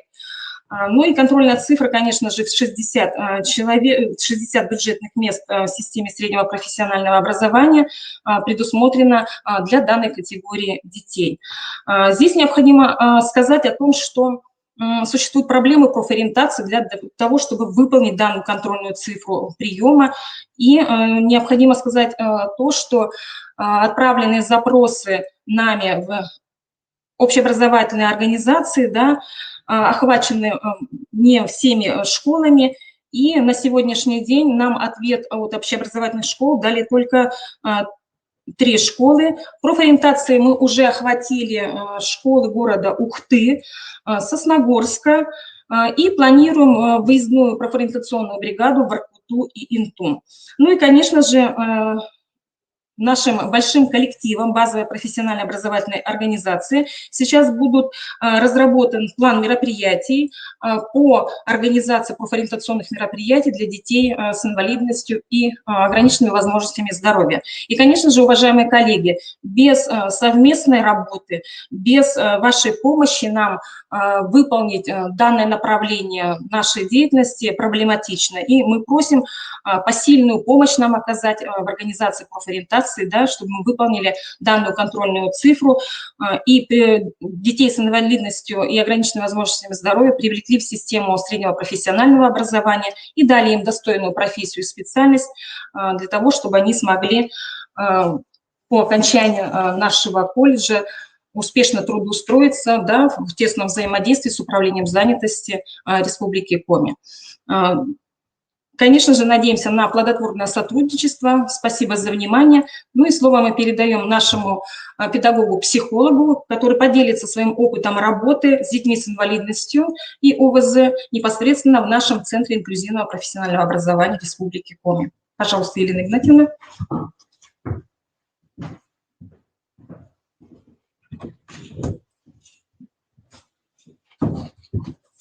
Всем здравствуйте. Меня зовут Лобанова Елена Игнатьевна. Я педагог-психолог колледжа сервиса и связи. Немножко расскажу о своей работе в колледже с ребятами с инвалидностью и ОВЗ. На данный момент в Сыктывкарском колледже сервиса и связи обучается 45 человек с инвалидностью и ОВЗ, с такими нозологиями, как задержка психического развития, нарушение опорно-двигательного аппарата, психическое расстройство, расстройство аутистического спектра, соматические заболевания, нарушение слуха, неврология и нарушение зрения. Для детей с инвалидностью созданы специальные условия для более комфортного нахождения в колледже. И вашему вниманию представляю отрывок из фильма моих коллег. Наталья Александровна, можно фильм включить?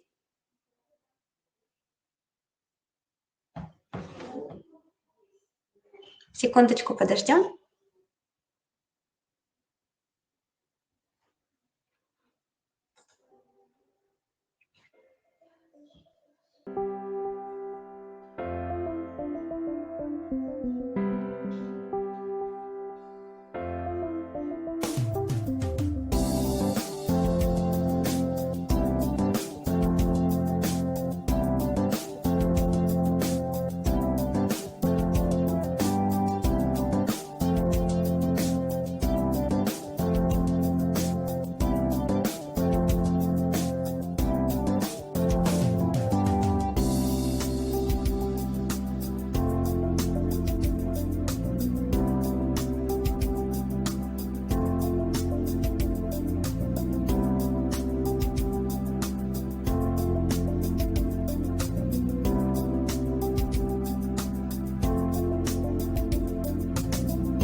В начале учебного года изучаются документы вновь прибывших студентов с инвалидностью и ОВЗ. Проводятся диагностические исследования с ними. На методическом объединении озвучиваются рекомендации по взаимодействию со студентом с учетом его особенностей и рекомендаций из ИПРА и ПМПК. Примеры рекомендаций для педагогов, обучающих студентов с инвалидностью и ОВЗ, с учетом различных нозологий. Для студентов с психическим расстройством рекомендуется поддержка студента в виде поощрения со стороны педагогов, разговаривать в спокойной доброжелательной форме, полноценно отвечать на вопросы, ориентируя его в неизвестном. И в случае проявления нежелательного поведения рекомендуется отвести студента в комнату отдыха для психологической разгрузки. Для студентов с задержкой психического развития рекомендуется предоставление дополнительного времени на выполнение самостоятельных, проверочных и контрольных работ. Для студентов с нарушением опорно-двигательного аппарата рекомендуется увеличение времени на выполнение самостоятельных, проверочных, контрольных работ, на перемещение между аудиториями. Организация динамических пауз, кратковременных перерывов для смены поз и снятия напряжения с глаз. Для студентов с расстройством аутистического спектра рекомендуется создание атмосферы эмоционального комфорта, формирование взаимоотношений в духе сотрудничества и принятия особенностей студента, формирование у студента позитивной, социально направленной учебной мотивации и применение адекватных возможностям и потребностям обучающимся современных технологий, методов, приемов и форм организации учебной работы. У некоторых студентов с расстройством аутистического спектра в ПМПК в рекомендациях прописана работа с тьютором. Тьютор со студентами организует процесс индивидуальной работы с обучающимися по выявлению, формированию и развитию их познавательных интересов, организует их персональное сопровождение в образовательном пространстве, координирует поиск информации обучающимися для самообразования, сопровождает процесс формирования их личности. Для студентов с нарушением зрения рекомендуется использование формата печатных материалов с крупным шрифтом 16-18. Для студентов с нарушением слуха мы рекомендуем педагогам более четкую артикуляцию и посадку вблизи источника звука. Для ребят с инвалидностью и ОВЗ есть комната отдыха, где они могут расслабиться и отдохнуть. В комнате отдыха имеется телевизор для просмотра познавательных и развлекательных фильмов и передач, диван, если есть необходимость прилечь, и уголок с разнообразными настольными играми. На каждого студента с инвалидностью и ОВЗ в начале учебного года педагогам-психологам составляются индивидуальные психолого-педагогические маршруты с учетом нозологий и требований ПМПК и ЭПРА, диагностических исследований. В маршруте фиксируется диагностическая работа со студентом, индивидуальные консультации, групповые и индивидуальные занятия, взаимодействие с семьей и взаимодействие с социальными партнерами, то есть приходящими специалистами. Диагностическая работа со студентами проводится в течение учебного года. Исследования направлены на диагностику познавательных процессов студента. Если депрессия, если есть, то оценивается уровень депрессии. Проводится диагностика самочувствия, настроения, поведенческого стиля в конфликтной ситуации. Также исследуется направленность личности и мотивация обучения. В течение учебного года педагогам-психологам с группами студентов с инвалидностью и ОВЗ проводятся групповые, подгрупповые и индивидуальные занятия. Занятия направлены на сплочение коллектива, развитие познавательных процессов, снижение уровня тревожности, развитие коммуникативных умений. Занятия направлены еще на изучение своих сильных и слабых сторон, изучение практических упражнений для снятия психоэмоционального напряжения. В работе педагогом-психологом используется сенсорная комната, то есть можно еще ее назвать комнатой психологической разгрузки, где проводятся подгрупповые занятия, беру я по 3-5 человек. Индивидуальные занятия, направленные на снятие психоэмоционального напряжения, создание положительного эмоционального настроя, развитие позитивного общения детей и взаимодействия друг с другом. В сенсорной комнате имеется световой песочный стол, массажное кресло, интерактивная воздушно-пузырьковая колонна, массажный аппарат для ног, панно «Звездное небо» в сочетании с упражнениями и приятной расслабляющей музыкой помогает студентам расслабиться и снять напряжение. В внеучебное время для ребят проводятся кружковые занятия. Психологический кружок «Познай себя», библиотерапия под названием «Громкие чтения», правополушарное рисование и вокальный кружок. Немножко расскажу поподробнее. Психологический кружок «Познай себя». С помощью первого направления занятий кружка «Познай себя» студенты узнают себя через проективные тесты, упражнения, работу с метафорическими картами. На занятиях мы выполняем проективные упражнения, тесты, с помощью которых мы узнаем, как мы воспринимаем мир и чем живем. Приятно, что многие воспринимают мир сердцем и душой, чувствительны и склонны к состраданию. Проективные тесты помогают нам определить важные аспекты жизни и личности, и к чему мы стремимся, от чего бежим. С наступлением Нового года по метафорическим ассоциативным картам вы с ребятами определяли, на что стоит обратить внимание в 2021 году. Кому-то из ребят выпало прислушаться к себе, кому-то слушать свое сердце, кому-то раскрыться. Толковали значение самостоятельно, и было очень интересно. На занятиях мы изучаем упражнения, которые помогут в нужное время сбросить эмоциональное напряжение. Выучили такие упражнения, как лимон, муха, сосулька. Они очень легкие. А еще мы на занятиях прокачиваем свое креативное мышление с помощью друдлов и устных упражнений. Следующее направление – это библиотерапия под названием «Громкие чтения». Занятия направлены на проработку своих чувств после прочтения рассказов посредством беседы. На занятиях по библиотерапии студенты вначале прослушивают рассказ с коротким сюжетом. После прослушивания студенты выражают свои чувства и эмоции, которые они испытали во время прослушивания истории. Обязательно выполняют творческое задание. Например, раскрашивают в различных техниках или делают пластилиновую картину. На одном из занятий студенты познакомились с рассказом «Часы». Каждый участник представил и нарисовал свои часы. Мы обсудили, из каких основных деталей они сделаны, и что в часовом механизме каждая деталь выполняет свою функцию. Стрелки указывают время на циферблате.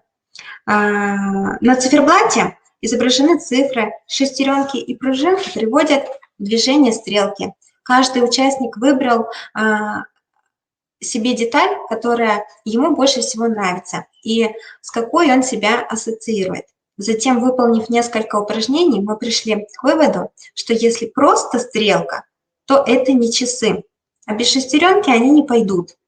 Так и коллектив – это команда, в которой каждый человек ценен и важен. Для достижения общих целей необходимо слушать и уважать других. Вот к чему мы пришли. Еще одна коллективная работа. Мастер-класс по изготовлению цветов и бабочек. Следующее направление – правополушарное рисование. Эти занятия направлены на выражение своих чувств на бумаге или холсте в виде рисунков в различных техниках. Методы, которые мы использовали в правополушарном рисовании – это пальчиковое рисование, потоковое рисование, ниткографика и интуитивное рисование.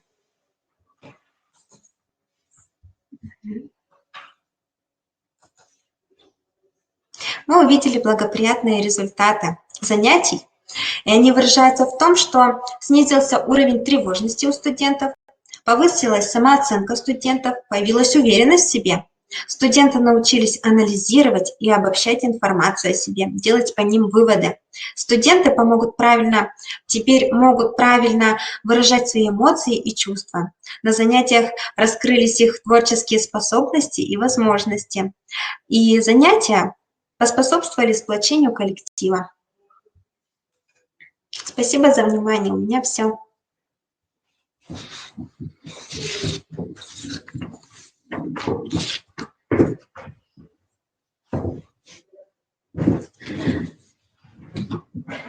Ну что, друзья, спасибо большое коллегам из Сыктывкарского колледжа из сервиса и связи. Опыт представлен, довольно масштабный. Татьяне Александровне бы слово представить, но она сейчас как раз общается с коллегами, которые пришли к нам очно. И у меня есть некоторое время для того, чтобы вам,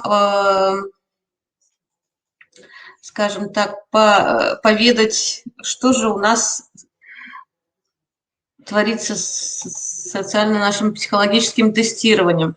Вот это давайте сначала закончим, да, с темой сопровождения детей с ограниченными возможностями здоровья и инвалидностью. Мы с вами вот заслушали такой огромнейший материал, огромное количество нормативных документов, огромное количество опыта и в то же время большое, огромное поле для первопроходцев, новаторства. И вот в разговоре с специалистами колледжа мы выяснили, что они сами разрабатывали программы, адаптированные для своих студентов, что в образовательных организациях тоже самостоятельно идет работа по разработке адаптированных образовательных программ. Думаю, что представленные материалы вам полезны, кому-то они известны, кто-то хочет поделиться еще своими наработками. Пожалуйста, делайте это в рамках заседаний РМО, в рамках предоставления лучших региональных практик, в рамках конкурсного движения. Мы будем очень рады, если вы свой опыт представите в любых форматах. И, кроме того, не забывайте, что мы все-таки находимся сейчас на региональном уровне, и это для вас огромнейший и большой плюс. Я сейчас попытаюсь подключить табличку Excel, которая у нас вызывает некоторый страх. Это видно, интересно или не видно? Как узнать? Каким образом ее дать? Уважаемые коллеги, видно? Ага, хорошо. Тогда я буду с вами видеться только через точечку видеокамеры. Значит, и Наталья Александровна будет мне сигнализировать о том, что происходит. Всем докладчикам огромнейшая благодарность за то, что нашли время, возможности, силы на заседании поприсутствовать и поделиться своим опытом. Несколько вопросов остались без ответа. Я думаю, что мы их в итоговом письме озвучим, эти вопросы, и все материалы будут на сайте нашем для скачивания, прикреплены к итоговому письму. Те, кто нас сейчас покинет, всем здоровья и весеннего настроения. У нас с вами впереди еще много-много встреч будет. Я думаю, что, может быть, когда-нибудь в ближайшем будущем мы и очно встретимся, возможно, и конкурс проведем в таком очном режиме, например, пси-перспективу. Ну, это перспектива наша. А сейчас я поговорю с вами о нашем настоящем тестировании социально-психологическом. Здесь делаем 100% масштаб, чтобы всем было видно, в том числе и тем, кто хочет что-то увидеть на экране телефона. У нас с вами есть такой вот, скажем так, файл, который называется по названию вашей школы или вашего детского дома, интерната и любой образовательной организации или учреждения. Вы видите внизу несколько вкладок, которые называются «Достоверность», «Вероятность вовлечения», «Свод детализированный», «Свод по образовательным организациям», «Общий свод», по ПМО детализированный и так далее. То есть есть несколько вкладочек, которые нужно по очереди открывать. Например, открываем вкладочку «Достоверность» и видим, что у нас с вами есть такая табличка, которая называется «Недостоверные ответы», или ее можно, скажем так, назвать «Резистентность тестирования». И видим графы такие, нумерация, коды тут стерты, чтобы было все более или менее конфиденциально, да. Единственное, что тут осталось упоминание о районе и школах, которые приняли участие. Далее у нас идет информация о том, какого характера барьеры достоверности данные анкеты не прошли. То есть мы видим с вами, что довольно большое количество недостоверных ответов, и для того, чтобы понять, по каким критериям они не прошли, я пользуюсь функцией, которая называется фильтрация. Мы видим в строке 4 такие квадратики с треугольничками, если просто говорить, и нажимаем, например, там, где мы видим красные зоны. Помним, что красные зоны – это факторы такие вот, которые попали в зону проблемы, в зону внимания нашего. И нажимаем, и ничего не происходит. Так, что такое? Не понимаю. Короче говоря, нажимаем, и не нажимается. Мы нажимаем на этот треугольничек, и там должно выходить, видимо, все застряло, что ли. Спросим Наталью Александровну, работает у нас система или нет. Короче говоря, мы нажимаем на треугольничек в квадратике, и выскакивает такой выбор. Да? Мы ставим фильтрацию по цвету, выбираем красный, и у нас определяется количество тех выборов красных ячеек, которые соответствуют количеству. Да? Например, вот здесь у нас 1, 2, 3, 4, 5, 6, 7, 8, 9, 10, 11. Да? Вот я сейчас это просчитала вручную, колесиком вращая. А для того, чтобы это сделать быстрее, мы просто нажимаем на квадратик с треугольничком, да, который называется фильтрация, и выбираем фильтр по цвету. Для того, чтобы перейти к следующему столбику, нужно снять фильтрацию с вот столбика, который 11, и перейти к следующему, да, столбику номер 12. Также нажимаем на квадратик с треугольничком на фильтрацию, выбираем фильтр красный цвет и считаем в левом нижнем углу, у вас будет количество выборов, например, 35 из 193. Мы эти циферки записываем для того, чтобы у нас статистика была. Соответственно, мы видим, что здесь есть такие варианты. Поврежденный файл, ошибка заполнения, социальная желательность, контроль соответствия, когда у нас преобладают социально желаемые ответы в нашем тестировании. То есть дети давали те ответы, от которых от них ожидают. Очень быстро заполняли, это 12-я графа. Затем 20 подряд одинаковых ответов и 70% одинаковых ответов от совокупности всех ответов, которые были. И вот эти вот барьеры достоверности, они довольно сильно отсеивают такие неискренние ответы, и мы видим, что вот в данном районе их очень много. В каких-то районах бывает там 10, например, или 2.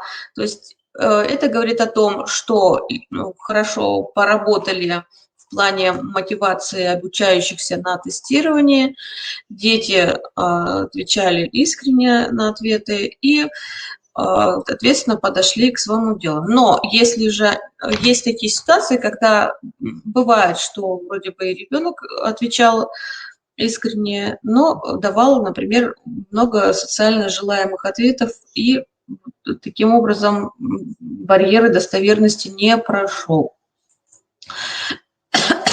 Для нас важна та табличка, которая называется «Анализ анкет по респондентам. Вероятность вовлечения». То есть вот с ней мы работаем и уже можем выявить индивидуальные профили по каждому ребеночку, можем какую-то статистическую для себя среднюю температуру по факторам определить, да, по той выборке, которая у нас была.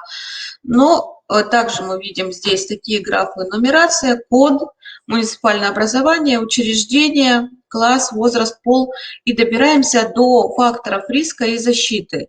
Перечислены факторы риска и защиты и по ним соответствующие значения. Для того, чтобы вам удобнее было, включен индикатор цветовой красный, который определяет те зоны риска, те зоны повышенного внимания по каждому обучающимся, которые нужно принять во внимание при организации профилактической работы.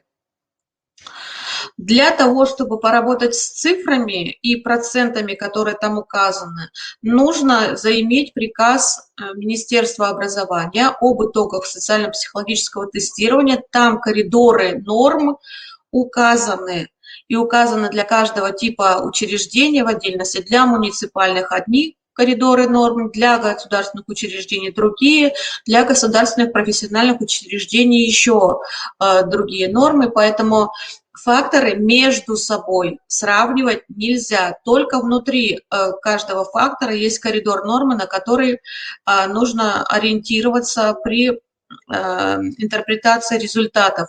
То есть процентами мы не оперируем и не сравниваем между собой. Только внутри каждого фактора можем какой-то вести сравнительный анализ.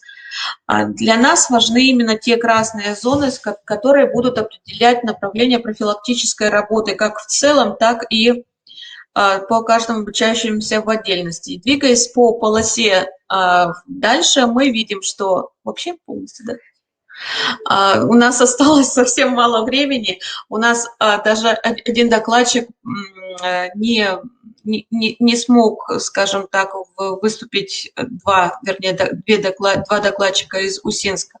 Но я постараюсь уложиться в 1 минуту, как говорят, что это возможно. Значит, смотрите, у нас есть и методика 1, и методика 2. Методика 1 выявляет соотношение факторов риска и защиты. Оно может быть благоприятным, это зелененькие, цветом зелененьким показано. И есть еще неблагоприятное сочетание факторов риска защиты, когда факторы риска высокие, факторы защиты сниженные. Второй вариант, когда актуализированы, преувеличены факторы риска, ну, факторы защиты при этом могут работать, но преобладают все-таки факторы риска, которые мешают свободно жить ребенку. И редукция факторов защиты означает то, что, в принципе, факторы риска, они в более или менее ровном состоянии находятся, но факторы риска не срабатывают. И вот все эти совокупные вычисления, которые проводит сам компьютер, сама программа компьютерная, они приводят к тому, что идет итог, и мы выявляем красные зоны, зону риска по итогам первой методики. Есть вторая методика, которая тоже путем интегральных вычислений, компьютерных вычислений приводит к тому, что по итогам второй методики тоже выявляется своя группа риска. Но для того, чтобы ребенка отнести к группе риска, которые потом идут в последующем на медицинские осмотры, это вот эта графа, которая называется вероятность вовлечения. И именно явная вероятность вовлечения является основанием для отнесения ребенка к группе риска. Мы, если бы включили вот эту фильтрацию, увидели бы, сколько человек здесь относится к группе риска. Ну, я думаю, что вы с этим разберетесь свободно. Были у нас такие вопросы в индивидуальном порядке, мы их разбирали, когда вроде бы хорошие детки, спокойные, никаких проблем не причиняющие ни классу, ни учителям, ни там, своим родителям или психологу, то есть никогда не попадали в поле зрения психолога, и вдруг они попали здесь в группу риска.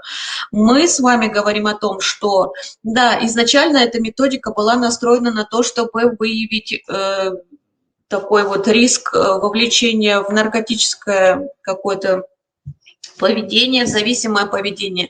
Но сейчас мы расширяем функционал данной методики на то, чтобы поработать с теми социально-психологическими условиями, которые могли бы способствовать рискам вовлечения в целом в девиантное поведение. Ведь видите, что среди факторов риска находится, допустим, та же самая подверженность влиянию группы или импульсивность, тревожность, фрустрация, которые и запускают вот эти механизмы неадекватного поведения. Факторы защиты могут не срабатывать. То есть вот мы не боимся того, что наш ребенок попал в группу риска. Это самое важное вот из того, что я сейчас говорю. Не надо бояться того, что ребенок попал в группу риска. Надо обеспечить ему адекватную программу сопровождения, индивидуального сопровождения. У вас как раз-таки есть материал, который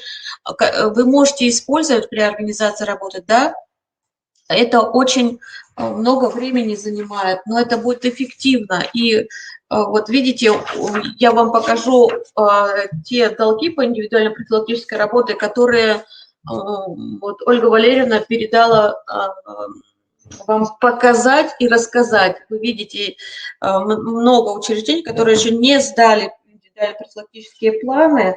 Хотелось бы от вас их заполучить. Если у вас возникают вопросы при их составлении, вы звоните. Хотелось бы пообщаться с вами побольше, подольше и ответить на все ваши вопросы. Но, как обычно, мы сначала очень, скажем так, углубляемся в тему, и, возможно, сделаем такой вот какую-то Zoom-конференцию с теми, кто хочет услышать ответы на эти вопросы, чтобы так вот очно пообщаться. Можете даже к нам в центр прийти, и мы с удовольствием с вами эти вопросы обсудим.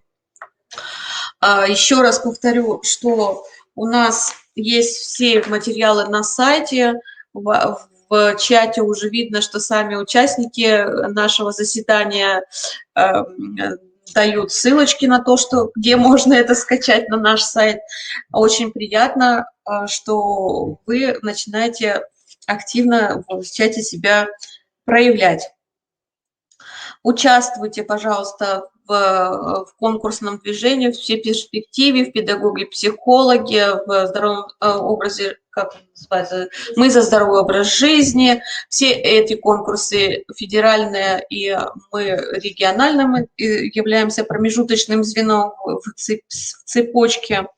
Обязательно я от органов управления образования буду ждать списки педагогов, психологов, которые нуждаются и желают повысить квалификацию в Московском педагогическом университете.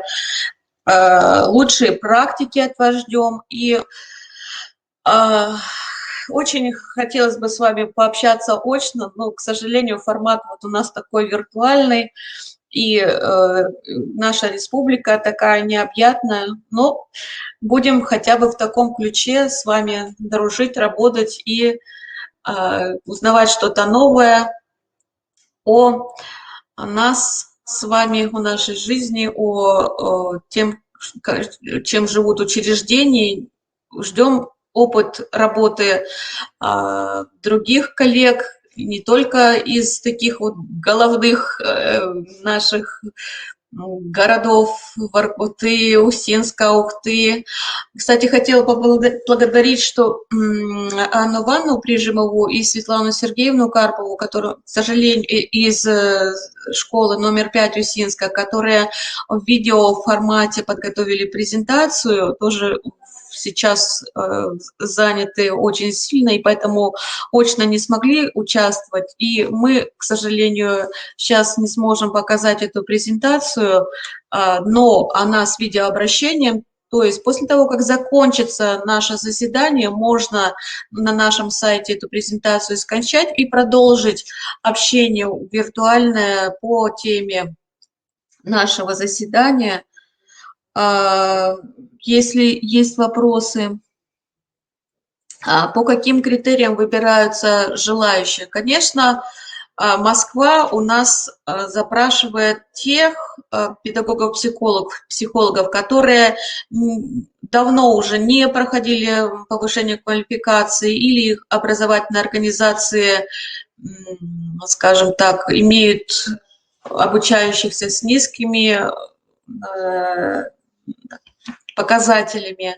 То есть все зависит от того, вот от вашей пока что активности. Будем запускать такую форму, которая придет с итоговым письмом, где будут такие графы, кроме фамилии, имя, место и так далее, дата последнего прохождения повышения квалификации и забыла.